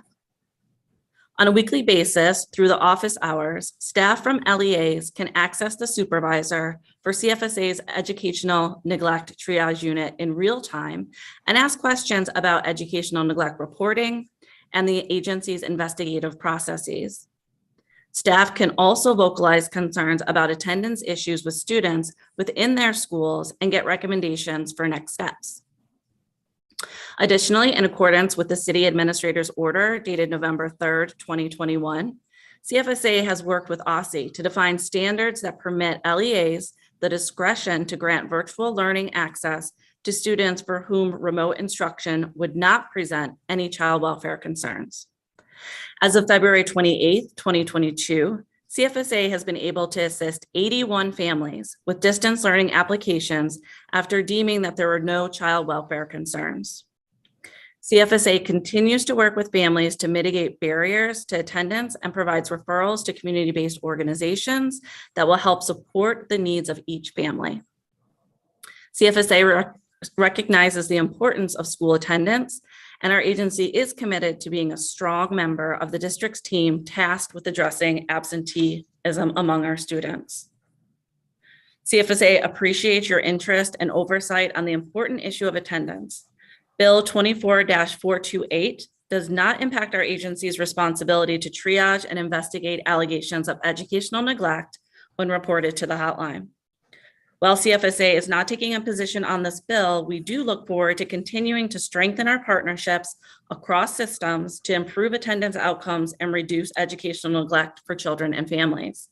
Thank you for this opportunity to testify, and I'm happy to answer any questions you have at this time. Well, thank you, Ms. Muffaletta. I might just start with you. I got a little bit confused. Page 2, which I guess is the first page of text of your statement. You said a report is accepted for CPS investigation when it contains all required information, including documentation of exhaustive efforts to engage the student and family and sufficient evidence to support an allegation of educational neglect. Is that every report from DCPS or just if it looks like it's more serious? No. I'm sorry, go ahead. Maybe I need to explain a little bit more. So the way the statute is set up is that a school has to report to you if a child has 10, child under 13 has 10 unexcused absences. And then my understanding is you triage it and you look and you see whether, hey, there's something that's worth looking at or not. Is that still the case? That is correct. And so it's only this statement of a report is accepted for CPS investigation when it contains all required information. It only speaks to where you think that there's something more serious. That is correct. But your initial evaluation isn't the way I just described it a moment ago. I felt like I was describing it as being extremely superficial. It's not extremely superficial. You do look to see whether you do look at it carefully. I guess I'll put it that way. Yes, we do. Ordinarily, I ask you how many cases of educational neglect and so forth, but we're in the middle of the school year, so I don't know that you can speak to that. You could try. Is there much you could say about what it looks like this year? Sure. I do have some preliminary information that I can report to you. The current referrals that have been sent to our portal are 3,350. Yeah. As of 2/25, I can speak to the number of, sorry, let me look at my data. The screened in for allegations of educational neglect that have been deemed non-COVID are 233. And those that were screened in that were identified as COVID-related concerns were 95.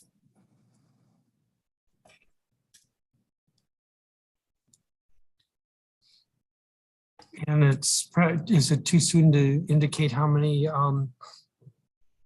have actually resulted in a determination of neglect? No, so on December 7th, I believe I testified or provided information after my testimony that there was 24 substantiations. As of March 10th, there were 74 substantiations.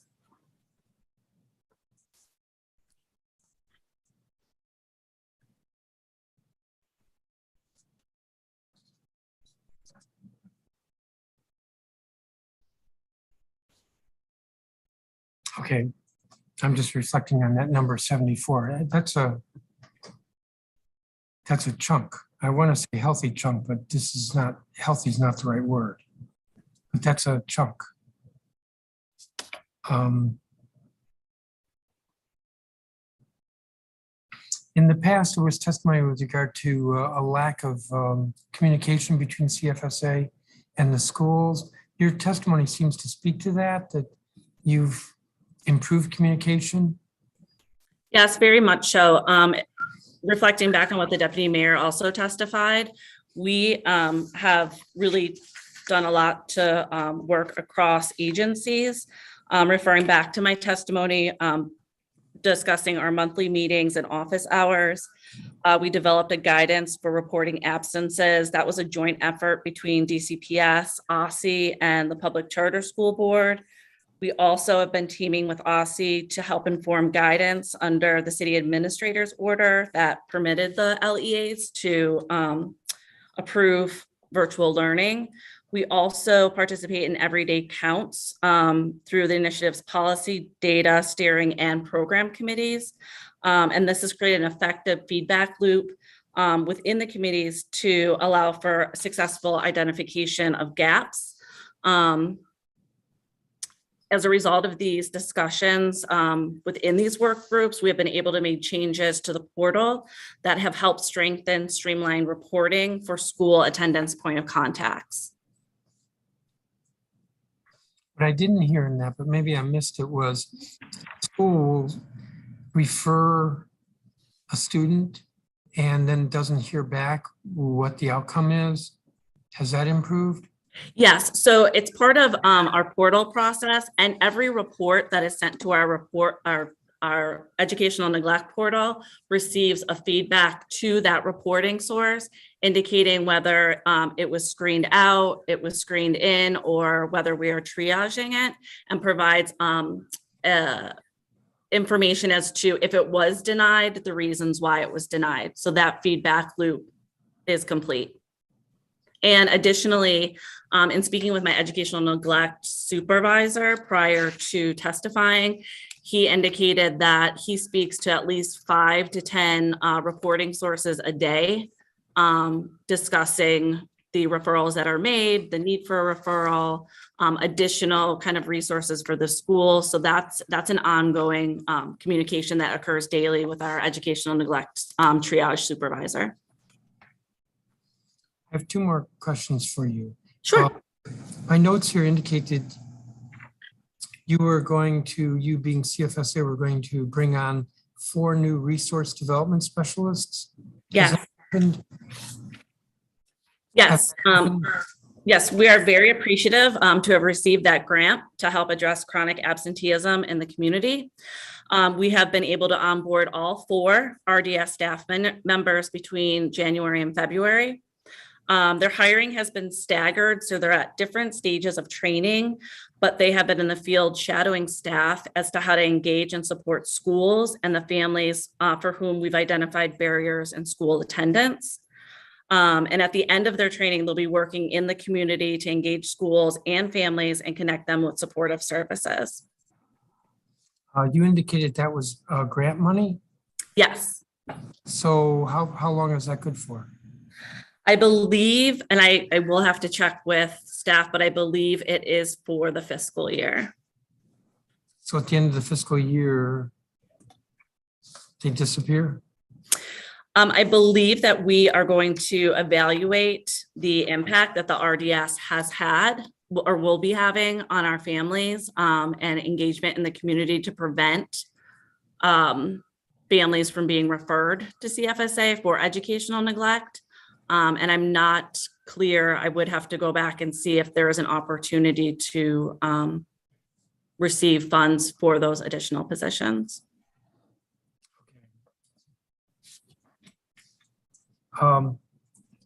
We haven't set a date, but we're planning on having a hearing on the no shots, no school policy. And the purpose of the hearing is to look at what is being done to ensure that kids are getting shots as opposed to being kicked out of school. Is it appropriate for us to be inviting CFSA to that hearing? Do you have a role in that? I'm not sure that we have a role in mandating shots for children, no. Or dealing with the consequences? That I'm not clear about.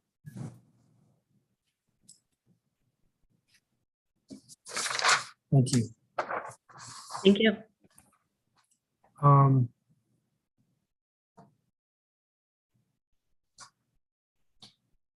Ms. Young, so I have a note here from my staff to ask this question.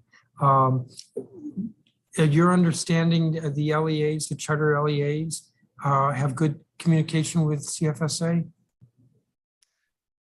It looks like there have been improvements since years past. I know opening the office hours was seen as definitely a helpful opportunity. A lot of schools before, when they had questions about referrals, they would contact PCSB and we would end up just simply linking them to our CFSA counterparts. So that seems to happen less.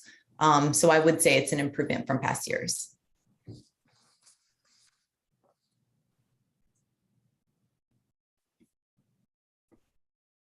Do I leave it at that, or is there still room for improvement? I mean, I would say that there's always room for improvement. I think that another improvement where there is still room for improvement is that feedback loop. I appreciated hearing the previous conversation that the portal allows for a more robust opportunities for schools to know what's going on. So again, these are things that we used to get calls for from LEAs saying, what happened to so-and-so student that I referred 3 weeks ago or 6 months ago? And, you know, while we don't track that type of data, I can say anecdotally that we don't get that same line of questioning with LEAs. Yes, the feedback loop can always be improved, but whatever they have put in place this year seems to have moved the needle a bit. Okay. I asked a question of DCPS about transportation. I have the same question for you.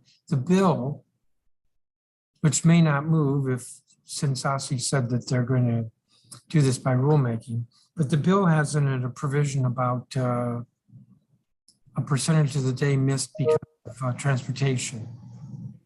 If we don't do anything in that regard, do the charter LEAs have flexibility to excuse as they see fit? They do. So using the language in the current legislation that allows for valid excuses and failure in the District of Columbia to provide transportation in cases where the District of Columbia has legal responsibility, that's named in the legislation. So schools are able to deem that excused if the student is late.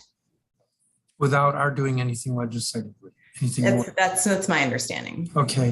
What about the student support team? So the charters have SSTs as well. That's correct. Yes. And how's that going? I'm not as familiar. Are they backed up? They are. Listening to the earlier conversations that you were having with DCPS, the capacity issue that exists in DCPS also exists in the charters, and for some LEAs that don't have a large central office, it's even more of a challenge just because there's the staff that would be conducting those SSTs are wearing so many hats. So our schools do submit SST data to us annually, which we then submit with our report to the council. So we do at the end of the year see the SST data, and it is true that the number of students that are eligible that hit that 5-day unexcused point, that all of those students are not being seen just because of the sheer volume and all of the different hats that the staff wear that are supposed to be meeting with those students. I will say there are interventions going on. I know we've talked a lot about the formal SST process, but there are a lot of interventions that do go on ad hoc between a staff member and a student that aren't necessarily captured in a formal SST. So I don't want to present the narrative that if a student doesn't get the formal SST, that there's no adult in the building that is contacting families and making some sort of attendance intervention plan. But in terms of that formal SST that we do get reports on, it is true that they're over capacity and are not hitting that number, for every student. So it seems that what DCPS has done is instead of having 3-4 faculty from the school get together with the parent for the SST, that they just have the attendance counselor. And then if it continues to be a problem or gets more serious, then they bring in more faculty. Mm-hmm. Charters would have that same flexibility. Do you know if they're doing that? I couldn't say the number of LEAs that are working with, 2 people in their SST versus 4 people in their SST. Each LEA does get to choose which staff member, in the law, there's like a menu of staff members that are recommended as to be on the SST, but there's also some flexibility based on the hats that those staff wear. So some LEAs are going to include, the principal and the attendance monitor and another person that they may have. Another LEA might have folks come in from central office, and that is their only job. So again, I don't have that data in front of me to give you like X% use 1 person versus 5 people. It is something that LEAs get to choose based on their capacity and what's working. I think that it could be interesting if DCPS is finding that this is a best practice to reach more students. It's just making me think of some collaboration and information sharing that probably should be going on between DCPS and the charter. So charters are aware of ways that they can tackle that number, more efficiently. And one other question for you. In your written statement, you talked about show up, stand out. I had not read your statement before I was questioning Paul Kine. I was a little struck by the fact that you hit on the issue I brought up with him, that the show up, stand out is not mandatory. But you mentioned a possibility is increased participation by transitioning to an opt-out model. Why can't we just make it mandatory? Do you know? And would an opt-out model really work? Mm-hmm. It was interesting when I heard that line of questioning, because I was thinking to myself, oh, that's something that we had been thinking ourselves when we wrote my testimony. One issue, we were trying to be creative with like, how could we solve these issues? And a couple years ago, when Everyday Counts Task Force was looking at the efficacy of SUSO, one issue that we saw was just the participation was so low. It was actually hard to say, oh, this program is really working and can be scaled up, because the partition at some schools was so low. And so it was unclear to say it's not working at that school versus so many of the families that are being, that the outreach is supposed to go to are declining, or they're saying they're going to be involved, but then there's really low participation.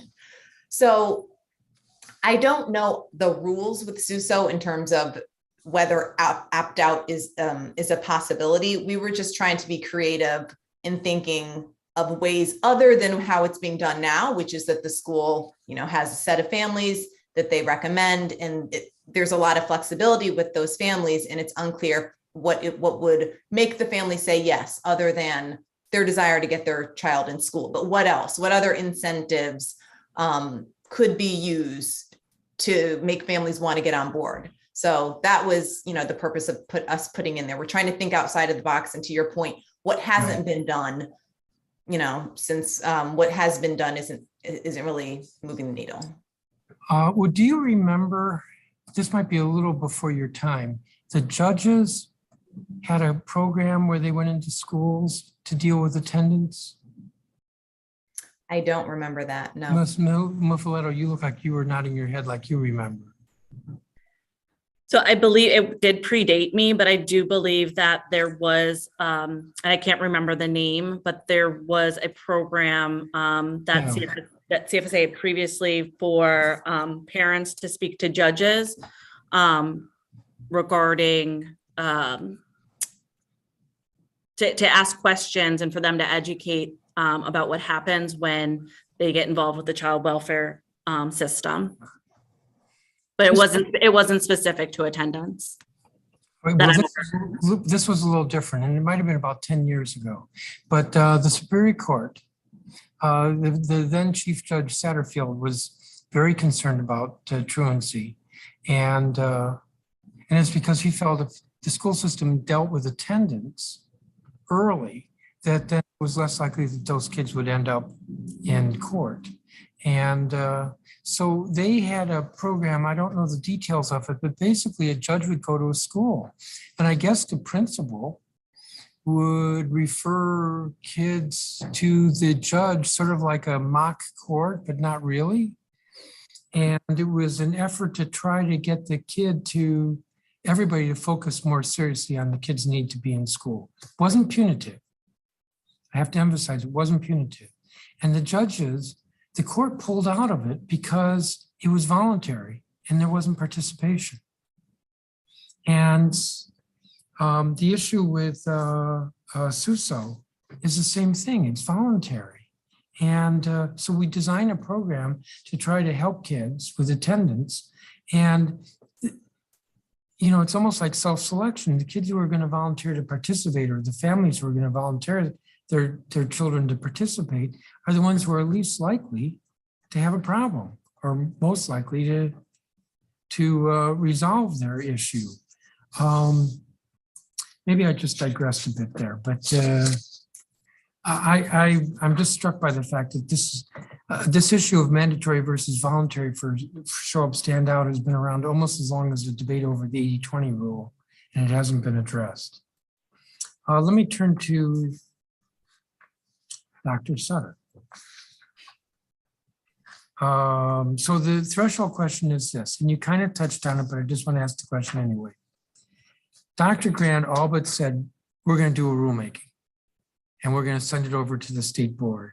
So can you look us in the eye and say the state board will act on it and act on it before the, assuming you get it in time, you'll act on it before the school year? Thank you for that question, Chairman Middleton. What I can say is that we are ready and able and willing to take on swift action so long as regulations are brought to us by the superintendent. We have in our bylaws a requirement that something must come to us at a working session before we can vote on it at a public meeting. We have an April working session coming up in a few weeks. We could do it then. We have a May working session we could do it at, or a June working session. So we have plenty of opportunities we can do this with the state superintendent's office, and we are committed to voting on those regulations when they are brought to us. I don't know your process. Can you only vote up or down, or can you make changes? We can only vote up or down. However, part of the reason it's brought to us at a working session is that we, and a good example of this is the recent resolution we passed around the STAR framework. The superintendent brought to us at a working session with her staff a timeline and proposal for how OSSI will engage in bringing an amendment to the state ESSA plan to the board. They're expected to bring us that amendment in June. We get to engage with OSSI at the working session on all sorts of questions we may have about the proposal.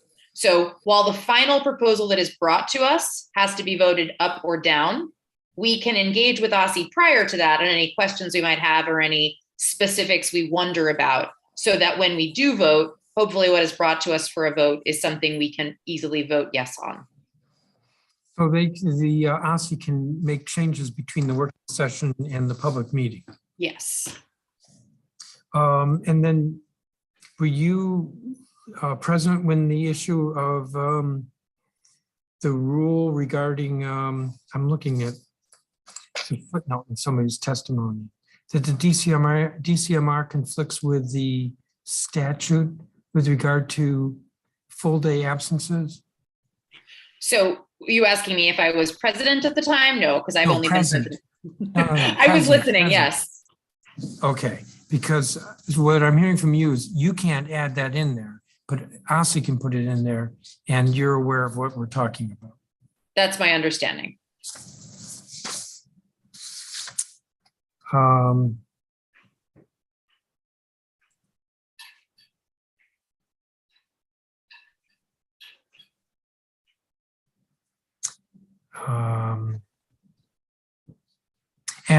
This is sort of implied, but to make it explicit, it sounds like the proposal is going to be 60-40. The board would be supportive of that. I don't want to speak for my colleagues. As you know, there are 9 of us. And so I would say that in conversations we've had, the board has heard so much from advocates and schools about the pain of the 80-20 rule that it does sound like there are members who would favor the 60-40 over the 80-20. I will not speak for my colleagues to say that we would vote yes on a proposal that said 60-40, but I concur with you. It sounds like that's what the superintendent will plan to bring in the regulations. Yeah, I must say, doing it by rulemaking is a much more flexible process than doing it by statute. So even if it does involve a process, so to speak. Your testimony provoked me in a way. I mean that in a good way. I'm glad it's a good way. Near the end, you talked about time for bold actions. And you said a little bit more, and I made a note in the margin. I don't think, and Ms. Young, correct me if I'm wrong, but I don't think that there's consistent, thorough collection of data as to why kids are absent. I know there've been some surveys, and I know that the Everyday Counts Task Force knows the reasons why kids are absent, but do we know that 13% of the kids citywide or 13% of the kids at a particular school are absent because of transportation problems? I'm trying to think of another reason, mental health issues with the parent. I don't think we have that kind of data. Do you agree, Ms. Young? I agree. I agree that it's not that precise. We have reached out to over 20 LEAs this year so far, those that have really trending attendance data, to ask them what they believe the root causes to be. And of course, this year is different because the majority of the answers are COVID related. But as I mentioned in my testimony, the attendance problems were here prior to COVID. So while this year, a lot of the schools are pointing to, fear of COVID being, a root cause, and quarantines where kids are staying home a lot longer than the quarantine requires, and things that are beyond something like transportation. We do know from previous years that, some of the things that I mentioned, transportation, safety, that those were always at the top of the list for root causes. But to your question of, do we have precise data? No, it's really more soft data that we get from asking schools what their root causes are, but we don't have like a citywide survey where we have really specific numbers on that. Yeah. Well, what provoked me here was the statement, and again, I meant provoke in a nice way. We urge the council and the executive to design new and innovative school attendance structure that includes broader and deeper support for individual student and school-wide needs. But what's that support if we don't actually quantify what the need is? So we know that mental health in the parent is an issue, transportation is an issue, neglect is an issue. There's a list, and we know that, but we don't actually know it well enough to design supports around it. I would agree, Chairman Mendelson. I think, recently put a plug in for our resolution. The state board called for a citywide survey about student experiences. And one of the reasons is because we need to understand how students experience going to school in order to be able to make improvements on it. We're also, as you know, the state board is heavily in favor of greater granularity of data collection. we'd like to see additional statewide data collected. And I think getting more granular on attendance data is another way we might do that. Yeah. So I'm going to put it another, I'm going to restate it another way. So as I recall, the deputy mayor talked a fair amount about safe passages, for example. But what if reports on a per school basis from attendance counselors revealed that only 3% of kids have an issue with safe passages? The reason why they're truant is there are other reasons, but not safe passages. And we're spending millions of dollars on that solution. We're not focusing our resources as well. I'm not trying to diminish the importance of safe passages, not at all. But in terms of a truancy solution, if we don't know why quantitatively what the problem is, then we're just kind of in the blind targeting resources. Am I just rambling here? I think you are making sense, Chairman. I think there is a question of when we can get access to that information. I suspect that the student support teams or the student attendance committees are getting some of that data on a student by student basis, but whether it's ever aggregated up to say, at this school, this is an issue. Within this LEA, these are the top 5 issues. It does not seem to be. Well, again, I'm looking at Ms. Young. I'm almost certain it's not aggregated up. I don't think it's aggregated up on the school level. And I don't think it's aggregated up in a cluster if we're talking about DCPS or in an LEA.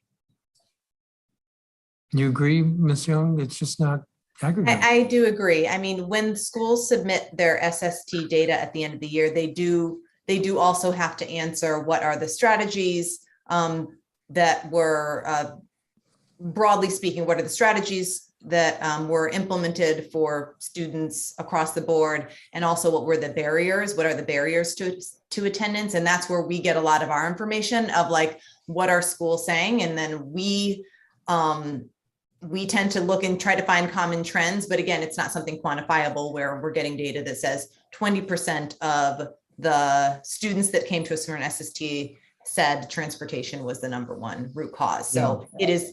It's broad. So we know based on what the schools say, but it is broad. So I understand your point about it not being perhaps precise as we would want it to start pointing those resources to it. Give me just a second.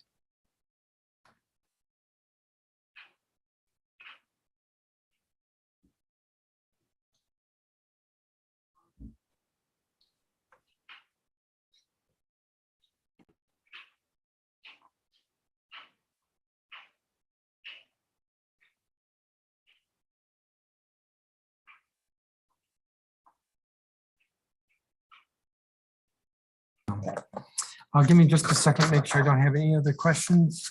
I